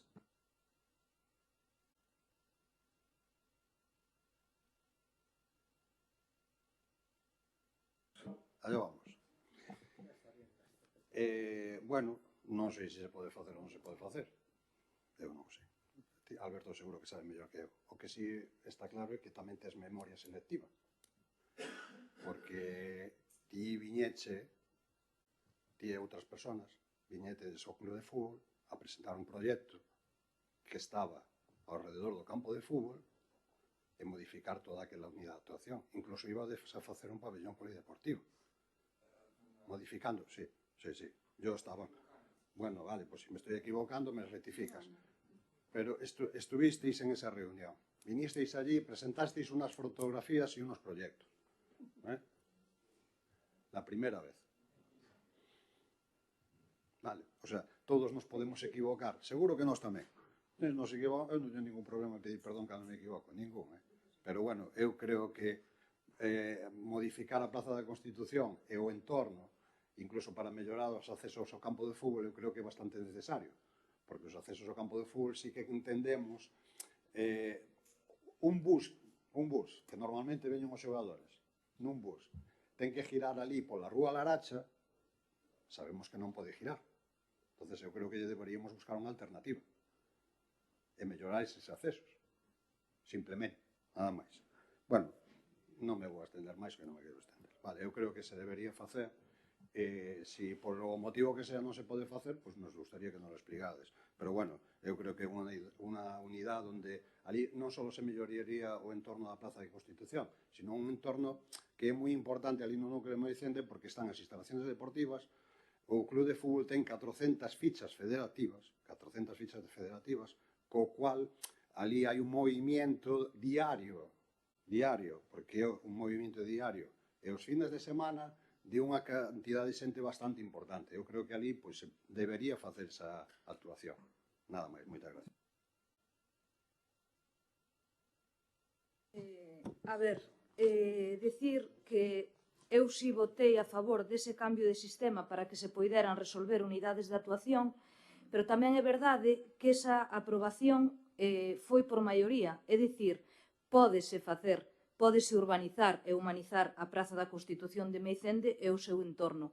Decir que se vota en contra dunha moción que eu creo que é superpositiva para esta zona, porque eles no seu momento votaron en contra do cambio dese sistema polo motivo que fora, que eu non sei os seus motivos que non están con eles, pero porque eles o consideraran, porque non o viron claro, ou polo que fora, porque lle deu a gana, que eu non son eles, sabrán os seus motivos, as súas cousas.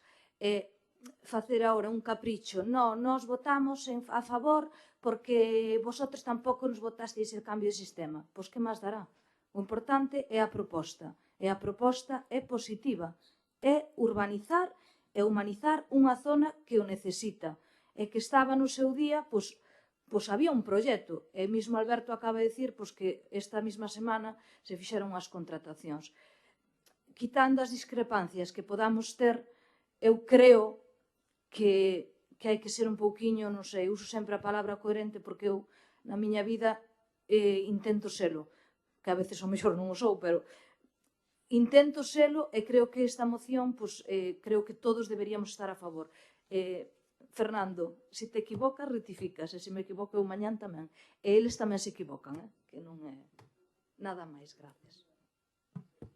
Sí, bueno, decir que votas que non por unha revancha, non ten, cando se está a favor, ademais, non ten moita lógica, pero bueno, nós o temos claro, nós vamos a votar que sí e votaremos a favor.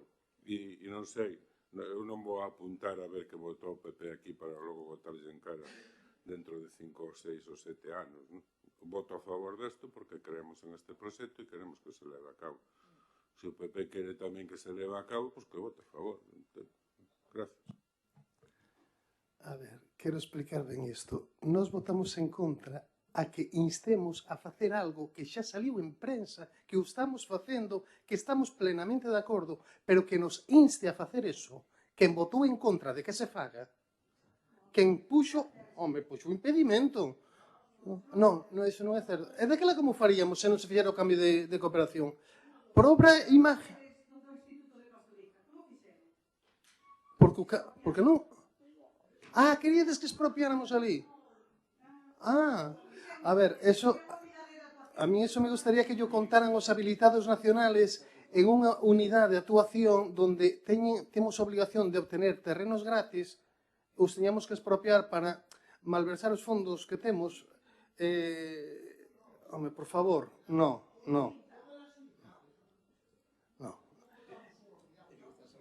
No, votastes todas as unidades que nós consideramos que había que cambiar o sistema de cooperación para poder facer desarrollos deste tipo. Isto é o primeiro exemplo de que o cambio de sistema era necesario. Claro, o que pasa é que agora instamos, unha vez que sale todo no periódico, que xa se sabe, que seguro que xa toda esta filtración de que hai aquí por redactor, seguro que xa tedes todo, e dices, vamos a decir que o fagan. A ver, este é absurdo, Dios mío. Se non tedes mocións para traer nas traeades, pero traer unha moción de algo que xa está feito e dicir, oye, recordovos que tedes que fazer o que tedes feito. Pois gracias, pero é o que vos podo decir. Ora, non podemos votar a favor desto. Como vamos a votar a favor de algo que xa estamos facendo? E encima, algo que estamos facendo en contra do criterio do Partido Socialista que non nos permitía cambiar o sistema de actuación para que nós non poidéramos actuar. A todos os demais e mandovos facer cousas. Non, oi, este é un error, esta é unha moción equivocada. Non, tedenos que mandar facer o que xa estamos facendo, que guai. A verdade é que somos listos de carajo. Non, pero non é as promesas. Para poder resolver as promesas hai que traballar. Non podemos votar en contra, é como todo o mundo está moi contento co geriátrico e ca guardería, pero o Partido Socialista votou en contra. Vale? Votou en contra. Entón, ese é o que tedes saber. Ese é o que tedes que saber, así de claro. E vir con ese tipo de emocións a mí oféndeme, personalmente. Por qué? Porque tirarlle pedras ao traballo que estamos facendo.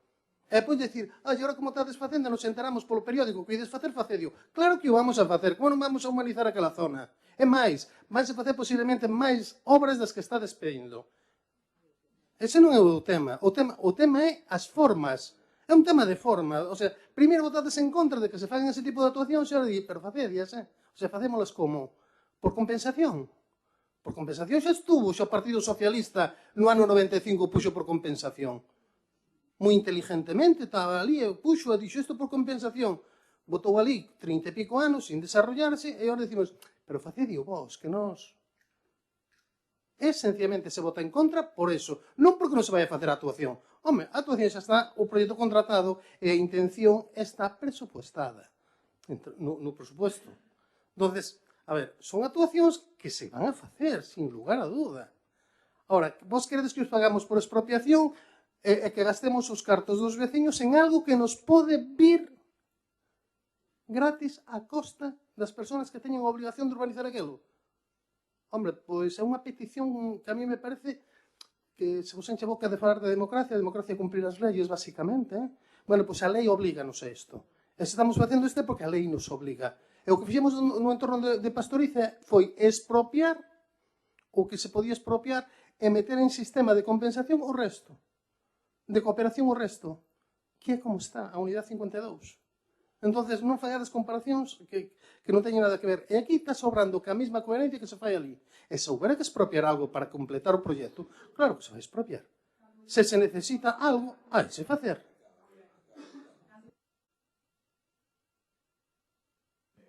Alberto, no saben distinguir lo que es un plan especial de lo que es un proyecto de reparcelación y urbanización. No lo saben distinguir. No, ya está. Vale, queda mi intervención. ¿Vale? Bueno, yo creo sinceramente que presentar esta moción es un error. Un error, ¿eh? Yo no sé quién la presentó, no sé si participaste tú en ello, Fernando, pero aquí estáis completamente equivocados y lo que dice, y a veces hay que reconocerlo, instar ao goberno local a levar a cabo o comprometido plan especial da unidade de actuación para urbanizar o entorno da Constitución. E que quien realmente dota de posibilidad de urbanizar es la aprobación del 24 de septiembre para el cambio de las unidades y que ustedes votaron en contra. No es que te venían todas. ¿Sabes quién venía? Venían, mire, yo estoy... Todas no venía una. Si hubieran traído dos especialmente, hubiéramos votado a favor. No lo entiende, creo que es fácil, es muy fácil. Mira, Cualquier persona que tenga esto. sí, mire, efectivamente, lo entendemos igual que cuando dice el Partido Socialista el tema del decreto ómnibus del PP. Igual, son ustedes iguales que el Partido Socialista. El PP es el bebé... mira. Por favor, estoy en mi turno de intervención. Efectivamente critican al PP que no quiere apoyar las pensiones porque el PP pide votar individualmente y vienen ustedes aquí en el desarrollo urbanístico. Por favor, yo estoy en mi turno de intervención. Es que, ¿para qué vamos a regular el RON si se lo pasa? En cambio, cuando le cuadra, cuando le interesa al Partido Socialista, pide trocear los decretos. Aquí sí que hay que trocear el decreto. Sí, es más, y se va a ver en los próximos días, y sobre todo que le va a afectar a Meicende, porque en esta aprobación de unidades de actuación iban otras 2 unidades de actuación que se van a desarrollar en Meicende.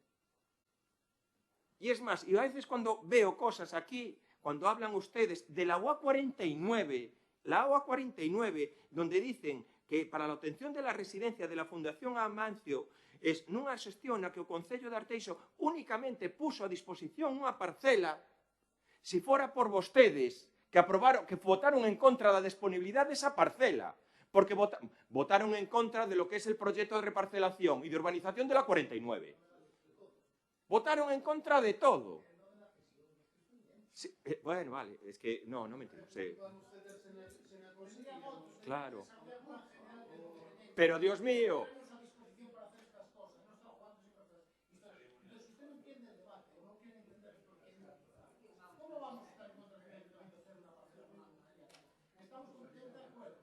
Estoy en mi turno de intervención. Mire, cuando saben que estaban y meten la pata, y por cierto, cuando se aprobó el proyecto de reparcelación y la unidad de actuación 49, estaba usted en esta corporación, y votó en contra, y ahora dice el plan general, oiga, que las unidades de actuación...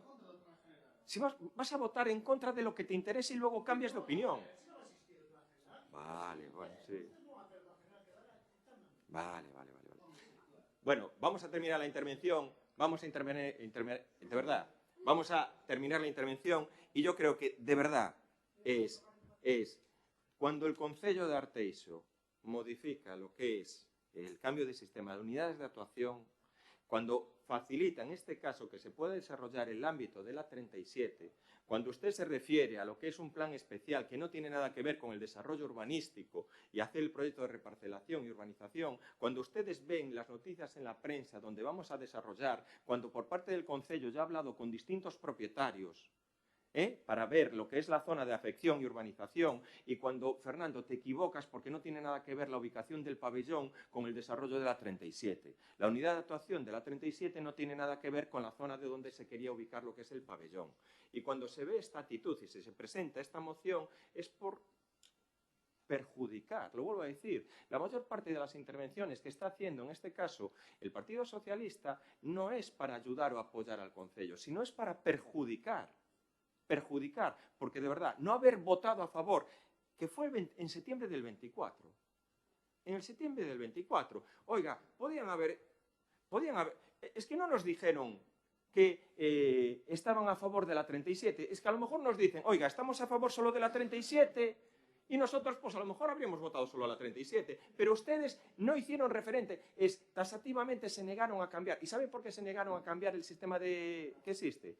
Porque cambiar el sistema lo que quiere decir es que el concello va a poder desarrollar y urbanizar las distintas unidades de actuación y va a poder mejorar lo que son los entornos urbanos de muchas zonas de Meicende, de Pastoriza, de Villarrodriz y de Arteixo. Y lo mismo que cuando ustedes se opusieron al desarrollo de la unidad de actuación UA49 y cuando ven que se están ejecutando las obras y les molesta que estén ejecutando esas obras, y es más, que los vecinos estén de acuerdo con esas obras, lo vuelvo a decir, es su opinión, su planteamiento. Cuanto peor le pase a Arteixo, mejor para ustedes. Y aquí están completamente equivocados. Y no vamos a votar una moción donde nosotros ya estamos haciendo todo el trabajo y donde ustedes no apoyaron la parte fundamental que era el cambio de unidad. Es que no lo vamos a hacer. Procedemos a lo que es la votación. ¿Votos a favor? ¿Abstenciones? ¿En contra?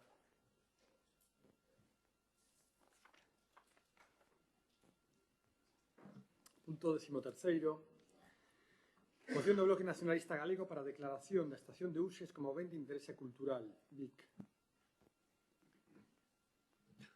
Vale, vou a proceder á lectura. Vou intentar acortar algunhas partes, non as vou a ler por motivos de tempo. Non?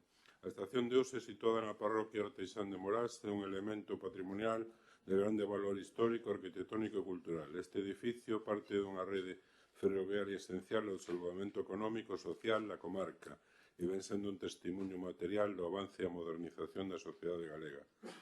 Era febreiro de 1927 cando Manuel Casals, alcalde daquela da Coruña, recibiu un telegrama do Ministerio de Obras Públicas no que se comunicaba o próximo anuncio dun concurso para as obras do ferrocarril Zamora ao Coruña, que unía Coruña con Santiago. Xudicado este, as obras do tramo Santiago-Coruña desta línea empezarían a realizarse o 24 de setembro deste ano 27, con un acto solene de inauguración presidido por o rei Alfonso XIII. E xa, poucas semanas despois, empezarían a faenar Uxes as primeiras máquinas e cuadrillas de traballadores. Bueno, me pego un salto no texto. Tamén, naqueles últimos 20 anos, construiríase o edificio da estación, unha obra sobre a que un xornalista galego, en 1929, Manuel Ortiz, bueno, máis que lelo vai decir que a estación é tan pequeña como bonita, etc. E botaba flores, digamos, ao proxecto, non? E o poñía como exemplo de que tiña que ser a arquitectura ferroviaria en ese momento. As obras que quedaron paralizadas por vicisitudes políticas ata despois da Guerra Civil retomarese o 23 de xuño de 1939, día que o general Franco colocaba o primeiro carril da línea Coruña-Santiago e continuarían ata 1943, 4 anos nos que viñeran a traballar a Unes un bon número de portugueses que, en algúns casos, unha vez rematadas as obras, botarían raíces en Arteixo. A estación de Uxes forma parte da arquitectura ferroviaria de Galicia. A súa historia está moi ligada ao desenvolvemento industrial e social do noso concello, sendo un punto estratégico nas vilas ferroviarias que unen as principais cidades galegas. Na construción da estación de Uxes utilizáronse materiais tradicionais do entorno como a pedra, unida a un diseño funcional que representa a arquitectura da época. Ao final do século XX, a chegada de novos medios de transporte, como as autoestradas, provocou unha disminución progresiva da actividade ferroviaria en Galicia. Este cambio nos transportes afectou a estación de Uxes, que quedou sometida a un progresivo abandono. O deterioro do edificio foi un reflexo da ausencia de mantemento e da pérdida do seu protagonismo nos desplazamientos en tren. A pesar diso, a estación quedou como un recordo dunha época. Esta estación é moito máis que unha antiga infraestructura ferroviaria. Representa unha parte esencial da historia de Arteixo, un símbolo de progreso e conexión. A súa recuperación e valoración permitiría non só honrar o pasado, sino tamén construir un futuro no que o patrimonio cultural sexa un dos motores de desenvolvemento local. A presentación deste ben non só garantirá a salvagarda dun patrimonio único, sino que tamén permitirá poñer en valor para as generaciones futuras. A declaración como BIC ben de interese cultural suporá un recoñecemento oficial da súa importancia e activará os mecanismos necesarios para a súa protección, conservación e difusión. Por eses motivos, o BNG propón a adopción dos seguintes acordos. Primeiro, incluir o edificio no catálogo de edificios históricos do Concello, previamente a elaboración do Plan Xeral de Ordenación Municipal. Segundo, realizar os trámites necesarios para solicitar a Xunta de Galicia a declaración da estación de Uses como ben de interese cultural en consonancia co referido na Lei 5/2016 do 4 de maio do Patrimonio Cultural de Galicia. 3. Elaborar un informe que reúna os valores históricos, arquitectónicos e culturais do edificio, pedindo a colaboración de expertos na materia. 4. Realizar actuacións de divulgación para dar a coñecer a veciñanza a importancia histórica da estación de Uses, fomentando a participación no proceso de preservación e valoración do noso patrimonio. 5. Pedir a colaboración institucional das administracións estatais, autonómicas e provinciais, así como das asociacións e entidades relacionadas para apoiar a iniciativa. E sexto último, elaborar un plan de conservación e mantemento que garanta que a estación de Uses sexa mantida en perfectas condicións e incluída nas estrategias de desenvolvemento turístico e cultural do municipio. Gracias. Mira, Raúl, sí que, oye, dejé que expusieras la moción. Yo creo que te pediría, este es un tema muy complejo, lo del BIC, y te pediría, es que, sinceramente, nosotros en este momento no estamos capacitados para votar de una manera u otra manera todo lo que es esta actuación. Sí que te pediría, en este caso, la retirada de esta moción para que pudiéramos, y en Junta de Portavoces, y sobre todo, buscar nosotros algún tipo más de aclaración en el sentido de lo que es esta tramitación, ¿no? Porque hay una cuestión que incluso pedimos ayuda, en este caso, al Partido Socialista, porque hay una cuestión que no sé si es importante. Martín, que sí que te pediríamos ayuda en este caso, porque creemos que si, en este caso, los titulares de lo que es el bien, que es el Ministerio, no apoya esta declaración, no saldría adelante. Entonces, y luego, nuestra máxima también preocupación no solo es, hay una grandísima dificultad de declararlo BIC, prácticamente es imposible, pero sí que nos preocupa que se inicie lo que es el expediente y luego todo lo que es la repercusión en lo que son las zonas de afección, en este caso de los entornos próximos, porque suspendería licencias, no se podría hacer absolutamente nada. En este caso sí que te pediría, tampoco está surso, poder retirarla del orden del día, poder retirarla y poder debatirla en Junta de Portavoces, pedir ayuda, en este caso también a los compañeros del Partido Socialista, para que un poco nos pueda decir cuál puede... Es que si el Ministerio no quiere, ¿qué es el titular? Y ver y analizar todos los condicionantes de lo que puede ser, en este caso, las afecciones y las limitaciones que puede tener a los vecinos. Es que limita, es que no pueden ni cambiar una ventana a los vecinos de al lado.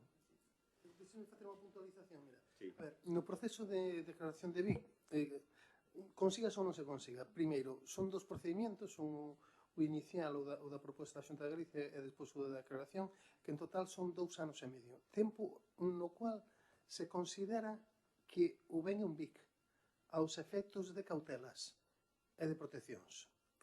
Eso, oye, pues se realmente é un BIC non pasa nada, porque o único que se fai é proteger o ben. Está moi ben.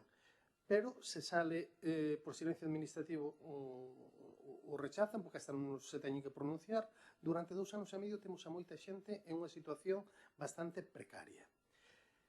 Ese é un dato que deberíamos saber e traballar. Por eso, antes porque hai unha parte aí que a vexo perfecto non está no catálogo das normas subsidiarias por error, pero sí que se está xa no plan básico, eso vai automáticamente ao plan xeral, porque é de obligado, o plan básico é de obrigado cumprimento, o sea, hai que incorporar todo o que está no plan básico os planeamientos. Entonces, eso sí que vai, o primer punto non hai dúda. Eu onde teño dúda é no tema do BIC. A única maneira de poder declarar un ben como BIC é, primeiro, que o propietario promova, o sea, a colaboración do propietario, porque calquera asociación pode instar pero sin que eles o pidan, eso nunca vai avanzar. E segundo, conseguir os 3 informes. Con eses 3 cousas, con eses 3 informes e co propietario do ben a favor, a partir de aí, pues, oye, podemos andar, podemos remar. Entonces sí que parece que procede todas esas cautelas, do primeiro dos 6 meses de incubación e os 24 meses de resolución, non? Os siguientes. Pero hai que pensalo un pouquiño. Que posibilidades temos de conseguir 3 informes favorables? Eso é... O procedimento está bastante pautado, arreglado. 2 xa se sabe quen ten que emitir un informe, hai un terceiro que é un pouquiño xa máis, bueno, que nos podemos inventar quen sea, buscar o terceiro informe. Pero sin esa documentación vamos a unha parte. O sea, é un iniciar e colateralmente perjudicar a xente. Vale. Lo que te reitero es poder retirarla, es debatirla en Junta de Portavoces, pedir la ayuda y colaboración, sobre todo porque es muy difícil en este caso pronunciarse. Es que nosotros, si la quieres debatir, no vamos a votar ni a favor, ni en contra, ni en abstención, porque a día de hoy no tenemos esa capacidad de poder decidir. Ben, en un principio non o vou retirar, me gustaría escoitar as argumentacións dos outros compañeros da oposición a este respecto e logo me volvería a pronunciar.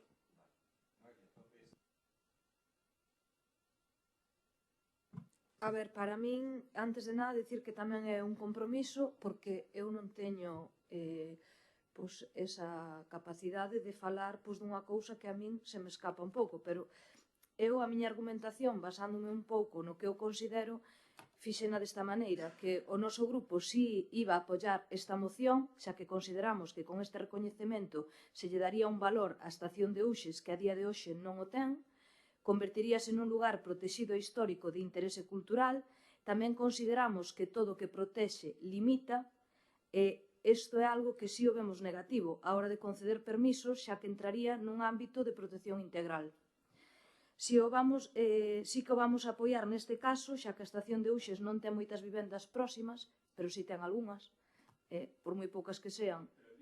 Claro, vai haber un mínimo ratio afectado, bueno, un mínimo que eles determinarían, eu non sei o ratio que van a determinar neste caso. Entonces, bueno, eu puxen que non prexudicaría pois a moitos veciños, pero mellor, dependendo do ratio que eles asinen, sí que prexudicaría, eu non o sei. Entonces, bueno, eu o meu voto baseino a favor, basándome neso, dicindo que eu sí vexo algo negativo, porque sí que o tema de conceder permisos cando ti entras nun ámbito de protección integral, pois a verdade é que é unha leria, porque sí que é verdade que para cambiar unha ventana, patrimonio, non sei que, demás, e todos os sectoriales que che piden e che negan ou che aproban ou leva o seu tempo. Pero, bueno, eu baseino que se convertiría nun lugar protegido histórico de interese cultural, basándome que ahora mesmo a estación non ten ese uso e, bueno, pues apoiando a vosa proposta. Pero tamén digo que é algo que se escapa das miñas mans, porque é algo complexo no que eu non teño, neste caso, a suficiente información para eu decantarme si non favorece, a mí non me gustaría que prexudicara a ningún veciño por facer un ben BIC da estación de Uxes, claro, evidentemente. Sempre hai prexudicados e beneficiados, claro. Sí, indo na mesma liña, eu creo que o fondo e o trasfondo desta iniciativa supoño que é protexer, pois, que non se faga a estación intermodal pois en Uxes. Eu creo que é o trasfondo real, todo eso, no cal estamos todos de acordo, e que non se leva a cabo esa infraestructura que se anunciou, e que eu sigo mantendo que creo que non se vai a facer, e máis despois de escoitar pois a outros concellos limítrofes que sí que queren esta esta instalación. Si é certo que unha declaración de calquer tipo de protección de calquer ámbito, sexa ambiental ou cultural ou de outro tipo, pois sí, as proteccións implican limitacións. Non significa que non podas facer nada no entorno, significa que tes limitado o que podes facer e como o podes facer. E non sei, non teño coñecementos técnicos para nada en patrimonio como para saber se a estación de Uxes ten as características suficientes como para ser declarado BIC, porque é unha declaración moi seria e ten que ser unha cuestión un contido cultural ou artístico importante como para ser declarado BIC. Outra cosa é darlle outro tipo de protección, igual que unha zona por non ser declarada unha zona de patrimonio natural podes declarar incluso un ENIL, un espacio de interés local, un espacio medioambiental que te interese e ter algún grado de protección, que podremos facer algún tipo de forma de protexer esta estación. Me parecería correcto que se busca a forma de que aquelo non deixe de ser o que é, que aquela instalación quede nas condicións nas que está. Me parece correcto. Debe de ser un non declarado BIC. Non teño os coñecementos técnicos, nin tuven todavía ningún tipo de informe que me diga que pode ser así, me refiro. Eu creo que cando se fai esta proposta debe terse moi estudiado, me refiro. Se eu quero que unha instalación se declare BIC, unha instalación, un espacio, unha plaza, o que sexa, teño que ter moi estudiado técnicamente con persoas no seu ámbito que ten as características suficientes como para ser declarado desta maneira. E tampouco sei se está feito ese traballo. A mí me parece moi ben todo o que sexa protexer o patrimonio histórico-cultural deste Concello, me parece moi ben todo o que sexa protexer os ámbitos ambientais tamén deste Concello, inda que eso evidentemente teña limitacións de cara ás actividades que se poden levar a cabo nese lugar ou no seu entorno. Creo que é importante saber identificar ben cales son os espacios que se deben protexer. Neste caso, eu creo que a estación de Uxes é algo a protexer, non sei se ten a entidade para ser declarado BIC, non sei se perjudicaríamos cunha solicitude que non tuvera recorrido. Por certo, co Ministerio creo que o alcalde debería de falar, eu non teño un problema en apoiar o que desexe nese caso o señor alcalde, pero tamén habría que buscar en tal caso primeiro pedirle ao Ministerio que faga, porque os ministerios si teñen, igual que a Xunta, teñen técnicos, eu creo que versados nestes temas para ver si ven capacidade de que isto pudera estar protegido. Non sei. ¿Por qué digo yo, perdona, por el tema del Ministerio? Es que si el Ministerio tiene decidido o están enrocados en hacer la estación de mercancías allí en Uses, nunca van a declarar BIC Uses. La estación, porque la estación depende de ellos. Ellos son los propietarios, los titulares. Otra cosa es que, lo decía Martín, Noelia, nosotros no tenemos condiciones. Yo creo que no se va a hacer nunca allí la estación de Uses. Si nosotros podemos iniciar lo que es un expediente que nos puede dar algún problema o desconocemos. Y luego, Raúl, con todo el respeto, dentro de los puntos de acuerdo, el punto 6, elaborar un plan de conservación e mantemento que garanta a estación de Uses esa mantida en perfectas condicións, es que es un edificio que pertenece al Ministerio de Fomento. Es que si también ya tenemos nosotros que arreglar la estación de Uses, es que esto ya estamos rozando la auténtica locura. Reparar, mantener, hacer un plan de conservación y mantenimiento del Concello de Arteixo con un edificio que es del Ministerio de Fomento. Que todos, y sobre todo la gente que es de allí, que hemos sufrido y padecido como las parcelas de al lado que están encharcadas, ¿te acuerdas? Encharcadas, y que son parcelas competentes al propio Ministerio y que tardaron más de 2 años y medio en parchearlas y en asfaltarlas, es que yo al final, no sé, hasta casi vamos a tener que construir nosotros también una propia estación de trenes. Es elaborar un plan de conservación y mantenimiento, el Concello. El Concello tiene que encargarse de mantener también la estación de Uses. Tú, decide tú. En algún debate parlamentario, eu non levo a esos temas, pero existe algún debate parlamentario con instalacións e algún pazo, que supoñía por instalación de eólicos, sobre todo con este tipo de cuestións, e creo que non me equivoco se digo que non é o propietario que tenga que facer a solicitude de BIC, o pode facer calquer persoa, me refiro, eu podo pedir a declaración de BIC de calquer, non pode facer calquer.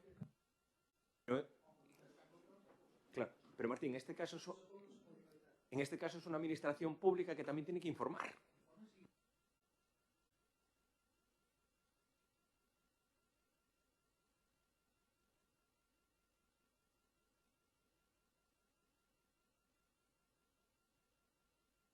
puede solicitar a lo mejor que se haga en Vic el retablo de la iglesia de Loureda, que es lo que más visibilidad o lo que más antigüedad y catalogación artística tiene, es el retablo de Loureda. Lo único que podríamos llegar a aspirar a que reuniera las condiciones VIX. Y lo puede, cualquier asociación o entidad lo puede solicitar. Si el arzobispado se niega, no hay nada que hacer, ¿eh? No hay nada que hacer, ¿eh? Es que el arzobispado...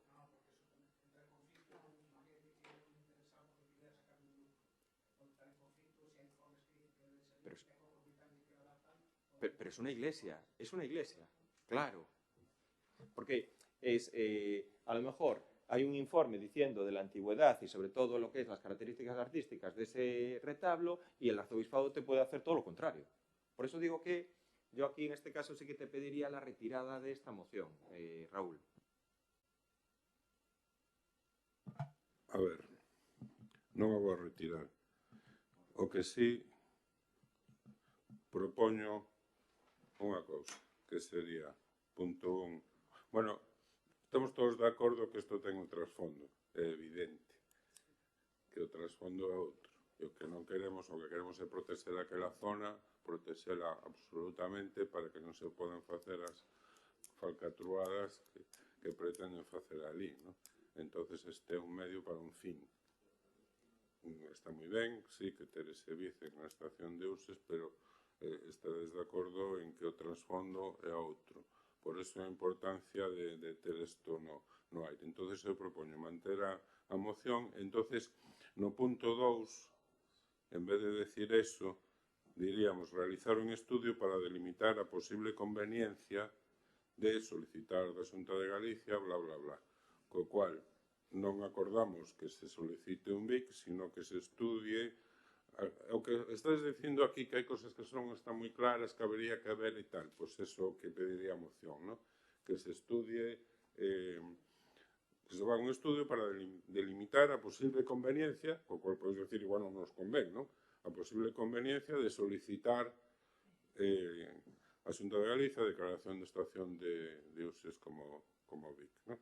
E logo, con respecto ao último punto, bueno, claro, ten sentido cando nese plan de conservación, pero non hai problema en eliminalo, o punto 6. Entonces propongo someter ao pleno a aprobación desta moción así modificada. Non sei se tedes claro as modificacións. Entonces es el punto 1, incluir no edificio o catálogo de edificios históricos no Concello prevente a elaboración o plan xeral, perfecto. Es realizar un estudio para delimitar a posible conveniencia de solicitar. Díselo al secretario. Sí, no, realizar un estudio para delimitar a posible conveniencia de solicitar y luego Asunto de Galicia, declaración, bla, bla, bla, bla, bla, ¿no? Claro, y el 3, elaborar un informe, yo creo que debemos... Yo el 3 lo eliminaría porque depende del segundo. No, porque o informe é xenérico, o sea, estamos estudiando a posibilidade de que isto teña, bueno, que ten un valor histórico, entonces vamos a reunir documentación en xeral, tamén para que se incluya no catálogo de edificios históricos. Sería unha documentación que argumentaría ese ben como un ben que hai que protexer, independentemente de que se sabe ou non, ¿no? Un ben que hai que protexer e entonces temos que ter unha argumentación. Entonces ten sentido aquí, ¿no? Como o número 4, es a realizar. Además nos convén, para se falamos de que hai un trasfondo, nos convén para poñer en valor esa zona, ¿no? Se facemos un exercicio de concienciación de que aquelo que hai que protexerlo, tal vez, eso non se sabe, ¿no? Xa deixando esa parte. Entonces convén facer ese estudio, ¿no? Para que se vexa desde fora, desde Madrid, que miran por Google Maps, ¿no? Que vexan que a xente está preocupada, que a xente quere preservar ese edificio e ese entorno fora de todas estas especulacións que pretenden facer. E o 5 tamén, o sea, ten sentido, ¿no? Estou mirando a todos, e o 6 non pasa nada, o quitamos, ¿no? ¿Todos de acuerdo? Procedemos entonces a la votación. ¿Votos a favor? El punto 6 eliminado, ¿vale? Mirad, vamos a proceder a la retirada de la moción que teníamos nosotros ahora presentada, ¿vale? Y Bueno, ahora ven a outra nosa. ¿hay otra vuestra? Sí. Ah, Sí, pero bueno, la de superávit. perdón, ven a nosa, pero o que iba a decir era que os acontecimientos van tan rápido, a velocidade supersónica, que desde que presentamos a moción o martes pasou o que pasou, entonces xa non ten sentido, por lo tanto decae. Non a vamos a presentar porque xa está solucionado o que se demandaba. Pues procedemos entonces a la retirada de la moción del punto 14 y la moción del punto 15. E a moción do punto 15, cales son os La de argumentos para... superávit, Sí, pero para que cales son os argumentos para retirarla? para mejor estudio. Vale.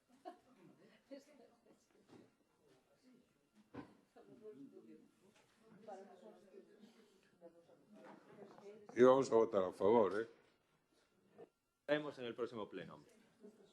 pero críticamente. ¿Eh? Pero críticamente. Yo ahí tanto me da crítica o no crítica si se vota a favor, ¿vale? Y continuamos, entonces.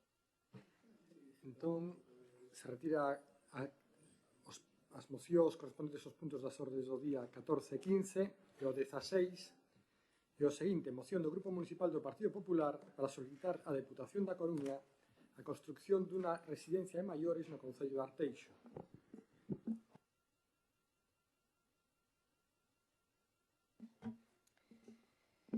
Ben, pois vou ca exposición de motivos. O Estatuto de Autonomía de Galicia, no seu artigo 27.23, asigna á comunidade autónoma competencia exclusiva en materia de asistencia social.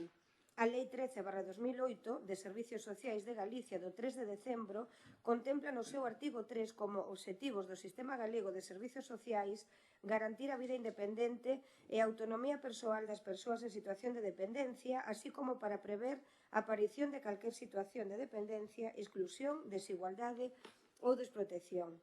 O Goberno do PSOE e o BNG na Deputación da Coruña presentou un proxecto para a construcción e posta en funcionamento de 3 residencias para maiores na provincia da Coruña. Unha delas no concello de As Pontes, por certo, onde é o alcalde o actual presidente da Deputación.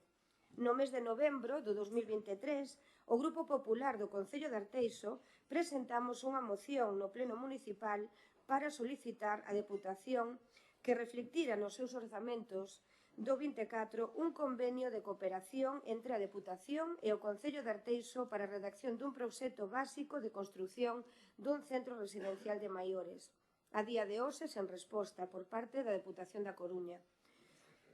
No mes de febreiro, o Grupo Popular do Concello de Arteixo presentou unha moción no Pleno Municipal para solicitar novamente á Deputación da Coruña un convenio de cooperación entre a Deputación da Coruña e o Concello de Arteixo para a redacción dun proxecto básico de construcción dun centro residencial de maiores na zona norte do concello. A día de hoxe, sen resposta por parte da Deputación. Esta Deputación da Coruña ten a sorte de contar cunha forte capacidade de inversión e de financiación e co maior orzamento de todas as deputacións galegas. A día de hoxe dispón dun remanente de máis de 300 millóns de euros que debe realizar prioritariamente para dar a maior calidade de vida á veciñanza da provincia da Coruña. Moitos veciños de Arteixo e da área metropolitana da Coruña demandan acceder a unha residencia de maiores como reflicten as moitas firmas presentadas polos veciños de Arteixo e tamén polas persoas dos concellos limítrofes da área.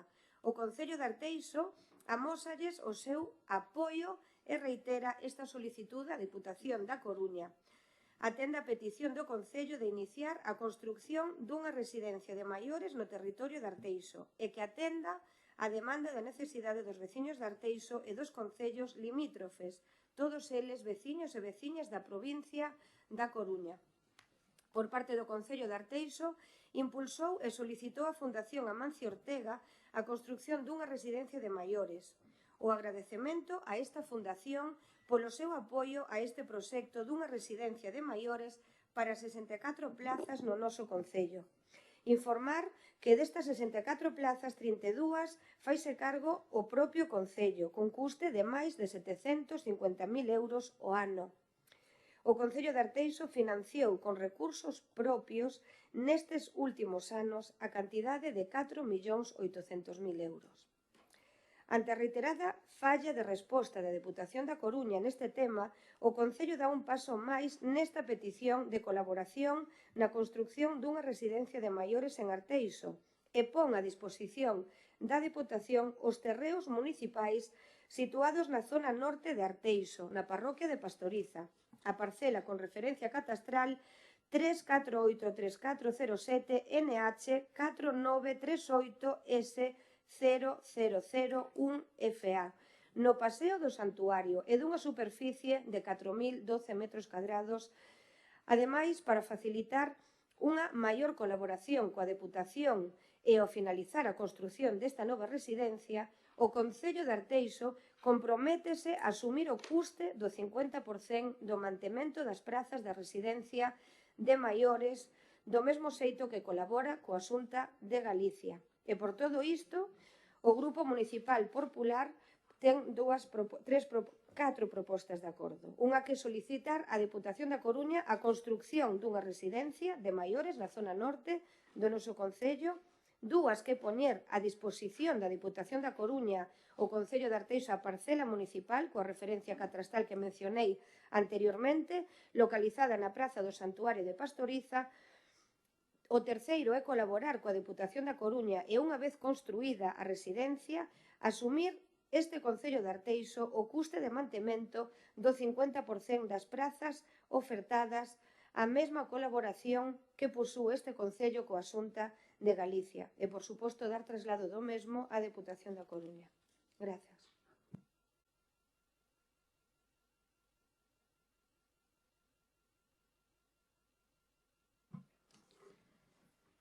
Bueno, o noso grupo vai a votar a favor desta moción, independientemente da que traemos os tres grupos da oposición hoxe aquí, e vou explicar o porqué. Eu, como concelleira, levo dende o inicio da legislatura demandándolle ao equipo de goberno o inicio dos trámites para poñer en marcha a construción dunha nova residencia de maiores no municipio. Por certo, algo que xa lle demandei intensamente na pasada legislatura, que a pesar de non estar presente no pleno da corporación, sempre estive moi pendente dun tema tan importante como é a creación dunha residencia. Tanto eu como os outros grupos da oposición levamos múltiples mocións ao pleno da corporación en relación coa urxente necesidade de construir no municipio unha nova residencia de maiores que atenda e dea servicio á existente e importante demanda de prazas por parte de veciños e veciñas de Arteixo. Pero o equipo de goberno, seguindo na súa liña, sempre tirou balóns fora, mirou para outro lado e culpabilizou a outras administracións. Eles, como equipo de goberno, nunca son responsables nin teñen responsabilidade de nada. Agora, como resposta á presión veciñal, a cal agradezco enormemente o seu compromiso e o seu labor en defensa do interese xeral da veciñanza arteixá, resulta que solicitanlle a construción á Administración provincial e poñen a disposición da Deputación unha parcela municipal que, segundo o Goberno municipal, reúne todas as características para levar a cabo a construción dunha residencia de maiores. É dicir, existía unha parcela municipal onde se podía desenvolver unha nova residencia, pero non se moviu un só dedo ata agora. O único que fixeron, según vostedes, foi enviarlle cartiñas á Deputación, porque, mentras tanto, así parece que a culpa é de outros en vez de ser nosa. Igualmente, o que nós desexamos é que se leve a cabo a construción dunha nova residencia de maiores no noso municipio, sexa con financiación doutras administracións ou con recursos propios. Por sorte, o Concello de Arteixo conta con medios técnicos e con recursos económicos necesarios para poder asumir a construción dunha residencia, e é por iso que, se non se leva a cabo e como consecuencia da negativa do actual equipo de goberno, tanto eu como os meus compañeiros e compañeiras de Arteixo sempre estaremos a favor dunha obra tan necesaria e tan importante para a nosa veciñanza, neste caso para os nosos maiores, independientemente da administración que o faga posible. Nada máis, gracias. Sí, bueno, primeiro e antes que todo, decir que o noso grupo considera indispensable a construción desa residencia. Logo, decir que a Lei 7/1985 de bases, que quere decir que a partir de aí veñen as outras, pero que esta é fundamental, establece as competencias da Diputación, non? As Diputacións cuxos sentidos e que teñen algúns, e aquí volvo a reiterar que somos moi críticos con esa división provincial, é servir de soporte aos concellos pequenos, de menos de 20.000 habitantes en concreto, non? As Pontes, os tres que se citan, non? Rianxo e Ordes, están, creo que, polos 10.000 habitantes, non? Arteixo non, Arteixo supera ampliamente os 20.000, casi chegando aos 35.000. Entón, en principio, non sería aplicable, pero eso non nos impide, e nos, como queremos que esa residencia se construya sí o sí, pues pedimos a quen faga falta, a todo o mundo. Pues, se hai que pedir a Diputación, estamos de acordo e o pedimos a Diputación, a construción dunha residencia de maiores na zona norte, como dice a moción. Por eso a vamos a apoiar. Pero, bueno, é evidente que quen ten a competencia é a Xunta e é que ten que asumir isto, non? Por eso nos sugerimos que se incluya, bueno, propoñemos unha emenda que é incluir en todos os puntos, ademais da Diputación, a Xunta de Galicia.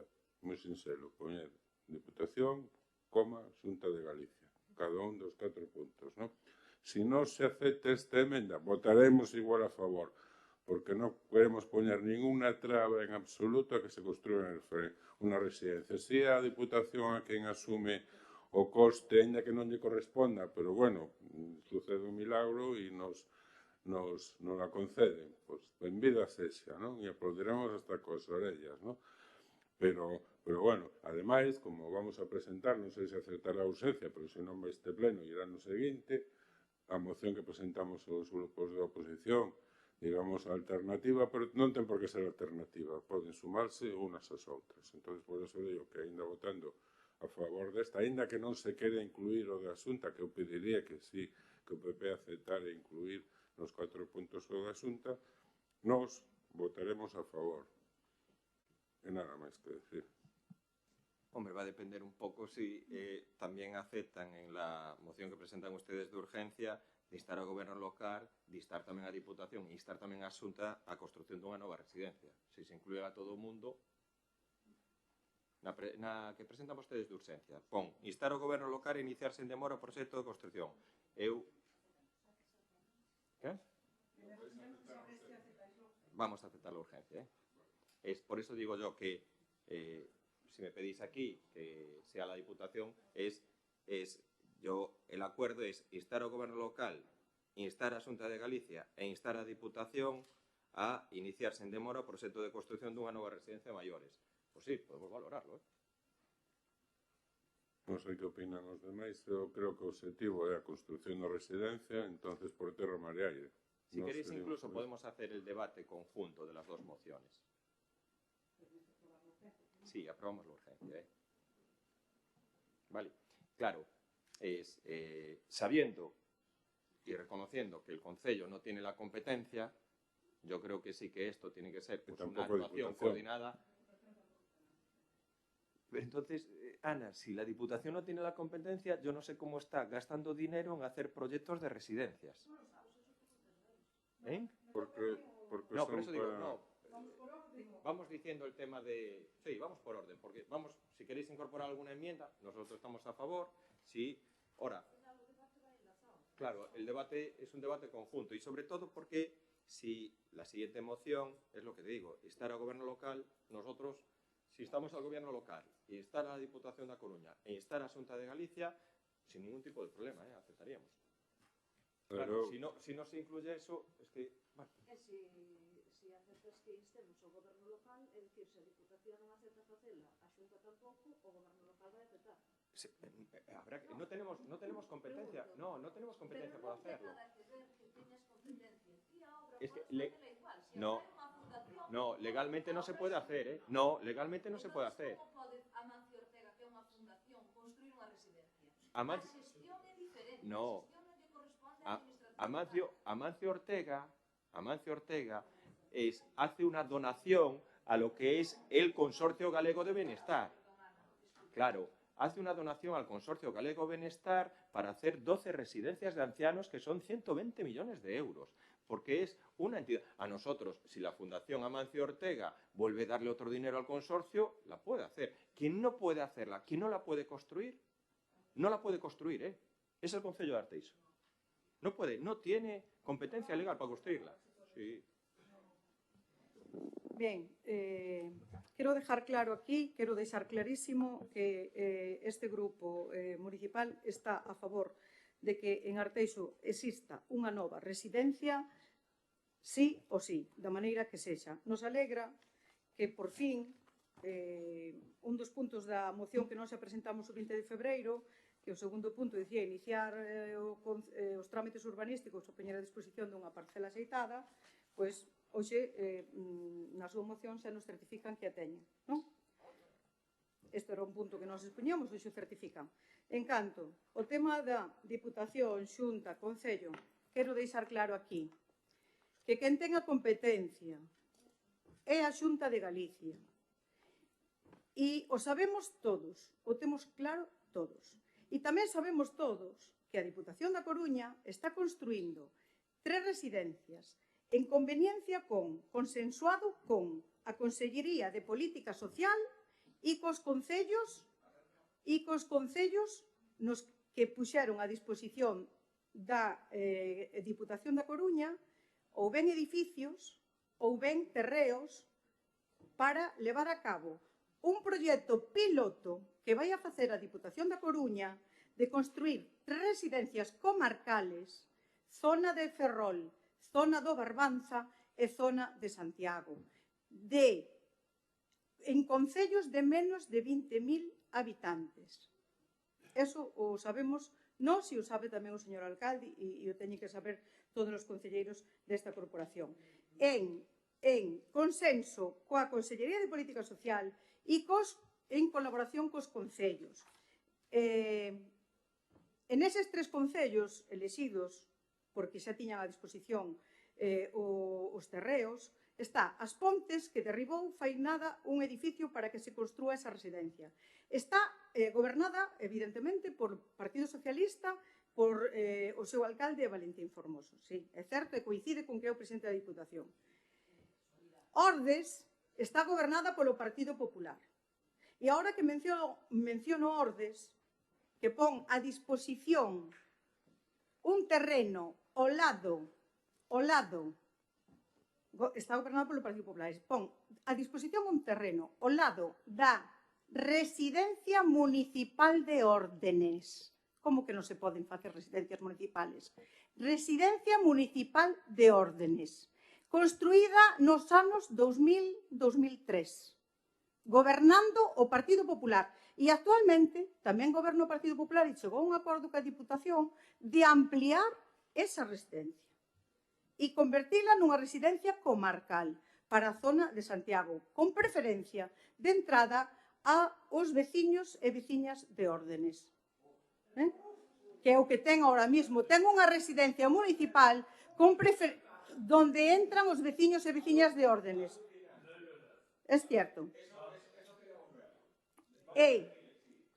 Logo está Rianxo, que está gobernada actualmente por Rianxo en Común, e que pon a disposición un terreo para que se leve a cabo esa residencia.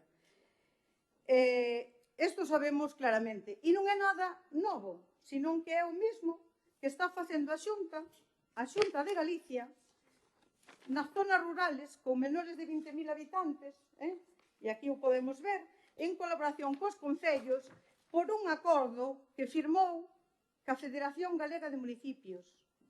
A provincia de Ourense, en colaboración activa ca Diputación de Ourense, está tamén colaborando con este programa de Xunta, aportando cartos para esas residencias comarcales ou municipales en concellos de Ourense.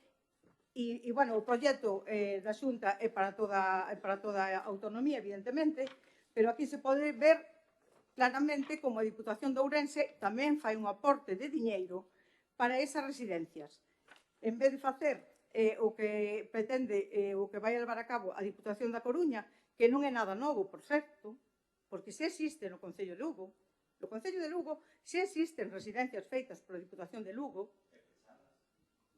non sei como están, pero feitas están. Bueno, entonces, vamos a ver.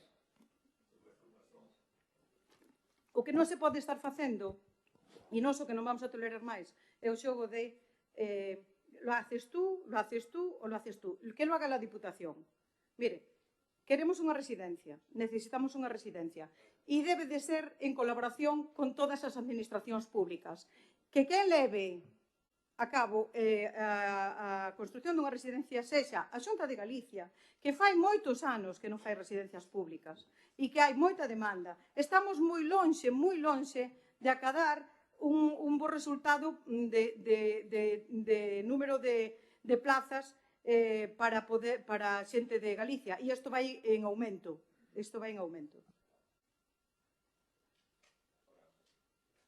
Hombre, lo que no vamos a tolerar, ¿qué dijo? Es que no van a tolerar que la Xunta de Galicia... Lo que no vamos a tolerar es que mintiendo a la gente... No, mintiendo a la gente es... lo que quieran ustedes decir es que la nueva residencia de ancianos la tiene que hacer el Concello. Porque eso saben que es ilegal y que no se puede hacer. Y es más, lo vuelvo a decir, me parece gravísimo las declaraciones de usted cuando está hablando de... Porque la moción presentada en este caso por el Partido Popular para la solicitud a la Diputación, y además es una moción bien fundamentada y sobre todo colaborativa, constructiva. A mí lo que me parece mal es que diga usted que aquí, lo ha dicho usted, no lo he dicho yo, que la Diputación va a hacer una residencia en Aspontes porque es del PSOE, lo dijo así, lo dijo así.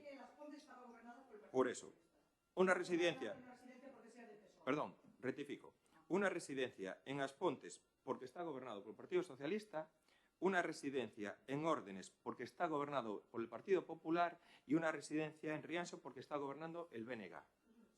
Lo dijo usted, ¿eh? Rianxo Independientes con tal. Claro, ese no es ningún criterio objetivo a la hora de asignar lo que es la construcción de residencias comarcales. Y nosotros lo que estamos... Es que no es que... Claro, es que es verdad. Es que yo solo pido hablar igual que vosotros. Claro, y yo lo que digo, y sabiendo que esto es un proyecto piloto, que lo dice el presidente de la Diputación, es verdad que el proyecto piloto, el primero que se desarrolla es un concello. En su concello, ¿eh? Claro, que dice que es el primer proyecto piloto de la construcción de una red de residencias comarcales. En la zona o en la comarca de Coruña tiene que haber otra residencia comarcal.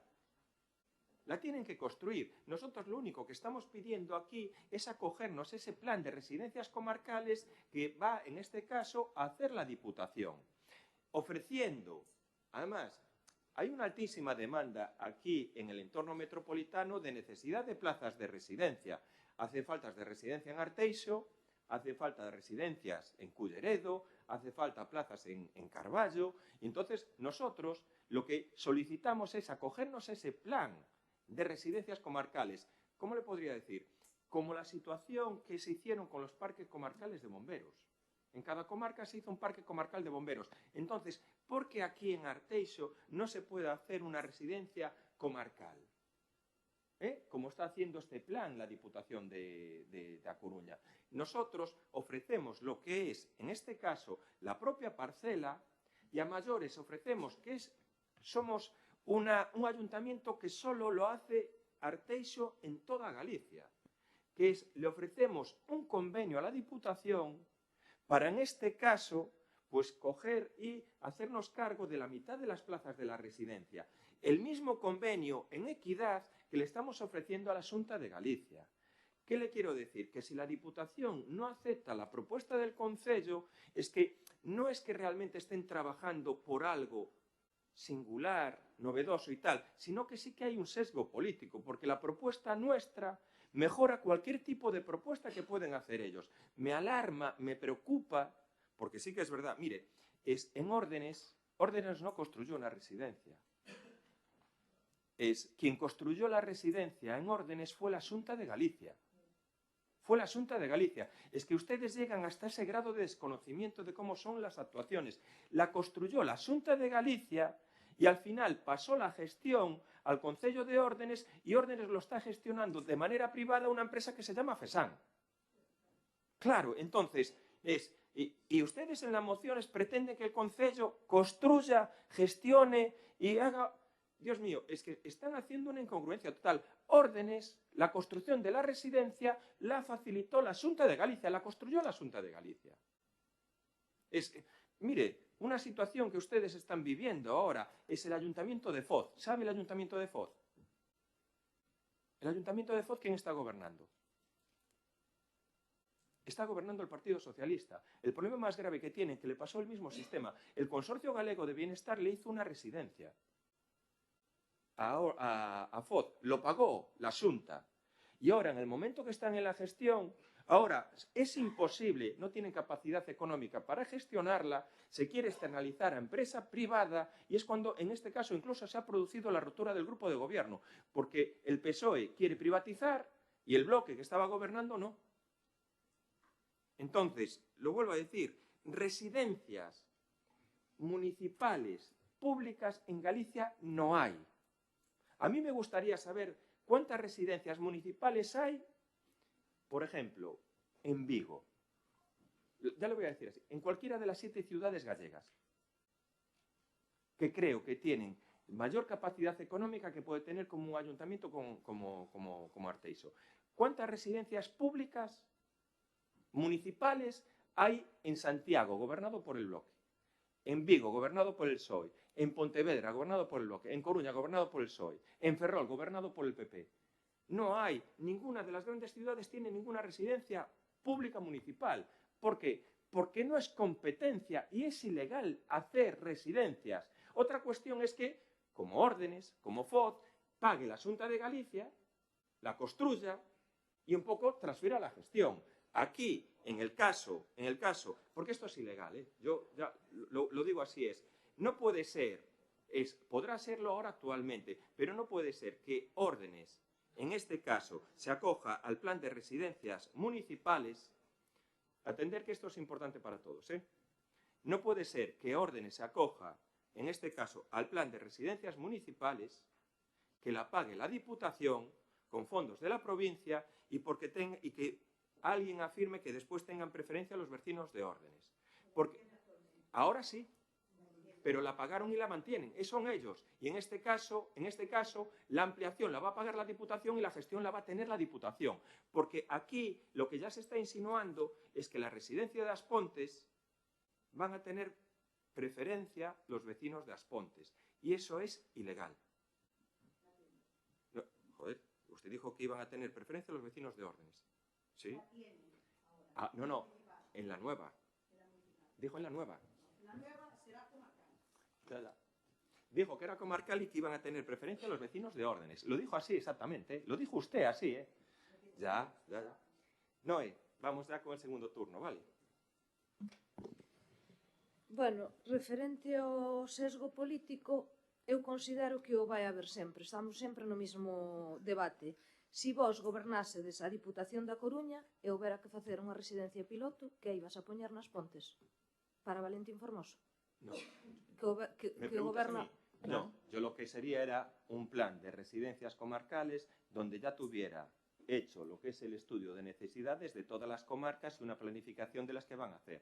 Que aquí no lo hay, No lo hay. Es más, no hay ningún tipo de acuerdo con la Consellería de Política Social a la hora de gestionar estas residencias. Es más, todavía, bueno, yo lo puedo decir abiertamente, lo que va a hacer la Diputación va a construir una residencia y después la va a pasar directamente a gestión privada. A gestión privada,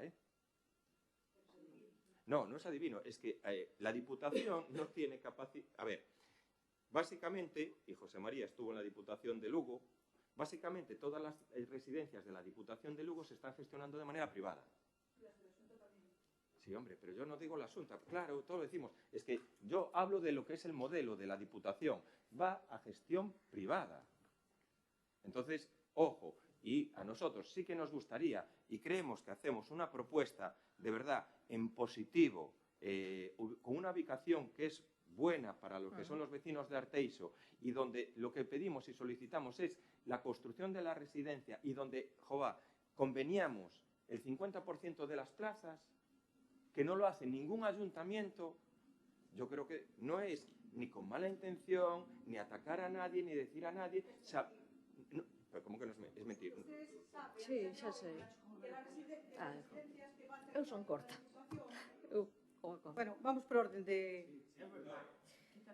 Nada, non pasa nada. Estamos sempre no mismo. Sería pouco razonable pola miña parte dicir que a vosa moción pois non está ben planteada e non é unha moción que, se fora aprobada, non tuvera sentido. É unha proposta estupenda que nós, ojalá que a Diputación a acolla e a leve a cabo, porque poñer unha finca a disposición para que fagan unha residencia xa é, vamos, un punto, pero, bueno, tamén quero dicir que a finca existía, que sempre que se pedía, bueno, pero había posibilidad, este concello tiña posibilidad de comprar unha finca para construir unha residencia, estuvos esperando moito. No es el concello tiene la posibilidad, dentro de lo que es el ámbito del patrimonio que tiene, la disposición de suelo, incluso tiene la posibilidad de transformar lo que es el suelo. Xa, pero lo non que no sempre... tiene es la competencia. Vale, Carlos, pero non sempre Claro. que planteamos o de que se construíra unha residencia se nos poñía de inconvinte que non había... Hombre, como Siempre que se non? dijo el tema de la competencia, que no es competencia Da nuestra. competencia, que non había suelo No, para... no. Bueno, é igual. No. Que nos Siempre aprobamos. se dijo que es competencia, porque sí que es verdad que legalmente un concello no la puede construir. Eu sigo pensando que un concello pode construir un edificio para facer unha residencia municipal. Sigo pensando que sí, municipal. No puede construir un edificio para hacer una residencia. Pero Es que el caso teña de Foz. competencia Se lo pueden hacer al outra revés. administración. No, se lo pueden hacer al revés. Bueno, pues, o mellor... El caso de Foz, el caso de Órdenes, el caso de Boimorto. Boimorto tiene una residencia municipal. ¿Y sabéis cómo la consiguió? Boimorto, que está actualmente en una situación de quiebra económica por esa situación. En la época de Bipartito, el bloque, el consorcio, construyó una residencia. Lo hizo la Xunta de Galicia.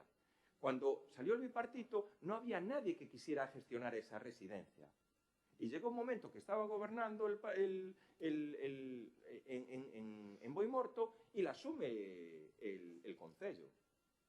Pero la construcción fue completa. Es el mismo caso que Órdenes. Entonces, lo que no se puede, la construcción no la puede hacer el concello. No la puede hacer. Y luego lo que es cualquier tipo de gestión o actuación tiene que estar cofinanciada. Es decir, tiene que aportar fondos quien realmente tiene la competencia. Y lo dice así la ley. Es que por mucho que quisieran ustedes, imagínense que estuvieran gobernando aquí, por mucho que quisieran ustedes no pueden hacer una residencia, no la pueden construir. El ayuntamiento no la puede construir. Cualquier construcción que hiciera es ilegal. Es una competencia impropia y que no tiene base legal para poder hacerla. A la inversa puede ser, pero no que sea una construcción municipal. Bueno, que isto ven todo. Despois da presión veciñal, está claro que sí, porque ahora mismo isto chega despois desa presión. Da igual, chegue cando chegue, nós acollémola de forma favorable, creemos que é unha moción, vamos, que ojalá salga adiante e que o fagan, porque sería ideal, e nós vámola apoiar. Opino igual que Raúl, que eu tamén considero que a parte da Diputación deberíase nombrar a Xunta, que é quen ten a competencia directa neste caso, na moción. A moción dos tres non é só miña, nin de Raúl, que creo que neste caso opina o mismo que min, non sei o que opina o Partido Socialista. Vos añadides a Xunta na vosa, se nós añadimos a parte do goberno local, a Diputación máis a Xunta. Eu, pola miña parte, non teño ningún problema, porque eu creo que esta pelota ten que acabar xa de andar dun lado para outro. O objetivo principal é a residencia, é a necesidade, é cubrir esa necesidade. Listo, non hai máis. Sí, pero, mira, punto. Hay una cuestión importante sabiendo la necesidad. Es como si ahora sobre todo por estar por el tema de la competencia, el tema legal. Es como si ahora sabemos que hay una necesidad de médicos en Arteixo y una necesidad de atención de urgencias aquí en Arteixo. Y es, oye, como el Concello tiene capacidad, construyamos un hospital. Hay necesidad. Probablemente pueda salir alguna gente a recoger firmas. Yo también somos capaces de recoger, todos los vecinos de Arteixo, 5.000, 10.000 firmas para hacer, pues oye, un hospital o un centro médico de titularidad municipal y de gestión municipal. No, pero podemos salir así y decirlo, oye, queremos un centro médico municipal y de gestión municipal, o queremos un hospital de gestión municipal, y te aseguro que reúno 5.000 firmas. Sí, pero bueno... Pero no es la realidad. Es que todo el mundo tiene que saber, es que en este caso, y Raúl lo ha trasladado aquí a muchos plenos, el tema de las competencias impropias, el problema del servicio de asistencia a domicilio, que nos supone un cargo brutal a los concellos, el tema de los colegios, el tema de los centros médicos, es que estamos asumiendo competencias impropias. Entonces, en este caso, oye, las soluciones que nos quedan es optar por la colaboración con todas las administraciones para hacerlo. Y en el caso, que lo vuelvo a decir, que la intención de la moción presentada por nosotros hacia la Diputación es totalmente en positivo. ¿Qué ayuntamiento le ofrece conveniar el 50% de las plazas? ¿Qué ayuntamiento le ofrece? Que es lo mismo que estamos ofreciendo en la Xunta. ¿Qué ayuntamiento gasta 750.000 euros al año, en este caso, en mantener 32 plazas? ¿Qué ayuntamiento ha gastado más de 5 millones de euros en mantener y garantizar 32 plazas aquí en Arteixo? No lo hay. Mira, ¿sabes cuántas plazas públicas hay en Carballo? Hay una residencia pública, es de la Xunta. ¿Cuántas hay? 40. Carballo no tiene demanda de plazas de residencia. ¿Sabes cuántas residencias públicas hay, en este caso, en Culleredo? Ninguna. Son todas privadas en Culleredo. No hay demanda de los vecinos de Culleredo.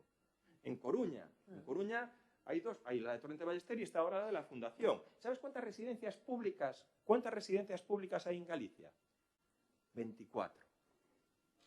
Públicas, de gestión de la Xunta, 24. Hay 200 y pico privadas. Y todos estamos de acuerdo en el sentido de la necesidad que existe aquí. Todos estamos de acuerdo. Y que, oye, el esfuerzo que se está haciendo, y gracias a la Fundación, se construye y se hace una residencia de 62 plazas aquí.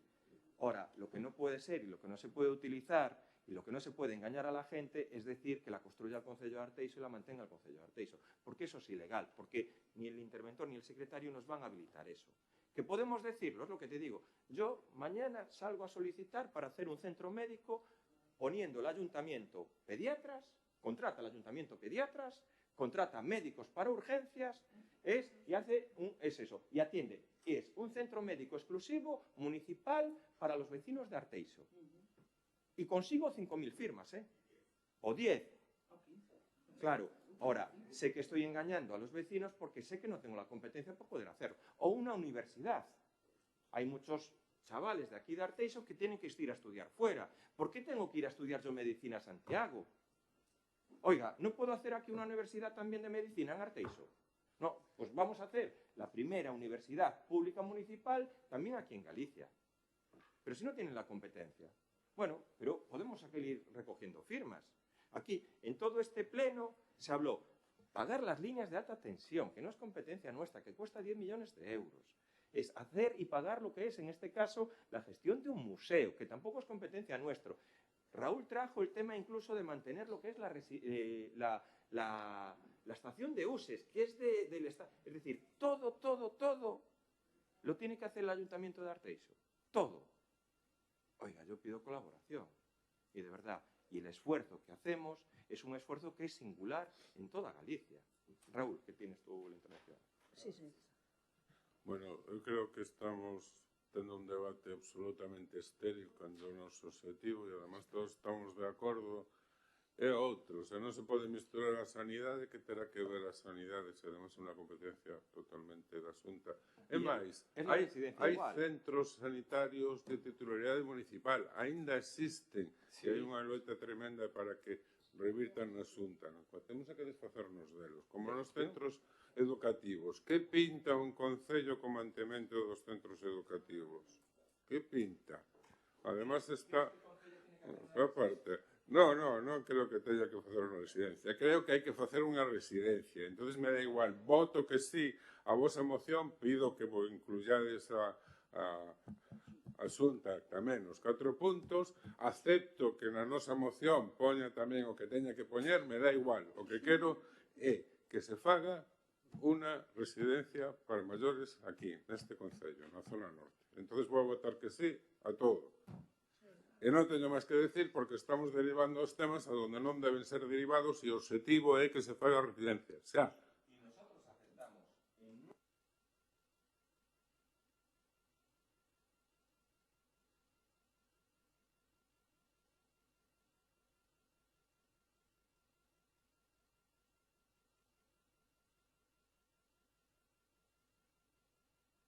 Nos aceptamos. E Noelia tamén. Me toca. Vale. Bueno, si se recogen las enmiendas en todas las mociones, sea la vuestra, sea la que presentamos los 3 grupos, nuestro voto va a ser favorable. Y como dice Raúl, es un debate estéril. Vuestra moción es algo que sabéis perfectamente que no va a ser aceptada por la Diputación porque tiene un fondo que se refiere a residencias comarcales y lo está haciendo en colaboración con la Consellería, igual que el acuerdo que hizo la FEGAM con la Consellería para que en Galicia se hagan residencias en concellos de menos de 20.000 habitantes, en el rural, para que la gente del rural quede en su comarca y no sea desplazada, porque es un sistema malísimo el que tiene la Xunta de Galicia de desplazar a usuarios que viven en Arteixo a Ourense y a los de Ourense en Arteixo. Por lo tanto, otro sistema que podemos pedir, pues que las 64 plazas que hay en Arteixo sean para el concello de Arteixo. Y eso no lo va a aceptar la Xunta. Es que es ilegal. Por ese sistema que tiene. Lo sabemos todos. Entonces, nosotros podríamos traer una moción aquí pidiendo que el Concello de Arteixo le pida a la Xunta de Galicia que destine las 64 plazas para los vecinos de Arteixo. Pues yo creo que eso lo aplaudirían todos los vecinos de Arteixo. ¿Recogiendo firmas o sin recoger firmas? Pero es lo ilegal, aplaudirían. Es bueno, ilegal, Ana. ¿es ilegal o no es factible? Lo sabemos todos. Claro. Pues también sabemos que lo que está haciendo la Diputación es una cosa y que lo que vosotros le estáis pidiendo no entra dentro del procedimiento que va a hacer. Igual que no entra ese acuerdo que tiene la Diputación con la FEGAM y con los concellos rurales de Galicia de hacer residencias pequeñas en las zonas rurales, comarcales, para que los vecinos y vecinas de esas zonas acudan y no se desplacen de esas zonas. Total, no me extiendo más. Si se aceptan las enmiendas, votaremos a favor y nada más. Y ojalá se haga pronto. Mira, porque yo soy optimista, sobre todo por la Diputación. Porque los fondos de la Diputación, lo dijo anteriormente el portavoz del PSOE, se tienen que repartir con unos criterios objetivos. Y está claro que uno de los criterios objetivos y mayores necesidades que pueda haber, en este caso en la provincia, es la creación o la atención a las plazas de los residentes. Entonces, déjame acabar. Entonces, lo que no puede hacer la Diputación es hacer, vamos a decir así, 3 residencias en 3 ayuntamientos para 3 servicios y dejar abandonados a todos los demás. Y pasa en ese sentido.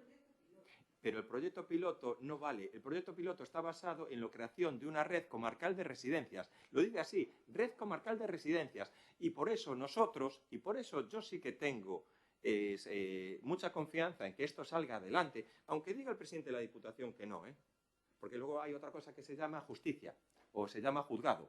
Entonces, es decir, de que todos los vecinos y todos los ciudadanos de esta provincia tengan los mismos derechos. Y entonces, sea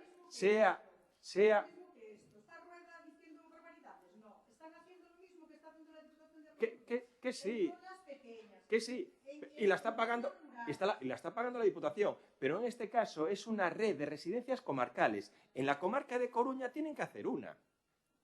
es una residencia Pero comarcal. estarás de acuerdo conmigo que si hacen aquí una residencia comarcal, vamos a suponer en Arteixo, que en Sí. esa parcela que vosotros ahora tenéis Sí. ahí a disposición y que en febrero, cuando nosotros os preguntábamos, no teníais, por lo visto, Es parcelas de disposición, se puede modificar. No, Lo vamos que al no grano. tenemos es la Si competencia. hace una residencia comarcal, estarás de acuerdo conmigo en que no va a ser para los vecinos de Arteixo Por eso, exclusivamente. pero por eso... Que es oye, para la Ana, comarca y que Ana, no te van a aceptar que el 50% de esas plazas sean para los vecinos Pero de si Arteixo, le porque es para la comarca. le supone un- Y estarás pero de si le acuerdo supone un conmigo que coste Arteixo económico tiene más de menor. 20.000 habitantes, por lo tanto no lo harán aquí, lo harán en Irishoa, lo harán No. en otras zonas Ana, donde la tengan comarca menos de La habitantes. Coruña, el área metropolitana de La Coruña, tienen la obligación legal de hacerla en el área Una metropolitana de cosa La que tú Coruña. te contradices, Carlos, es que dices que a nivel municipal es ilegal hacer un edificio para que se destine a una Sí, residencia. es ilegal. Sin embargo, es ilegal entonces lo que está haciendo la Diputación de A Coruña.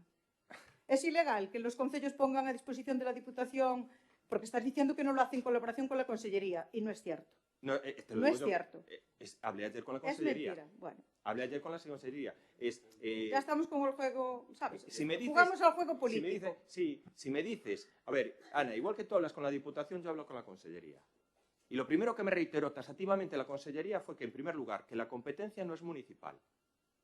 La competencia no es municipal. Eso lo sabemos todos, pero estáis solicitando una moción que la haga el Concello. Y no tiene la competencia ni para hacerlo. Y efectivamente, no le dieron permiso todavía, Ana. Es que lo vuelvo a decir, tenéis que leer los informes sobre esas residencias que hace el interventor y en este caso que hace también el secretario. No tienen un plan estratégico de residencias, no lo tienen. No tienen todavía definido lo que es el modelo de gestión. No tienen definido, lo único que han hecho ha sido unos anteproyectos de construcción. Solo tienen unos anteproyectos de construcción y una firma de unos convenios de unos ayuntamientos que ceden el terreno. Cuando realmente haya que hacer la aportación económica para esos, tienen que realmente aparecer un plan estratégico de residencias en todos los ayuntamientos. Es más, te digo, incluso lo que tiene que aparecer, y va a ser así, un ayuntamiento como Boiro, que en este momento está quebrado, tendrá que tener una compensación económica por la Diputación al entrar, en este caso, a financiar una competencia que, en este ¿Votamos caso... ya o qué? Vale, votamos. Pero vamos a votar entonces la modificación de todos los puntos, ¿vale? Claro. Vamos a votar. Hay que estar de acuerdo en todas. Claro, lo digo porque es la votación conjunta. Como después la siguiente es la vuestra, no cambiéis de parecer. ¿Vale? Bien, entonces, vamos a qué. Vamos a...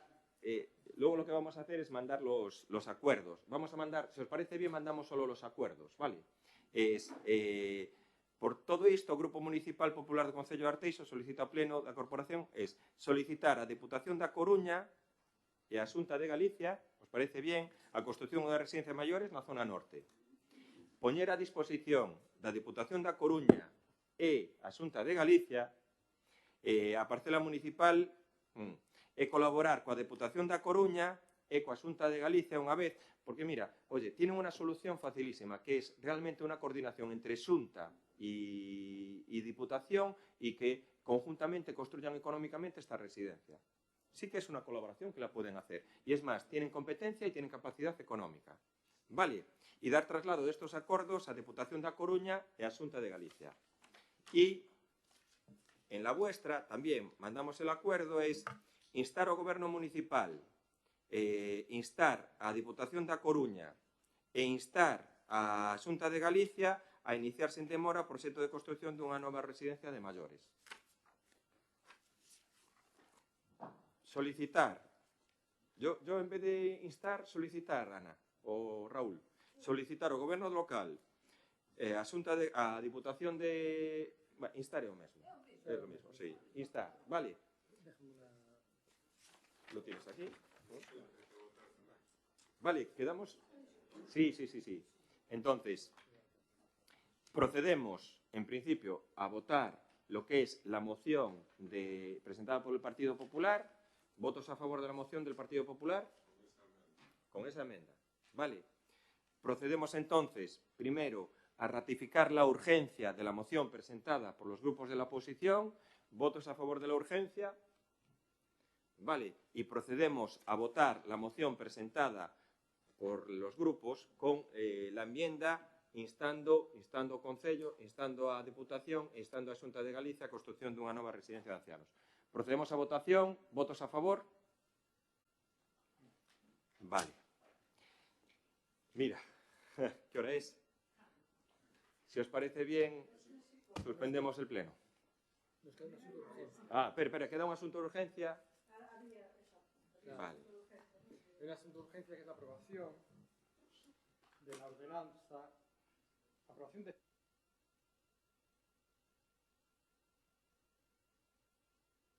Procedemos, es lo que decía, es un mero trámite, lo explicamos rápido. Procedemos a ratificar la urgencia. Votos a favor de la urgencia. Y procedemos a los residuos. Si quieres, explícalo tú muy rápidamente. Bueno, básicamente, espera a ver si la tengo por aquí. Es ratificar una parte de la ordenanza. No es la ordenanza económica, es la Sí, ordenanza pero de funcionamiento. explique, porque eu non teño ese documento. Sí. No. A ver, o que pasa é que ás veces se suben documentos, se están continuamente subindo e...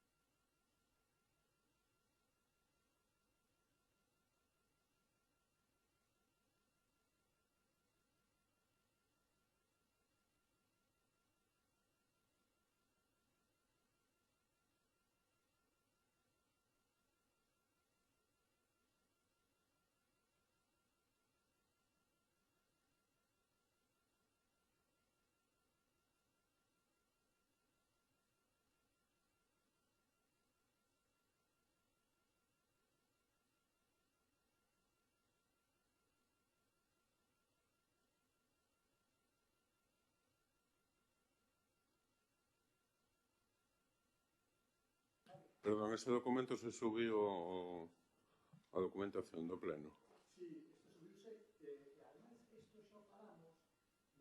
No, pero digo porque eu non o teño igual, se está ahora o volvo a avisar, non?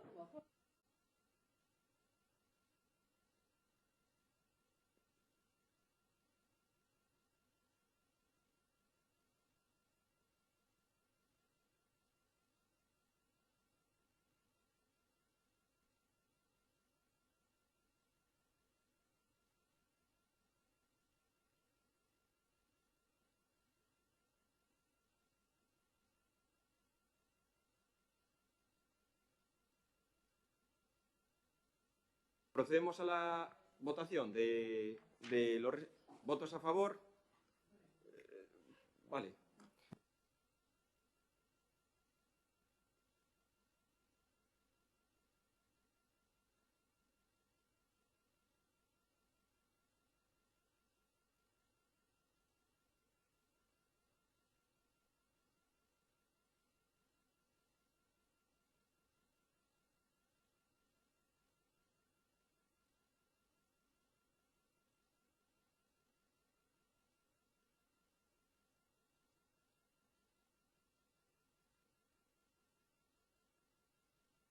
Os 3 minutos.